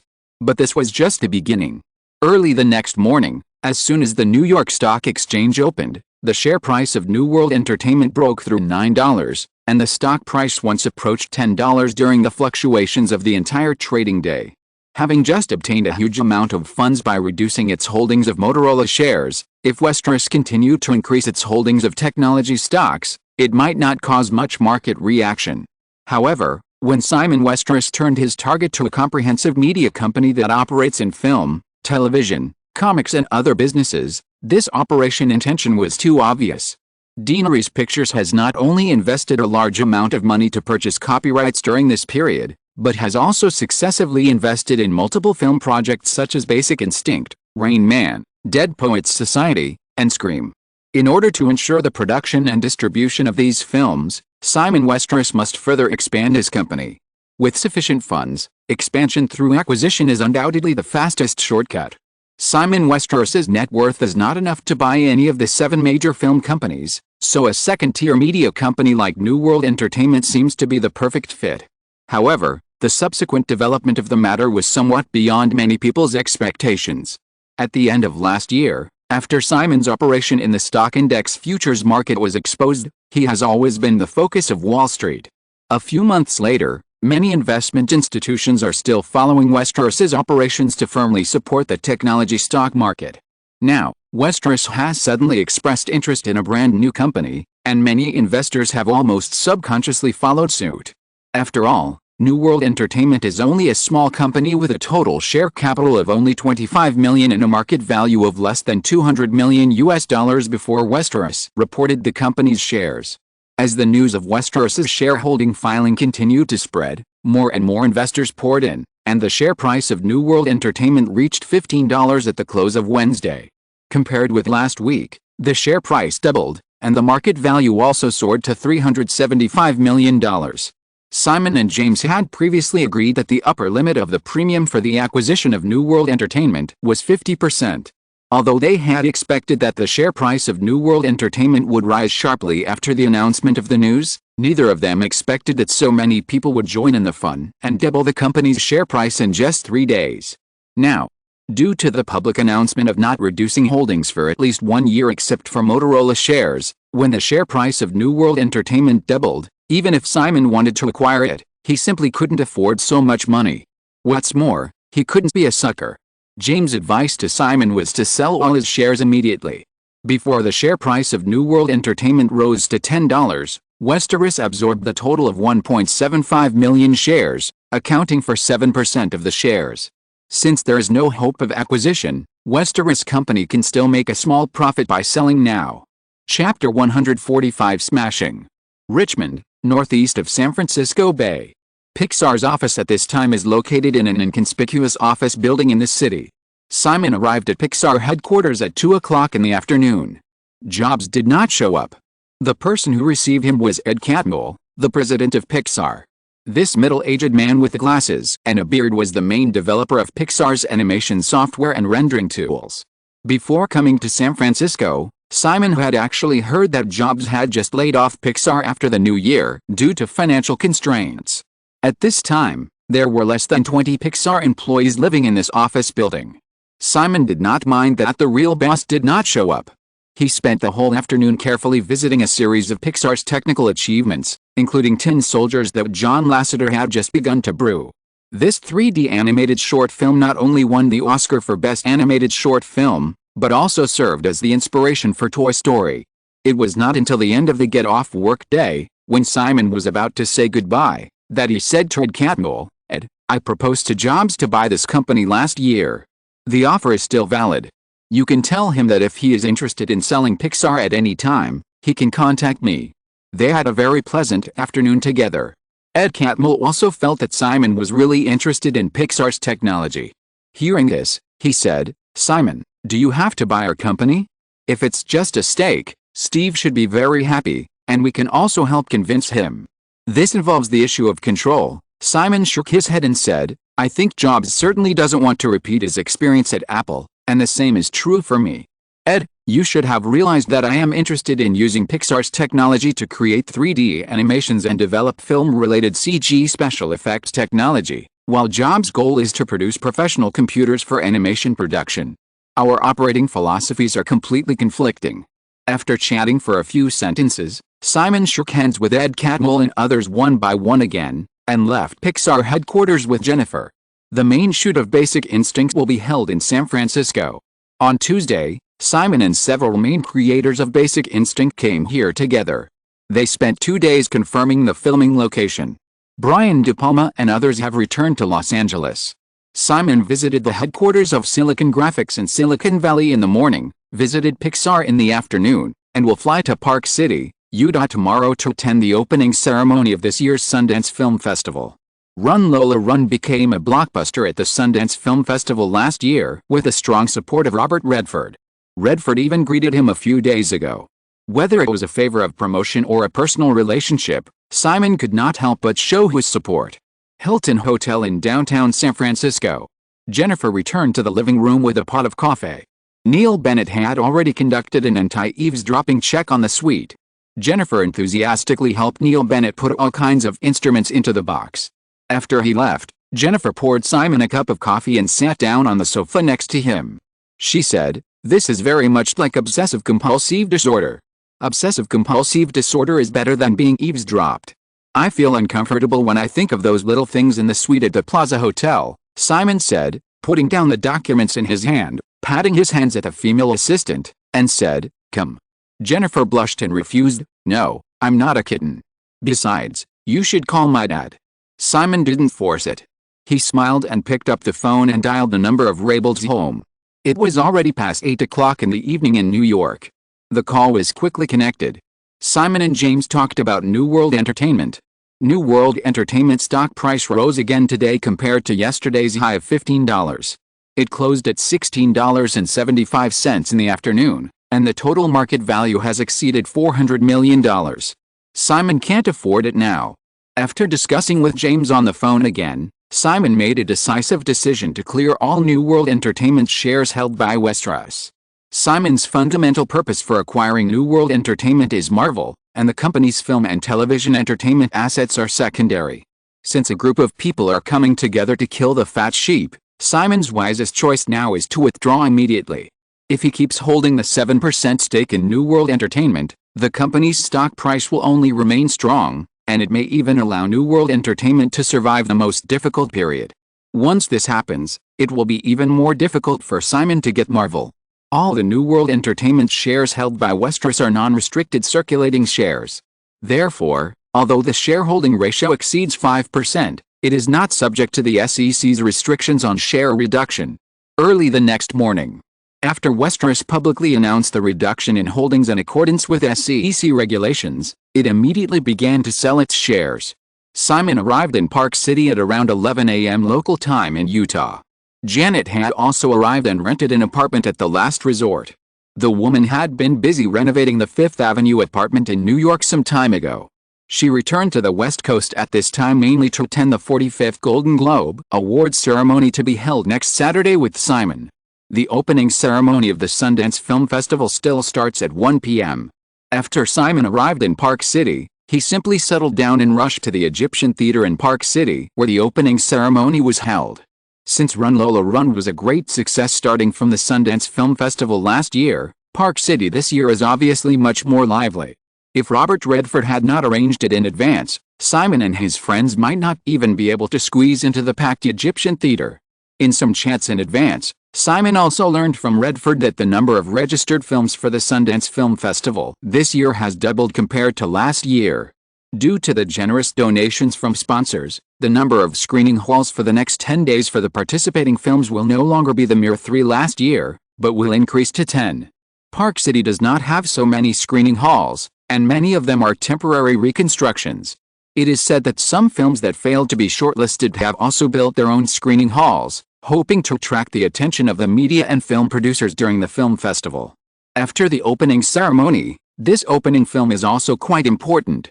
Prague Love is adapted from Milan Kundera's novel The Unbearable Lightness of Being and stars Daniel Day-Lewis and Juliette Binoche. Because the producer of Prague Love, Saul Zaentz, holds the copyright of The Lord of the Rings, Simon noticed this movie some time ago. Prague Love is scheduled to be released on February 5th and will be distributed by Orion. In order to promote the film, Saul Zaentz and other main creators also came to Park City. After the opening ceremony of the film festival, everyone rushed to the Sundance Institute headquarters at the foot of the ski resort to attend the official opening party of the film festival. Simon met Saul Zaentz at the introduction of Robert Redford. Saul Zaentz is in his 60s this year, with a thick white beard, habitually pursing his lips, and looks a little serious. This famous Hollywood producer started out as a record company in his early years. His first film, One Flew Over the Cuckoo's Nest, won the Academy Awards for Best Picture, Best Director, Best Actor and many other awards in 1975. In 1984, Amadeus won 8 out of 11 Oscar nominations, which once again attracted Hollywood's attention. For Hollywood filmmakers, being able to produce 2 Oscar-winning films in their career is definitely an honor that they can show off for the rest of their lives. At the party, after introducing each other, Saul Zaentz said, "Simon, I know you are very interested in The Lord of the Rings. I also heard that you have obtained the copyright of The Hobbit. However, unless you can provide a practical production plan, I will not give you the copyright of The Lord of the Rings." Simon and Saul Zaentz stood in the corner of the hall together. He shook his head and said, "Saul, I can't invest in the development of this project in advance without the copyright." Saul Zaentz said shrewdly, "You can make The Hobbit first. But I would rather make the Lord of the Rings series first," Simon said, hesitating for a moment, looking at Saul Zaentz and said seriously, "Saul, I know you may not be short of money, and I also know that this may be a bit abrupt. However, to show my sincerity, what do you think of $10 million US?" Although the party was a little noisy, Saul Zaentz still heard Simon's offer clearly. $10 million US? Exclamation mark. Saul Zaentz subconsciously wanted to ask a question in return, but he knew that he had not heard it wrong. But how is this possible? The current top-level offer for the copyright of the novel or script in Hollywood is only about $1 million. Simon Westeros has directly raised the market price tenfold. However, feeling that the young man was throwing money at him, although Saul Zaentz wanted to show an angry expression, his face was more of surprise and disbelief. No one in Hollywood would use $10 million to buy the copyright of a novel. Few people in the world would do so. After all, $10 million is enough to make a very good movie in this era. Saul Zaentz actually heard that Simon had previously spent a huge amount of money to purchase the copyright of the TV series, Charlie's Angels. Although the specific transaction price was not disclosed, it was definitely not the rumored $10 million. Moreover, that transaction also included the copyright of more than 100 episodes of the TV series, which is a real asset, while The Lord of the Rings is just a film and television adaptation right with an uncertain future. After hesitating for a long time, Saul Zaentz still couldn't make up his mind to refuse directly. "Simon, I need to think about it." Of course, Simon nodded, and said, "But, Saul, I hope to get your reply before the end of this weekend." Saul Zaentz shook his head and said, "That's too hasty." Simon insisted, "I don't want to wait too long." Saul Zaentz hesitated for a moment, and said, "Simon, since you have already got The Hobbit, you must know that this copyright actually also includes a fixed profit-sharing clause. The production company will need to pay 7.5% of the net profit of movies, television and other aspects to the Tolkien Heritage Foundation in the future." Simon nodded and said, "I know." Saul Zaentz said, "Then, if you want to get the copyright, I also need a profit-sharing agreement, at least 5%. Simon refused without hesitation and said, "Thor, I have already paid $10 million US, and it is impossible for me to give you a share." Perhaps you will think that since Simon Westeros is willing to offer a sky-high price of $10 million US, he will definitely not mind paying more. but I can clearly guarantee that it is only 10 million US dollars, and it is limited to this weekend. After the weekend, I will calm down and start this matter from the beginning. In addition, if you agree to this deal, you must sign a confidentiality agreement and never disclose our transaction price." Saul Zaentz listened to Simon's words and couldn't help but calculate in his heart. If he cooperated with other film companies, Saul Zaentz knew that he could only get a copyright transfer price of about 1 million US dollars, and perhaps the share terms would be easy to negotiate. However, even if it was a 5% net profit share, the film company would have to earn more than 200 million US dollars before he could get the same income as Simon Westeros's offer at this time. What's more, the Tolkien Heritage Foundation only took 7.5% of the net profit share. He just changed hands, and it was impossible to negotiate 5%, perhaps only 1 or 2 percentage points at most. Taking into account the factors of Hollywood's account book, the chances of future profit sharing reaching Simon Westeros's current offer of $10 million become even slimmer. After a moment's silence, Saul Zaentz raised the glass in his hand to Simon and said, "Simon, I'll give you an answer before I leave Park City." Simon took out a business card from his suit pocket, took a pen from Janet's handbag beside him, wrote down the address of the resort where he was staying, handed it to Saul Zaentz and said, "Saul, I'm looking forward to hearing good news." Janet had been listening quietly to the conversation between Simon and Saul Zaentz. When Saul Zaentz walked away almost in a trance, the woman took Simon's arm and said with a smile, 10 million US dollars, this is the price of a top-notch mansion on Fifth Avenue. As far as I remember, due to the malicious default of New Line Cinema, a famous Hollywood deadbeat, Peter Jackson, Saul Zaentz, the Tolkien Estate Foundation and other parties have gone to court with it over the profits of the Lord of the Rings series, and the amount involved in each lawsuit has reached more than tens of millions of US dollars. Although I don't know the specific share of Saul Zaentz in the original time and space, it must be very cost-effective to buy the adaptation rights of the Lord of the Rings for 10 million US dollars. Simon thought about this, stretched out his hand and gently embraced the woman, saying, "Recently, many things seem to be not going well. Everyone regards Simon Westeros as a fat sheep. I suddenly want to try it. If I also regard myself as a fat sheep, will some things become easier?" Janet felt the slight frustration in Simon's tone, came over and gently pressed her face against the man's face, and said, "You are not a fat sheep, Simon. Those who regard you as a fat sheep will definitely find out that they are the fools in the future." Simon smiled and said, "This is also what I am worried about." Janet was a little confused. Why? Simon was about to explain. Robert Redford walked over from the crowd, greeted him, and asked, "How is the negotiation?" Hollywood gossip always spreads quickly, and it is no secret that Simon is interested in the copyright of The Lord of the Rings. Hearing Redford's question, Simon shook his head and said, "Thor, promise to consider it. The adaptation rights of many classic Hollywood novels need to be negotiated, and there is no point in being anxious," Robert Redford consoled, stroking the wine glass in his hand, and said, "Simon, actually there is one thing. We have received a lot of scripts during this period, and some of them are very good. I was thinking, can you invest in a few, even just one? They are all very talented directors or screenwriters, like you, but they just lack opportunities. Moreover, the cost of these projects will not be too high, about 2 to 3 million. Simon is actually very interested in making some very interesting independent films. Deaneries Pictures can also support some direct filmmakers through this kind of project."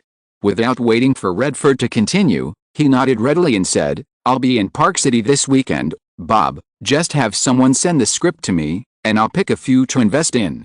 Although he was already very confident, Robert Redford still didn't expect Simon to agree so readily. However, he did not hesitate and said with a smile, "I will have someone send the script to you tomorrow. In addition, if you need anything for the publication, I can help you then." Chapter 146 Good Things Come in Pairs. Last night, I was disturbed by some tiny noises until late at night. In the end, I even doubted whether it was my hallucination. I looked in the mirror while brushing my teeth. Fortunately, I didn't have dark circles under my eyes, otherwise it would be embarrassing. It was 7 o'clock in the morning. Saturday. The weather in Park City in January was still very cold, but the house was warm as spring. Leaving the bedroom, I slowed down my pace and glanced at another door not far away. He must not have gotten up this time. I went downstairs to the living room, but I was shocked. Simon was already sitting on the single sofa next to the fireplace, making a phone call. Janet curled up in his arms like a kitten, squinting her eyes.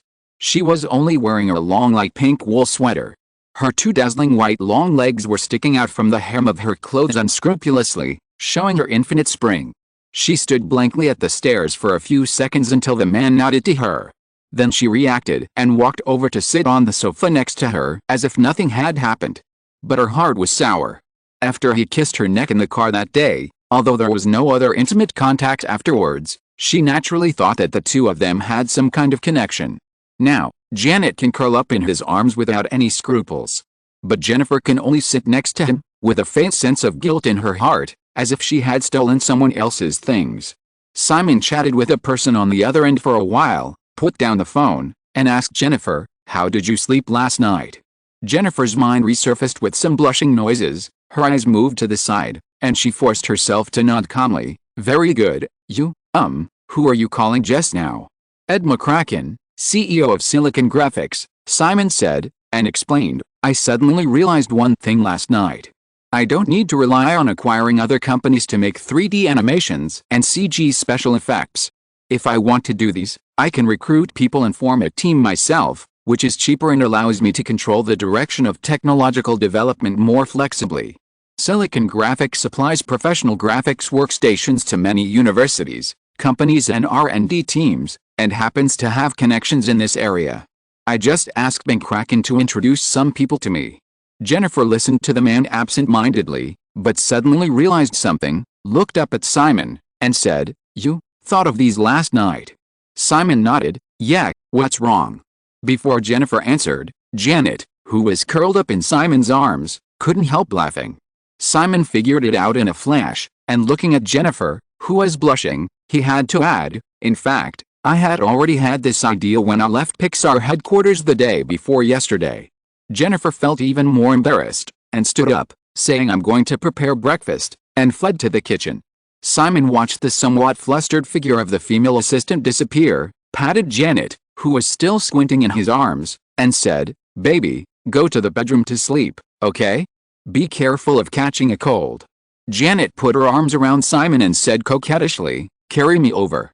Simon picked up Janet and went to the bedroom on the second floor, put her on the big bed, covered her with a quilt, and said, "Go to sleep, I'll call you when breakfast is ready." Janet shrank in the quilt, but when she heard it, she blinked at Simon. "You can have breakfast with her before calling me." Simon smiled and pinched the woman's face, helped her to gather the quilt, and went downstairs again. While still on the stairs, Simon heard the phone ringing, and came to the living room, just in time to see Jennifer coming out of the kitchen, probably to answer the phone. Seeing Simon, the female assistant immediately shrank back, like a frightened deer. Simon smiled helplessly, walked over and picked up the phone. The call came from New York. It was already working hours on the East Coast. After Westeros Company began to reduce its holdings of New World Entertainment shares yesterday, the company's stock price fell directly from $16.75 at the close of Thursday to $13.25 at the close of yesterday. The shareholders and senior executives of New World Entertainment, who were still waiting for Simon to contact them, could not sit still. Early this morning, Larry Cupan, the major shareholder of New World Entertainment, personally visited James Raybould, who was talking to Simon in Raybould's office. After buying New World Pictures from Roger Corman, the king of B-movies, in 1983, after several years of mergers, expansions, and reorganizations, Larry Cupan and his other partner Harry Sloan still hold more than 40% of New World Entertainment's shares. During the call, Larry Cupan said that they were very clear about Simon's intentions, and expressed their joy at the deal, hoping that both parties could formally start acquisition negotiations. Even at yesterday's closing price of $13.25, New World Entertainment's market value still exceeded $330 million, which was still beyond the reach of Westeros. Moreover, once the two parties officially started negotiations, New World Entertainment stock price would surely rebound again. The main dilemma New World Entertainment is currently facing is the lack of funds. If Simon agrees to start acquisition negotiations with New World Entertainment, those Wall Street capitals that want to rip Westeros off will certainly not allow the company's operations to have problems.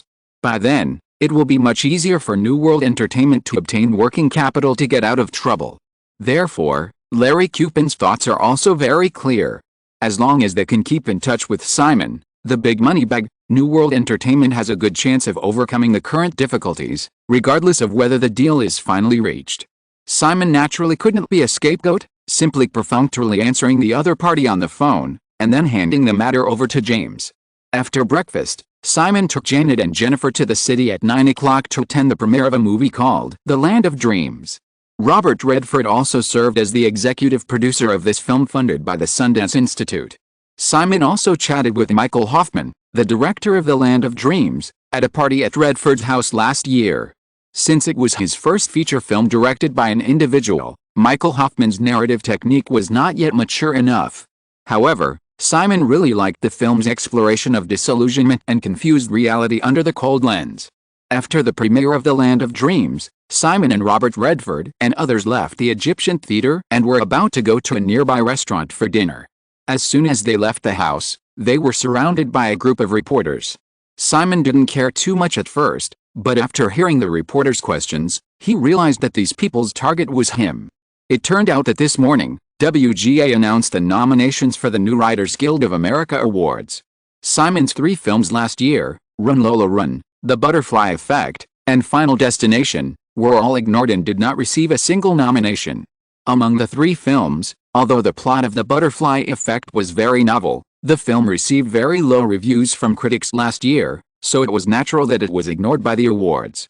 As for Final Destination, this blood thriller was even less likely to be nominated. Therefore, Run Lola Run can be said to be Simon's main force in this year's awards season. Before this, due to his age, the media generally predicted that the most important award that Simon would easily get at the Oscars during the awards season was the Best Screenplay.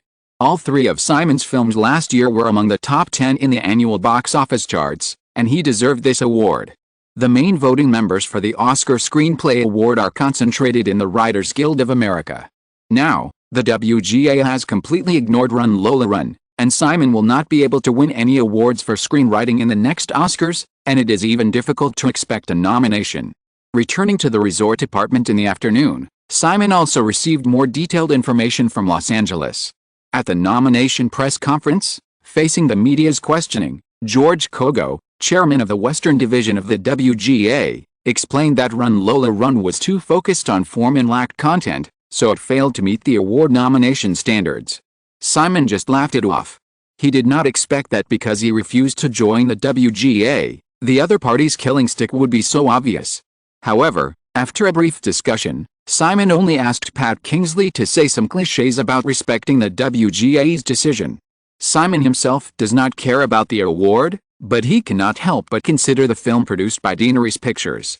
In the final analysis, the entire award season is a game, and everyone is in the game. If you want to get the award, you must follow the rules. Therefore, although some media with a keen sense of smell noticed the fact that Simon was not a member of the WGA and questioned the fairness of the WGA nomination, Simon did not respond to it. The noisy day ended. In the evening, Simon, Janet and Jennifer sat on the sofa together by the fireplace of the resort apartment, each holding a script in their hands. Robert Redford had 2 boxes of scripts delivered to him today. Simon plans to return to Los Angeles tomorrow afternoon and attend the premiere of another movie tomorrow morning, so he can only read these scripts in the evening. After the premiere of The Land of Dreams, Simon has agreed to invest in another movie by Michael Hoffman, called Sisters, which tells the story of a college student who went to Canada to visit his girlfriend and encountered various interesting things in a weird family. Janet was holding the script and leaning on Simon to read it with relish. Jennifer was a little absent-minded. It was nothing last night. Everyone went to bed quickly after the party. But tonight, in this strange town in the mountains, surrounded by ice and snow and cold, in a quiet resort cabin, there was a man and 2 women. This atmosphere was really weird. The weirdest thing was that the other 2 guys looked completely unaware. I don't know how long it took, but the phone rang suddenly, finally breaking the atmosphere that made Jennifer a little uncomfortable. She looked up and Simon had picked up the phone. He said a few simple words to the other end and hung up again. Janet was somewhat dissatisfied with the quiet atmosphere being broken. She squeezed Simon and asked, "What's the matter?" Simon picked up the script again and said with a smile, "The Lord of the Rings is ours." Janet curled her lips and said, $10 million. It would be abnormal if Xantz refused.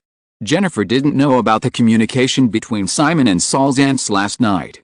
She was a little unbelievable when she heard it and said, $10 million to buy the copyright of the Lord of the Rings trilogy. Yes, you just need to know it, don't tell anyone. Jennifer's expression was still full of surprise, and she just nodded. Janet smiled and stretched out her little hand to grab Simon, saying, "This sheep is very fat, Jenny, do you want to touch it too?" Jennifer blushed slightly and pretended not to hear Janet's words. Janet rolled her eyes, stood up and walked over, pulling Jennifer, who had not yet reacted, back to her feet, and pressed her back to her previous position. The woman ran to the other side of the sofa, squeezed Simon to the middle, and sat down again. This was the long sofa facing the fireplace. It wasn't very big, and it seemed a bit crowded with 3 people sitting on it. Jennifer didn't know if it was because of the fire in the fireplace, but she felt a breath of the man next to her, and her face suddenly felt a little hot. She didn't know what she felt in her heart. After hesitating for a long time, she still didn't run away. She carefully leaned next to the man, pretending to be calm and focusing on the script again. Simon was still thinking about getting the copyright of the Silmarillion in one go. He didn't expect Janet to do this suddenly, but he just smiled and said, "Only 2, a little too few. Little bastard, how many more do you want? Of course the more the better, don't pinch him. Jenny, pinch him too." Jennifer raised her arm eagerly, but when Simon happened to look at her, she shyly shrank back. After the 2 of them played around for a while, she randomly found a topic and asked Simon, "Have you picked a script?" Simon shook the script in his hand and said, "This one is good." Jennifer looked sideways with curiosity and found a string of numbers written on the cover of the script, 3000. 3000, what does this mean? Simon sensed her curiosity and took the initiative to explain, "This is a black drama. It tells the story of Vivian, a street prostitute in Los Angeles who agrees to accompany a rich man for a week in exchange for $3,000. However, I plan to turn it into a romance film." Jennifer frowned slightly when she heard the term street prostitute, and quickly said, "A romance film, like, The Lady of the Camellias." Simon nodded and said, "That's right." Janet also said at this time, "In that case, it must be a tragedy. If it were a work by Alexander Dumas, perhaps someone would be interested. In modern times, who would be interested in a love tragedy about a street prostitute? I didn't say I wanted to turn it into a tragedy. Of course, the ending is that the prince and princess live happily together." Simon shook his head, glanced at the script in his hand, and smiled. "I also thought of another name for this story, Pretty Woman." The Pretty Woman in memory happened to be adapted from a black drama film called 3000. Simon didn't expect to see this story in the script recommended by Redford. Both the name of the screenwriter J.F. Lawton and the content of the story are very consistent with Pretty Woman. But if you think about it carefully, the Sundance Institute happens to be a platform for training and development for new directors and screenwriters, and the black drama 3000 script also conforms to the style of the Sundance Film Festival. After sorting out these, it is not too coincidental to get this script at this time. After Run Lola Run, if Pretty Woman comes from Sundance again, Park City will definitely be more lively in the future. On the sofa in front of the fireplace, Simon felt the 2 women beside him, thinking about the good things that came in pairs tonight. The Lord of the Rings and Pretty Woman were one in succession. Maybe Park City is really his blessed land. Chapter 147 Can't Slow Down. After a short break in Park City for 2 days, Simon returned to Los Angeles and was once again surrounded by busy work. Santa Monica. In the conference room of Deaneries Pictures headquarters, Simon, Amy and CAA President Michael Ovitz sat around the conference table. The purpose of this meeting was to discuss the 2 films that Deaneries Pictures was about to produce, Rain Man and Steel Magnolias. The main production plan of Rain Man has been finalized, and only some details are left. Both parties did not waste too much time on this. When it came to Steel Magnolias, the atmosphere became tense. Deaneries Pictures wanted to invite CAA's director Herbert Ross and actress Sally Field to participate in this film. These 2 were also the original creators of Steel Magnolias. However, the conditions offered by Michael Ovitz were unacceptable to Simon. Michael, Herbert Ross and Sally Field are packaged for $10 million, which is too high. Steel Magnolias is an ensemble drama. If I pay Ross and Field a high salary, other actors will also ask for more, and Deanery's Pictures will find it difficult to bear this project. Therefore, we can offer Ross a salary of $5 million, and as for Ms. Field, only $1.5 million. Herbert Ross is not only the director of the original Steel Magnolias, he is also the director of Michael Fox's The Road to Success, which grossed more than $60 million in North America last year. Before that, Herbert Ross's 1984 musical Footloose cost $8 million and grossed $80 million in North America, which also made the film company a lot of money. The value of a Hollywood director is ultimately determined by the box office, so Herbert Ross is completely worth $5 million. However, although Sally Field won 2 Oscars for Best Actress in 1979 and 1984, this actress basically has no box office appeal. In the 1980s, there were not many Hollywood actresses worth more than $2 million. Since Steel Magnolias was a group play, Simon could only offer $1.5 million. Michael Ovitz heard this and stared at Simon. This was his habitual gesture during the negotiation process. He said in a dissatisfied tone, "Sally is a 2-time Oscar winner, Simon. Do you think $1.5 million is possible?" Simon was not affected by Ovitz's eyes at all, and said, "This was a few years ago, Michael. We all know that no one in Hollywood can get a lifetime of first-line salary with 1 or 2 little golden men. Compared with Miss Field's box office appeal, $1.5 million is already very high. That's impossible." Michael Ovitz shook his head, paused, and then he slowed down his tone a little, saying, "Okay, Simon, considering the specific situation of this film, I can make some concessions. Herbert is $6 million and Sally is $3 million. However, you must agree to my other 2 conditions. First, all other supporting roles in the film must be selected from CAA. Second, Robin is still very interested in Dead Poets Society. I hope you can give the male lead to her. If you insist on this request, Michael, my answer is the same as yours. It's impossible. First of all, I don't plan to make Steel Magnolias a package project for CAA. Secondly, Bob has agreed to play in Dead Poets Society, and I can't give the role to Robin Williams. 3 weeks of small-scale screenings have accumulated enough word of mouth. Good Morning, Vietnam officially opened on a large scale last Friday, and earned $11.75 million in the 3 days of the weekend. The media predicts that the movie's box office for the 4th week will exceed $16 million. As a popular movie destined to be a long-term hit, Good Morning, Vietnam North American box office will soon exceed $100 million. As the male lead, Robin Williams has also successfully promoted from a second-tier actor to a first-tier superstar. At the end of last year, CAA changed its mind on the day of signing, and Deanery's Pictures failed to pick up the leak. Although Simon was a little regretful about this, he did not intend to be led by CAA. At present, the company has negotiated with De Niro for 2 film contracts, Dead Poets Society and The Sixth Sense. Although the contract has not been officially signed, Simon is unlikely to change his mind at the last minute like CAA. After the 2 finished speaking, no one spoke again. After a moment of stalemate, Ovitz relaxed and leaned back in his chair, saying, "Perhaps, our meeting today can only end here." Simon stood up and stretched out his hand to Ovitz across the desk. "Well, Michael, I hope we have a chance to work together again next time." Michael Ovitz was stunned. He didn't expect Simon to be more decisive than himself. The young man's words obviously meant that Deanery's Pictures would no longer contact CAA for Steel Magnolias. There was no room for maneuver on the issue of Dead Poets Society. Standing up and shaking hands with Simon, Michael Ovitz advised, "Simon, you can't do business on impulse. Reconsider it and call me anytime. I think I've thought about it. Then I can only wish you good luck." After sending Ovitz away, Simon sat back at the conference table, looked at his watch, and said to Amy Pascal beside him, "Give up Herbert Ross and Sally Field. We will pick people from WMA and ICM." According to the status of Herbert Ross and Sally Field, Deanery's Pictures' budget for Steel Magnolias is $15 million. But if Ovitz's offer is followed, the film budget will definitely swell to $20 million or even $25 million. In the original time and space, the North American box office scale of Steel Magnolias was $80 million.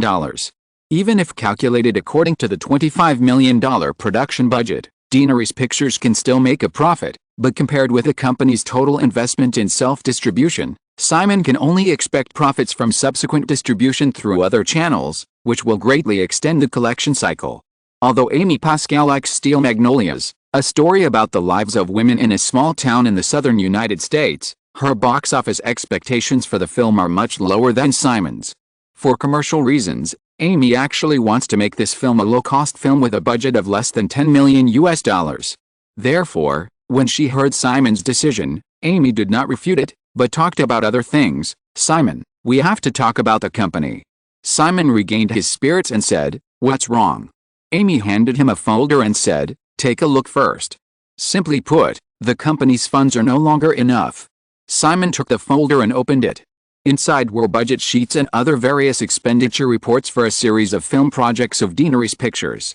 Not counting When Harry Met Sally and Pulp Fiction, which have basically completed post-production, Daenerys Pictures has officially approved 6 films, including Basic Instinct, Scream, Steel Magnolias, Blue Angel, Rain Man and Dead Poets Society. Among them, except for Basic Instinct with a budget of $20 million, which was jointly produced by Daenerys Pictures and Fox Films, the other 5 films were all invested by Daenerys Pictures alone. The budgets of the 5 films range from $10 million to $25 million, and a total of $75 million are required. After reserving this fund, Daenerys Pictures only has $25 million left of the $100 million loan it obtained from Wells Fargo. But of this $25 million, just buying out a copyright of Charlie's Angels cost $7 million, and the transaction with United Artists, the expenditure of the 2 scripts of The Hobbit and Rain Man, was $2 million.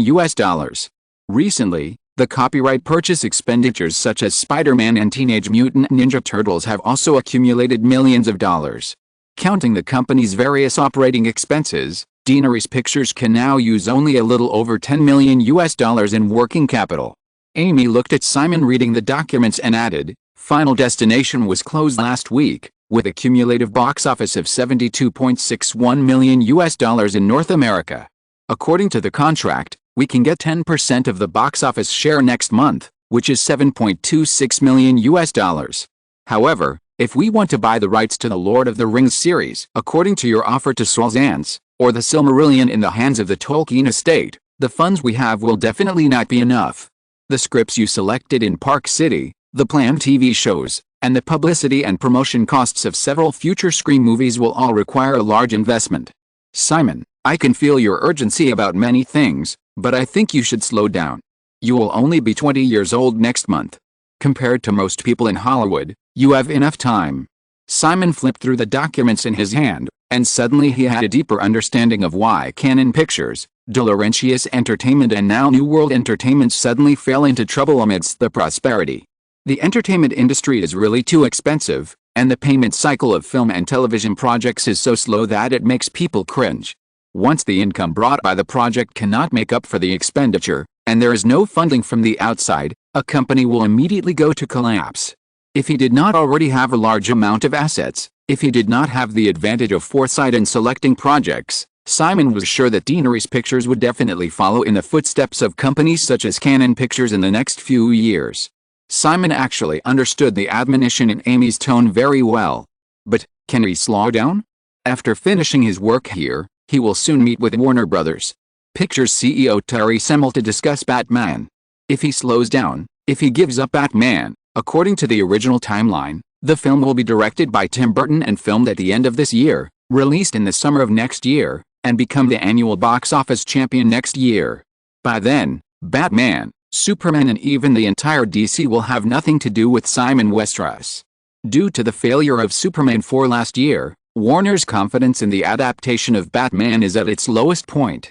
This is also the last opportunity for Simon to take advantage of the opportunity to intervene in the copyright of this top superhero. How can he slow down? Similarly, the films that Daenerys Pictures is developing and the copyrights that have been purchased are basically projects that are bound to be a big hit in the next few years. Once these projects are a big success, Simon will take a fancy to other novels or scripts, which will definitely cause a rush. It will be even more difficult for Daenerys Pictures to continue to hoard more copyrights.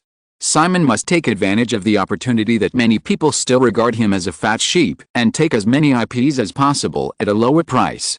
Even many things outside of Hollywood, He can't slow down. He can't slow down.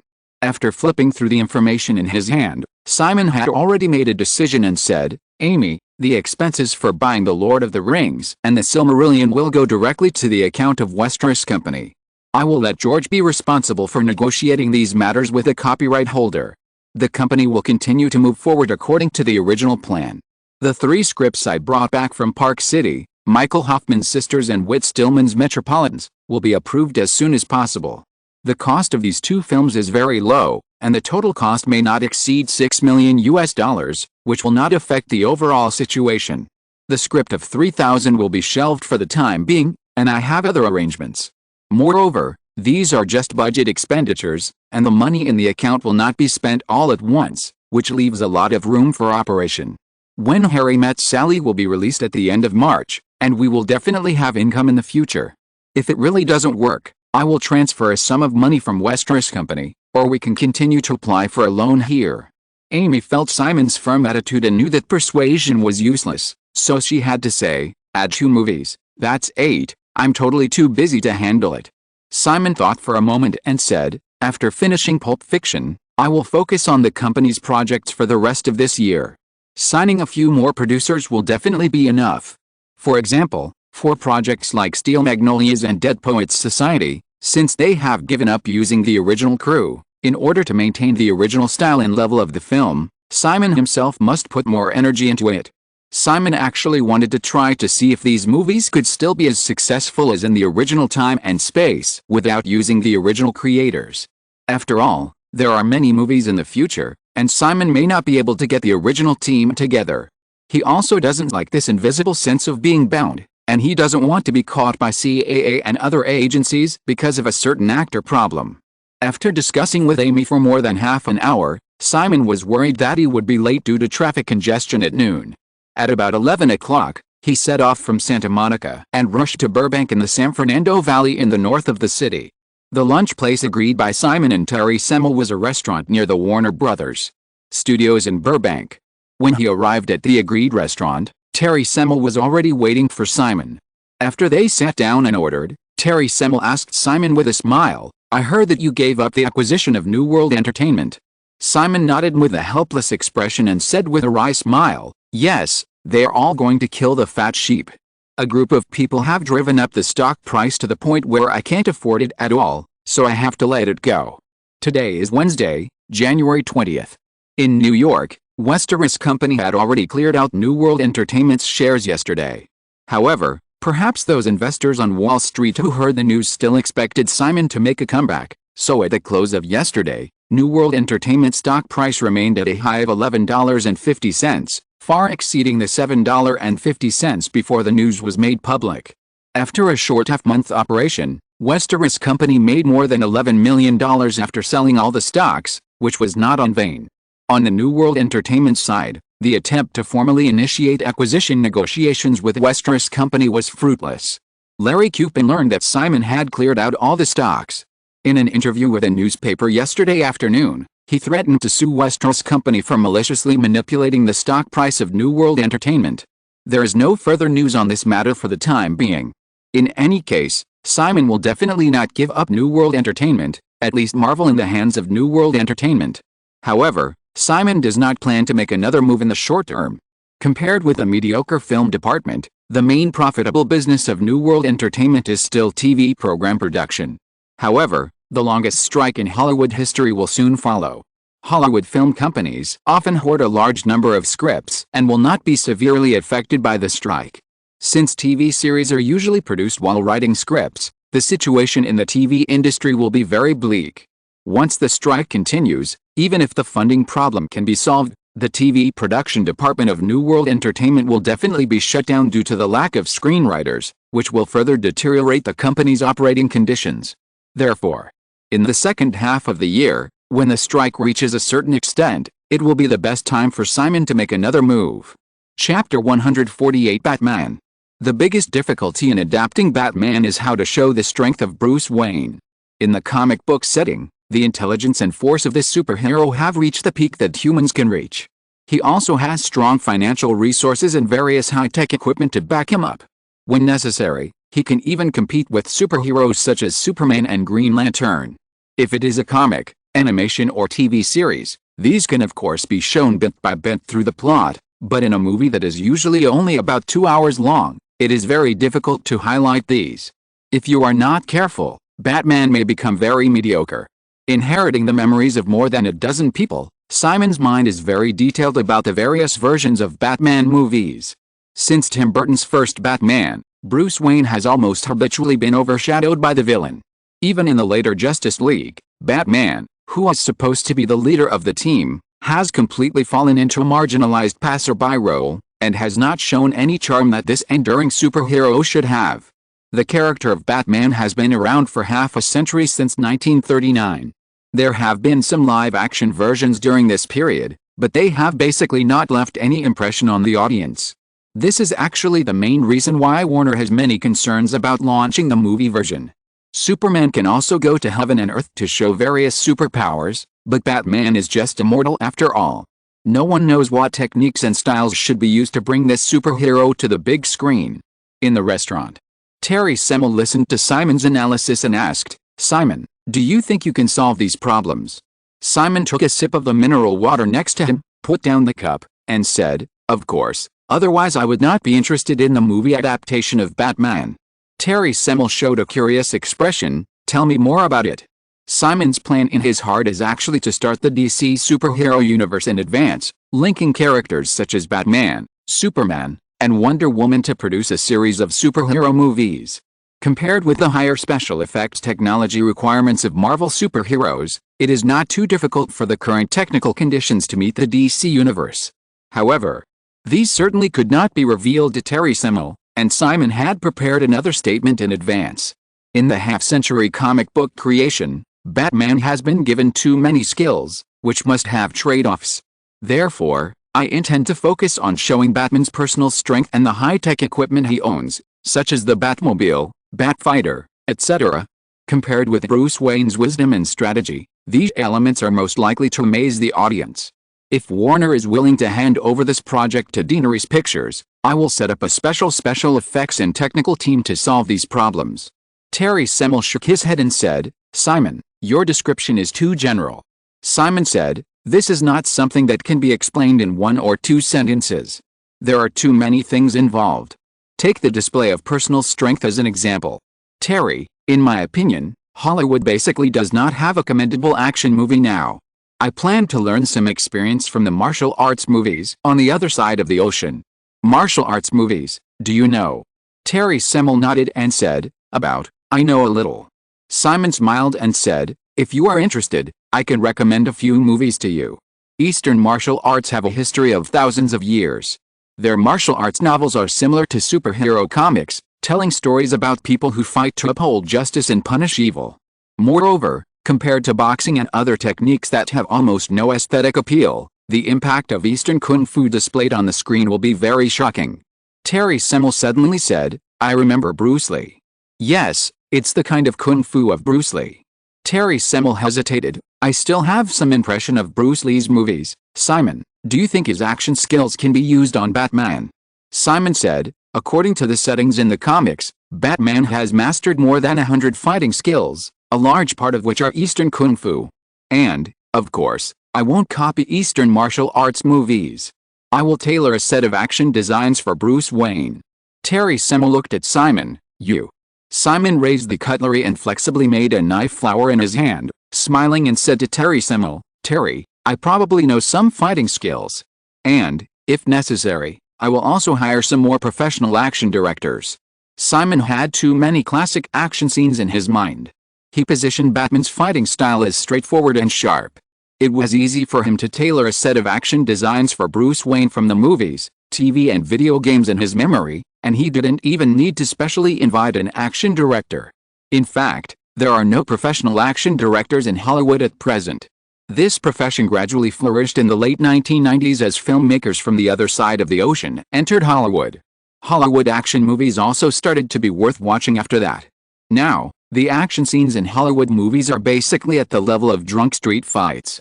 Terry Semel looked at the movements of Simon's hands, but he remembered that at the end of the previous year, He broke the leg bones of 5 young men in a 1-on-5 battle. He immediately no longer doubted that this young man could design special action shots for Batman. However, he inevitably felt a little emotional again in his heart. What else can't this young man who suddenly broke into Hollywood know? Simon, if I understand correctly, you just mean that you want to take full responsibility for the production of Batman. Yes, I will write the script and direct the film myself. Terry, you know, I have always been accustomed to fully controlling my own projects. So far, the few films I have produced have been very successful. Terry Semel asked, what about the film contract you owe Disney? I recently planned to redeem the director contract signed with Disney. If Disney disagrees, it will be ranked after Batman. The contract does not stipulate that I must fulfill the contract with Disney before I can shoot other films. Due to the success of Lola Run, Disney signed a very loose contract with Simon. This is actually the treatment of many first-line directors in Hollywood. Just like Spielberg, the 4 film contracts he signed with Universal after Jaws have not been completed yet, but he has frequently cooperated with Paramount and Warner in recent years. Since you have so many ideas, Simon, what about the budget? How much do you plan to spend on this movie? Simon said, $50 million. Terry Semel was obviously shocked. One movie? Of course. Simon nodded, and he also understood why Terry Semel asked this question. 10 years ago, the production budget of Superman was $55 million, setting a record for the cost of film production at the time. But in fact, the investment of $55 million in the first Superman was to shoot the materials of the trilogy at one time. Even until the 2006 Superman Returns in the original time and space, the original Marlon Brando shot was still using the footage. Hollywood movie budgets have shown an explosive trend, but there are still very few movies with a budget of $50 million. In Simon's plan, he intends to use the next 6 months to improve the technical problems of Batman in all aspects. Deaneries Pictures will also set up its own special effects studio like Lucas did when he produced Star Wars. These all require huge investments. On the other hand, Simon reported a budget of $50 million, in fact, to force Warner to withdraw from this project as much as possible. In the original time and space, Tim Burton's Batman had a production budget of only $35 million, and Warner introduced a British record giant Polygram to co-invest. This also led to the fact that after the success of the first Batman, Warner had to continue to bring in Polygram as an investor for many subsequent sequels. In order to save budget, Warner even signed a full-channel profit-sharing contract with Jack Nicholson, who played the Joker, which was the most humiliated person in Hollywood history. After the success of Batman, Jack Nicholson successively received more than $50 million from the box office, video sales, peripheral products and other channels. This salary record was not broken until after 2000. On the other hand, Warner also ignored the issue of sequels, so it did not sign a long-term film contract with the main creators. This also caused the protagonists of several Batman movies in the 1990s to change constantly, which greatly affected the box office performance of the film. After the success of the movie, Batman became a big gold mine. It is difficult for outsiders to understand why Warner made such a series of stupid decisions. But the reason is actually very simple. In the final analysis, Warner Bros. Has no confidence in the live-action Batman movie project. To be fair, Simon actually thinks that Tim Burton's Batman does not have many highlights, and is even very bad. Michael Keaton's Bruce Wayne is even more passerby than Ben Affleck many years later, and does not show the personality charm that Batman should have. The heroine Kim Basinger's acting skills are off the line throughout the whole process. Even the acclaimed Joker is only at the average level of Jack Nicholson. To be more mean, the reason why Jack Nicholson's Joker is outstanding is simply because the protagonist is too bad. So why is Burton's Batman so successful? The reason is actually very simple. As a superhero character that has lasted for half a century, the popularity of Batman in the hearts of Americans is very similar to that of Journey to the West on the Other Side of the Ocean. Everyone knows that Bruce Wayne embarked on the road of punishing evil because he witnessed his parents being killed by gangsters when he was a child, just like the people on the other side of the ocean know that a monkey jumped out of a stone. So, this superhero who has existed in the hearts of several generations of Americans was brought to the big screen for the first time in a high-budget live-action film. Even if many people have no interest in comics, They are likely to go to the cinema just because they have heard the name of Batman too many times since childhood. Not to mention those fans who grew up with comics. Therefore, the first time Batman was brought to the big screen, as long as the film was not too bad, it was destined to be a big hit.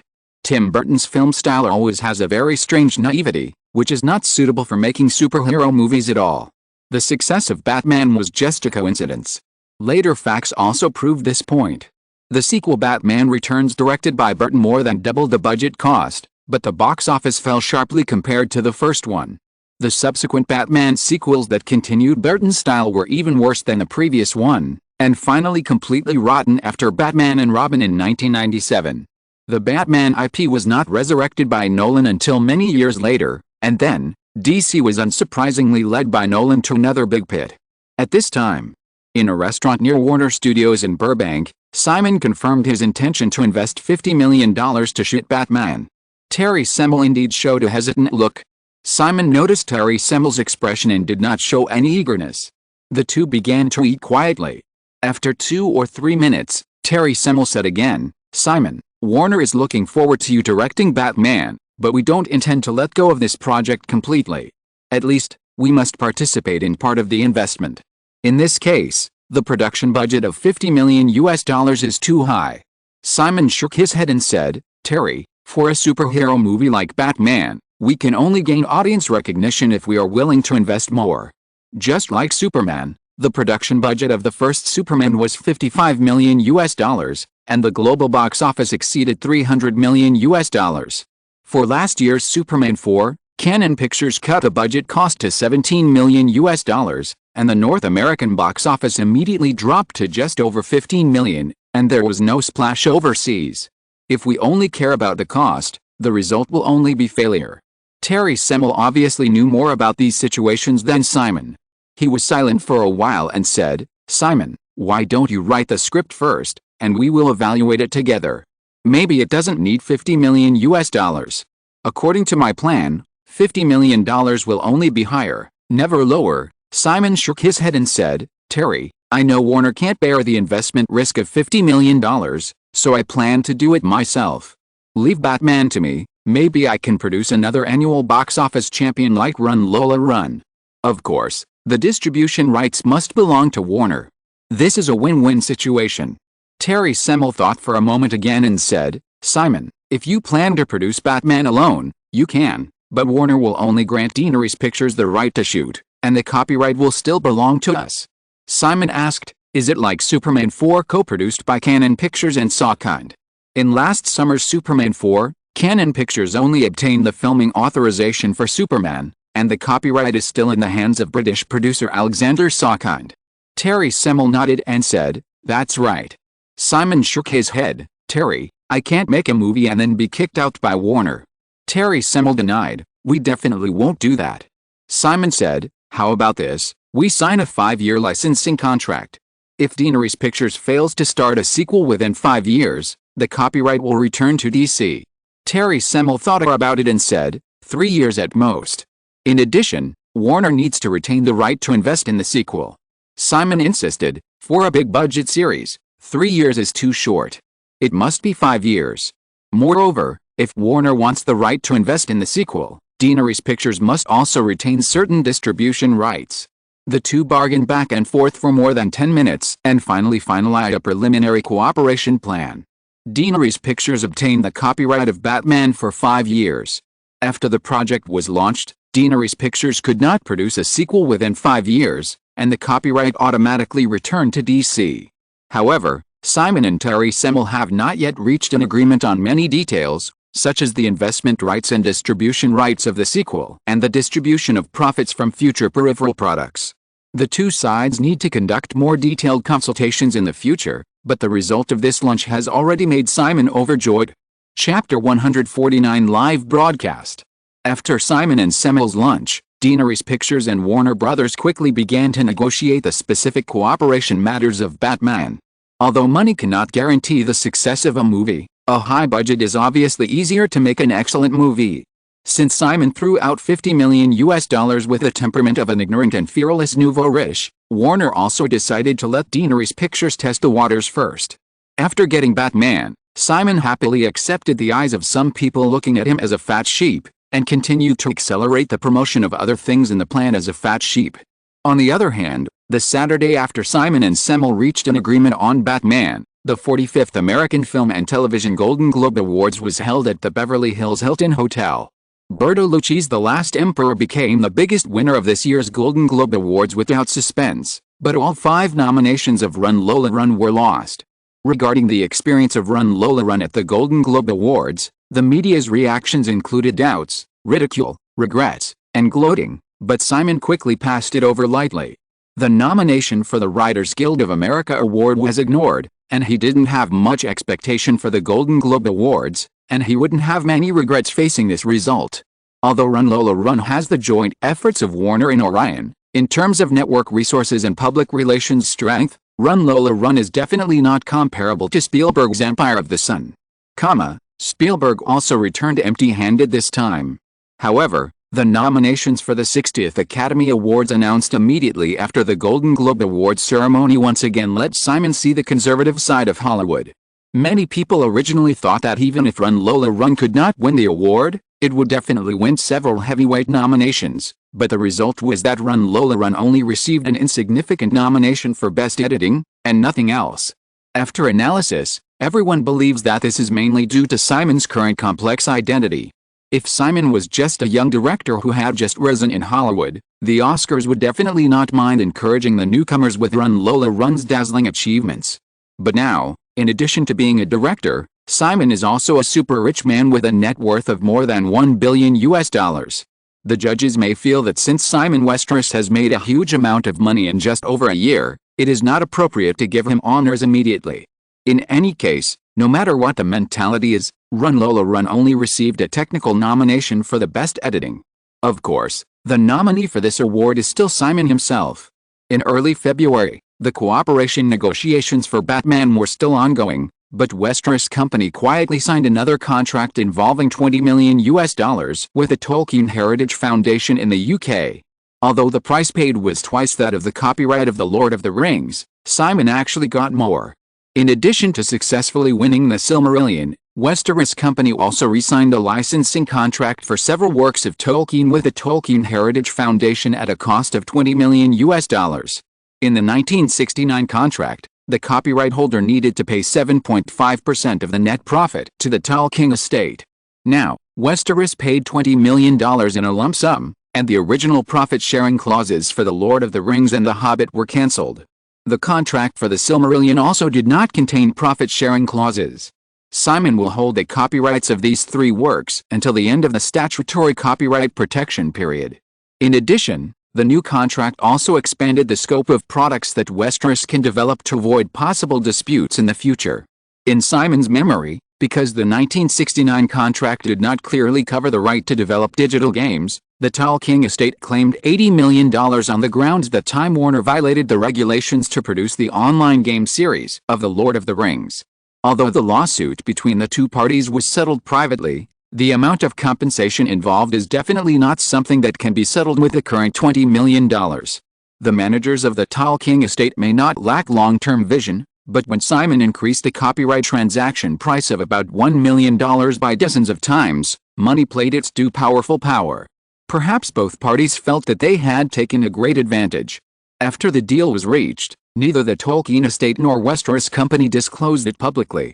As for the future, no matter what the result is, each party has already made up their mind. To be fair, Simon himself did not dare to guarantee 100% that Tolkien's Middle-earth series would be as successful as in the original Time and Space, but his chances of winning would definitely be much greater. From mid-January to mid-February, the negotiations between Daenerys Pictures and Warner Brothers lasted for a month, and the detailed cooperation plan for Batman was finally finalized. The 5-year authorization period remained unchanged, and Daenerys Pictures paid $2 million for the copyright of Batman, which was another fat sheep compared to the $200,000 for Spider-Man. The 2 parties agreed that the first film would be invested by Daenerys Pictures, and Warner Brothers. Pictures would obtain the global distribution rights of the film. If the first film is successful, Warner will have the right to invest up to 50% in the sequel.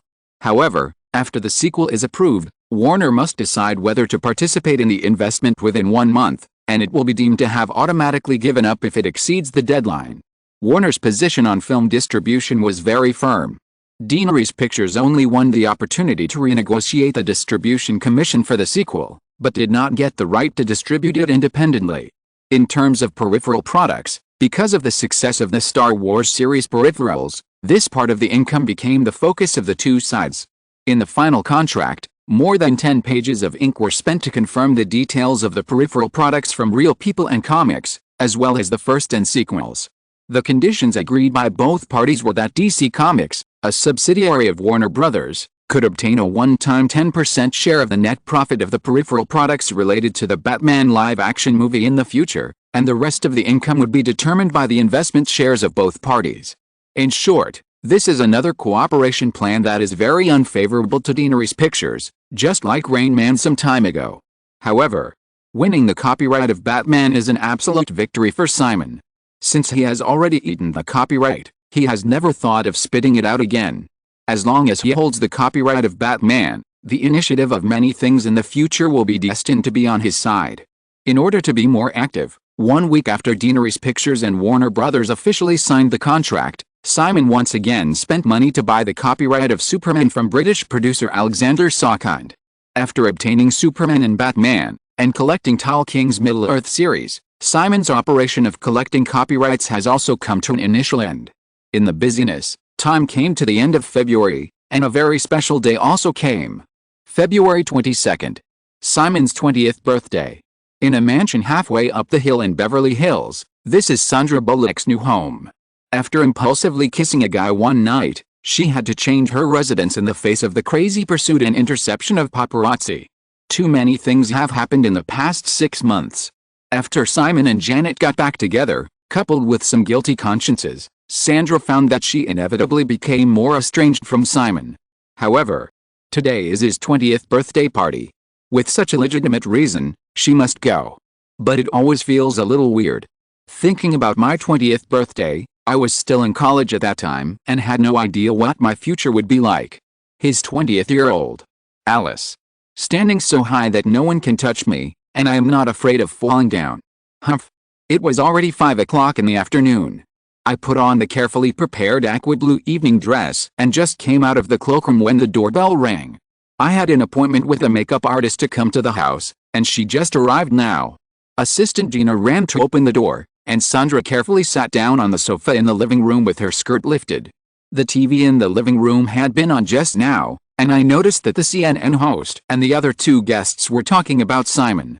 The screen behind them was actually showing the live broadcast outside the guy's Palisade mansion. This, isn't it too exaggerated? It was just a birthday party, but CNN was invited to come, and it was broadcast live. However, thinking about what he has done from the summer of 2 years ago to now, CNN's reaction now doesn't seem too excessive. Picking up the remote control and turning up the volume of the TV, Gina came in with her makeup artist. She motioned for the makeup artist to help her in the living room, but her eyes were fixed on the TV screen, listening to the discussion between the host and the two guests with interest. Yes, Jim, Simon Westeros also reminds me of Howard Hughes, but he is more legendary than Hughes. The first movie Westeros produced won the North American box office championship, and the global box office was $400 million. Compared to his age, this is a miracle. What is even more amazing is his operation in the stock index futures market last year. For 5 months, Westeros bought and sold closely according to the rise and fall of the S&P 500 index, as if he could completely predict the rise and fall of the index. Another female guest wearing glasses said, "But, Daniel, I think Simon Westeros has completely lost control after the stock market crash last year. Especially in recent times, his various capital operations are almost disorganized. He was angry with Motorola and sold all of the other parties' stocks. He tried to acquire New World Entertainment, but after being frustrated, he quickly gave up. And Daenerys Pictures, Westeros is completely spending money recklessly. Our young rich man is said to have approved 8 movies now. If you count the recent Batman and Superman, that's 10. I specially collected a list of movies. According to public information, these movies basically don't have much sales potential, but the budget is generally higher than the average level of Hollywood. Just like Rain Man, have you heard about it?" The male guest named Daniel nodded and said, I've heard something about a movie starring Dustin Hoffman and Tom Cruise. It is said that it was rejected by all major Hollywood film companies. Moreover, Deanery's Pictures seems to have signed a very unequal contract with MGM United Artists. But I always feel that Westeros should have other considerations. If anyone thinks that a young man who can earn more than $1 billion at the age of 20 is a fool, then, don't doubt it, he is the fool. Hey, Daniel, are you talking about me? The female guest retorted with a smile, and said, but I do think that Simon Westeros's behavior during this period is completely arbitrary. If this goes on, perhaps in a few years, his wealth will shrink significantly. This is just your speculation, Katie. When Howard Hughes made Hell's Angels, everyone thought he might go bankrupt, but the result was that Hell's Angels made $8 million at the box office. $8 million in 1930 was definitely higher than the box office of Star Wars or A. Moreover, I think Simon Westeros' personal assets should be mainly concentrated in that batch of technology stocks. After reducing his holdings of Motorola shares, based on the recent stock price, Simon Westeros's assets alone are worth more than $1.3 billion. It should be more, the host sitting next to him said at this time, according to the information we have received. After the failure of the acquisition of New World Entertainment, Westeros has recently been absorbing stocks of some technology companies. For example, Silicon Graphics. It is said that Simon Westeros visited this San Francisco graphics workstation manufacturer last month. According to the latest reported data, Westeros's shareholding in Silicon Graphics has reached 11%. There is also Oracle, with a shareholding ratio of 9%. Next, Microsoft, Intel and other companies have increased their shareholding ratios from the original 5% to more than 7%. Calculated, Simon Westeros has invested at least half of the money he got from cashing out Motorola shares in the stocks of these companies. Many investment institutions on Wall Street have recently started to follow up again, and once again significantly raise the technology sector. Now, the value of Simon Westeros's stock assets should be close to $1.6 billion. The male guest waited for the host to finish speaking, and spread his hands to the female guest and said, look, it's still $1.6 billion. Simon Westeros' profit from the stock market crash last year was about $1.6 billion. Now, Katie, according to what you said, Westeros has been willful for a while, and his wealth has not only not decreased, but increased. The female guest said, but I still don't think that as long as Simon Westeros is a normal person, he will not always create miracles. The host suddenly said, Katie, then, do you think Simon Westeros is normal? The male guest laughed immediately. The female guest also smiled and said, well, Westeros is indeed not normal. But what I mean is that as long as he's not an alien, I don't think there should be such a possibility. Then he will definitely face failure. Just like the movies of Deanery's Pictures, Westeros may be able to guarantee the box office success of 1, 2 or 3 movies, but he can never guarantee all of them. Every year, Hollywood movie companies have no shortage of box office hits, but their financial reports are often in the red. I also know the Hollywood account books, but I am not referring to these, but the real losses. Why? Because in addition to those high-profile hits, they also have a long list of failed movies. After the host waited for the female guest to finish speaking, he clapped his hands and said, no matter what the future holds, today is Simon Westeros' 20th birthday. This young man who has suddenly risen for only more than a year has created too many miracles. I believe everyone must be very curious about him. So, let's hand the camera over to the reporter in front again. Quotation mark. Chapter 150. At dusk. Outside a mansion on the hillside of Palisade, the narrow mountain road was almost impassable due to the crowding of too many media reporters, and dense flashes were frequently lit up. Before the party, many media offered sky-high prices in the hope of entering the venue to shoot, but were all rejected. However, Simon's refusal attracted more reporters to join in the fun, and some TV stations even drove live broadcast vehicles over. Compared with the thank you party at the end of June last year, the scale of this birthday party has also expanded a lot. Many projects launched by Deanery's Pictures are in the early preparation stage. With obvious intentions, Simon's agent Jonathan Friedman took away 100 invitations by soft and hard means. Calculated based on 2 guests per invitation, the number of guests from WMA alone reached the scale of the last party. Due to the change of his status, Simon's social circle has expanded rapidly in the past 6 months. Many guests from New York and San Francisco came to attend the party. Simon was generous and rented 2 business jets to pick them up. In addition to the many Hollywood natives, the total number of guests at the party exceeded 700, and the number of security, waiters, bands and other service personnel at the party site also reached 100.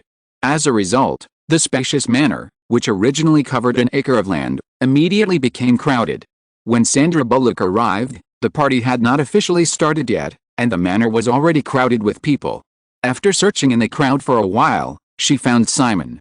He was talking to Terry Semel, CEO of Warner Brothers Pictures, and the atmosphere seemed not very harmonious. "Terry, I didn't mean to catch Warner off guard. I want to make Batman, and I also like Superman. It's that simple. When you were negotiating with us about Batman, you must have already started contacting Sawkind." "Simon, Warner only learned the news at the last minute. You should understand why I did this, Terry. If I'm interested in anything now, its value will suddenly soar a lot. I don't like being treated as a fat sheep all the time, so I can only handle this matter in a low profile. Moreover, although I have obtained the copyright to Superman, the terms in the contract will not change, and Warner still enjoys the rights you deserve. Simon, I know you want to buy DC, and I'm sure you have other ideas. But in any case, I hope that both sides can communicate very frankly, so that we can achieve a win-win situation." Terry Semel looked at Simon and said this, then slowed down his tone, stretched out his hand to him, and said, "Also, happy birthday." Simon shook hands with Semel and said, "Thank you, Terry, have fun tonight." Sandra Bullock waited patiently for Terry Semel to leave before walking forward.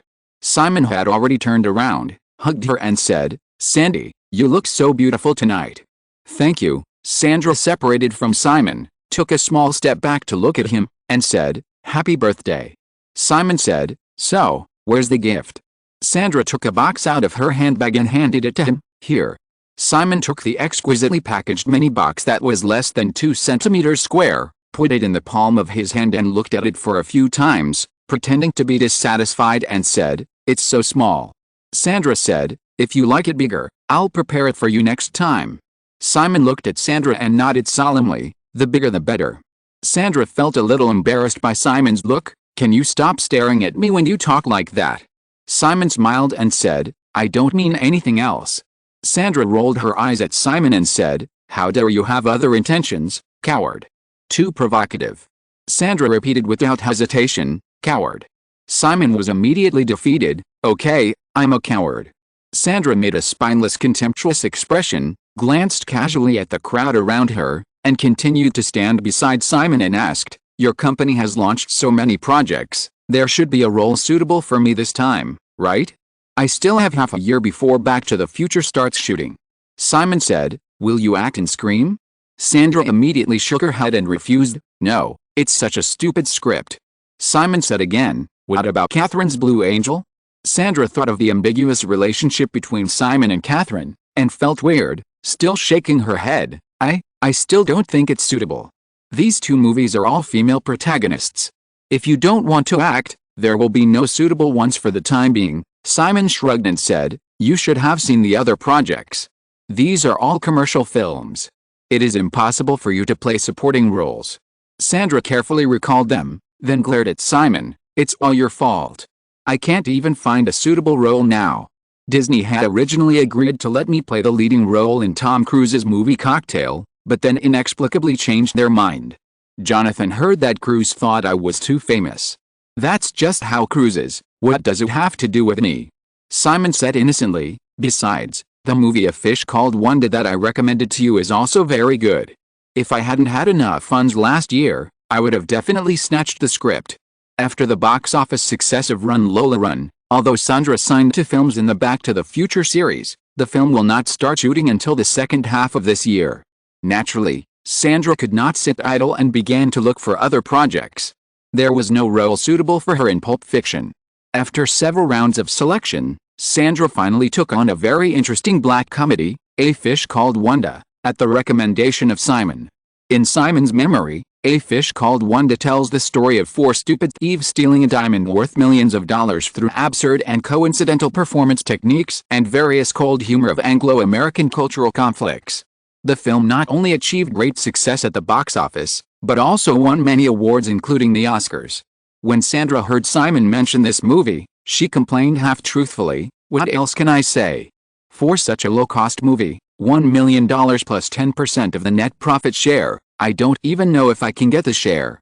I took it because of your advice. If I mess it up, you have to compensate me." After Sandra confirmed her participation, the final production cost of A Fish Called Wanda was only $8 million. Because of the success of Lola Run, Sandra's package price for two Back to the Future films was $5 million. If she participated in a commercial film alone, her salary would definitely be higher, which the crew of Wanda obviously could not afford. Jonathan was not very willing for Sandra to take on this movie at first. He hoped that the girl could star in Cruise's new film Cocktail. After Cocktail fell through, and with Sandra's insistence, Jonathan discussed a profit-sharing contract with a producer MGM Pictures to reduce their salary. Simon remembered that the North American box office of A Fish Called Wanda exceeded $60 million. The net profit share of this aspect alone could exceed Sandra's worth, not to mention that she signed a profit-sharing contract for all channels. Although it takes several years to get back all kinds of income from the box office, videotapes and TV broadcasts, the cumulative total income may even exceed $10 million. In the 1980s, the number of actresses who could earn tens of millions of dollars could be counted on one hand. When Sandra signed the contract, Lola Run had already exceeded $200 million, almost certainly securing the annual championship. She was equivalent to supporting a North American box office champion of the year by herself.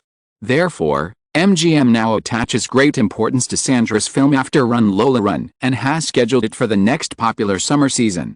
It should be easy for her to succeed again. Simon certainly couldn't say this to Sandra now.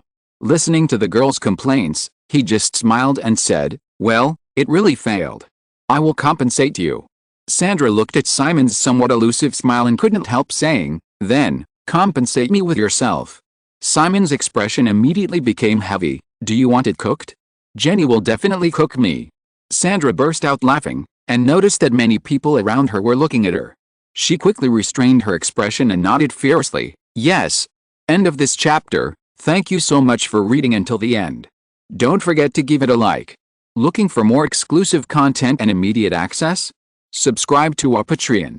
Remember, every like, subscription or donation encourages us to continue. Thank you all. See you in the next video.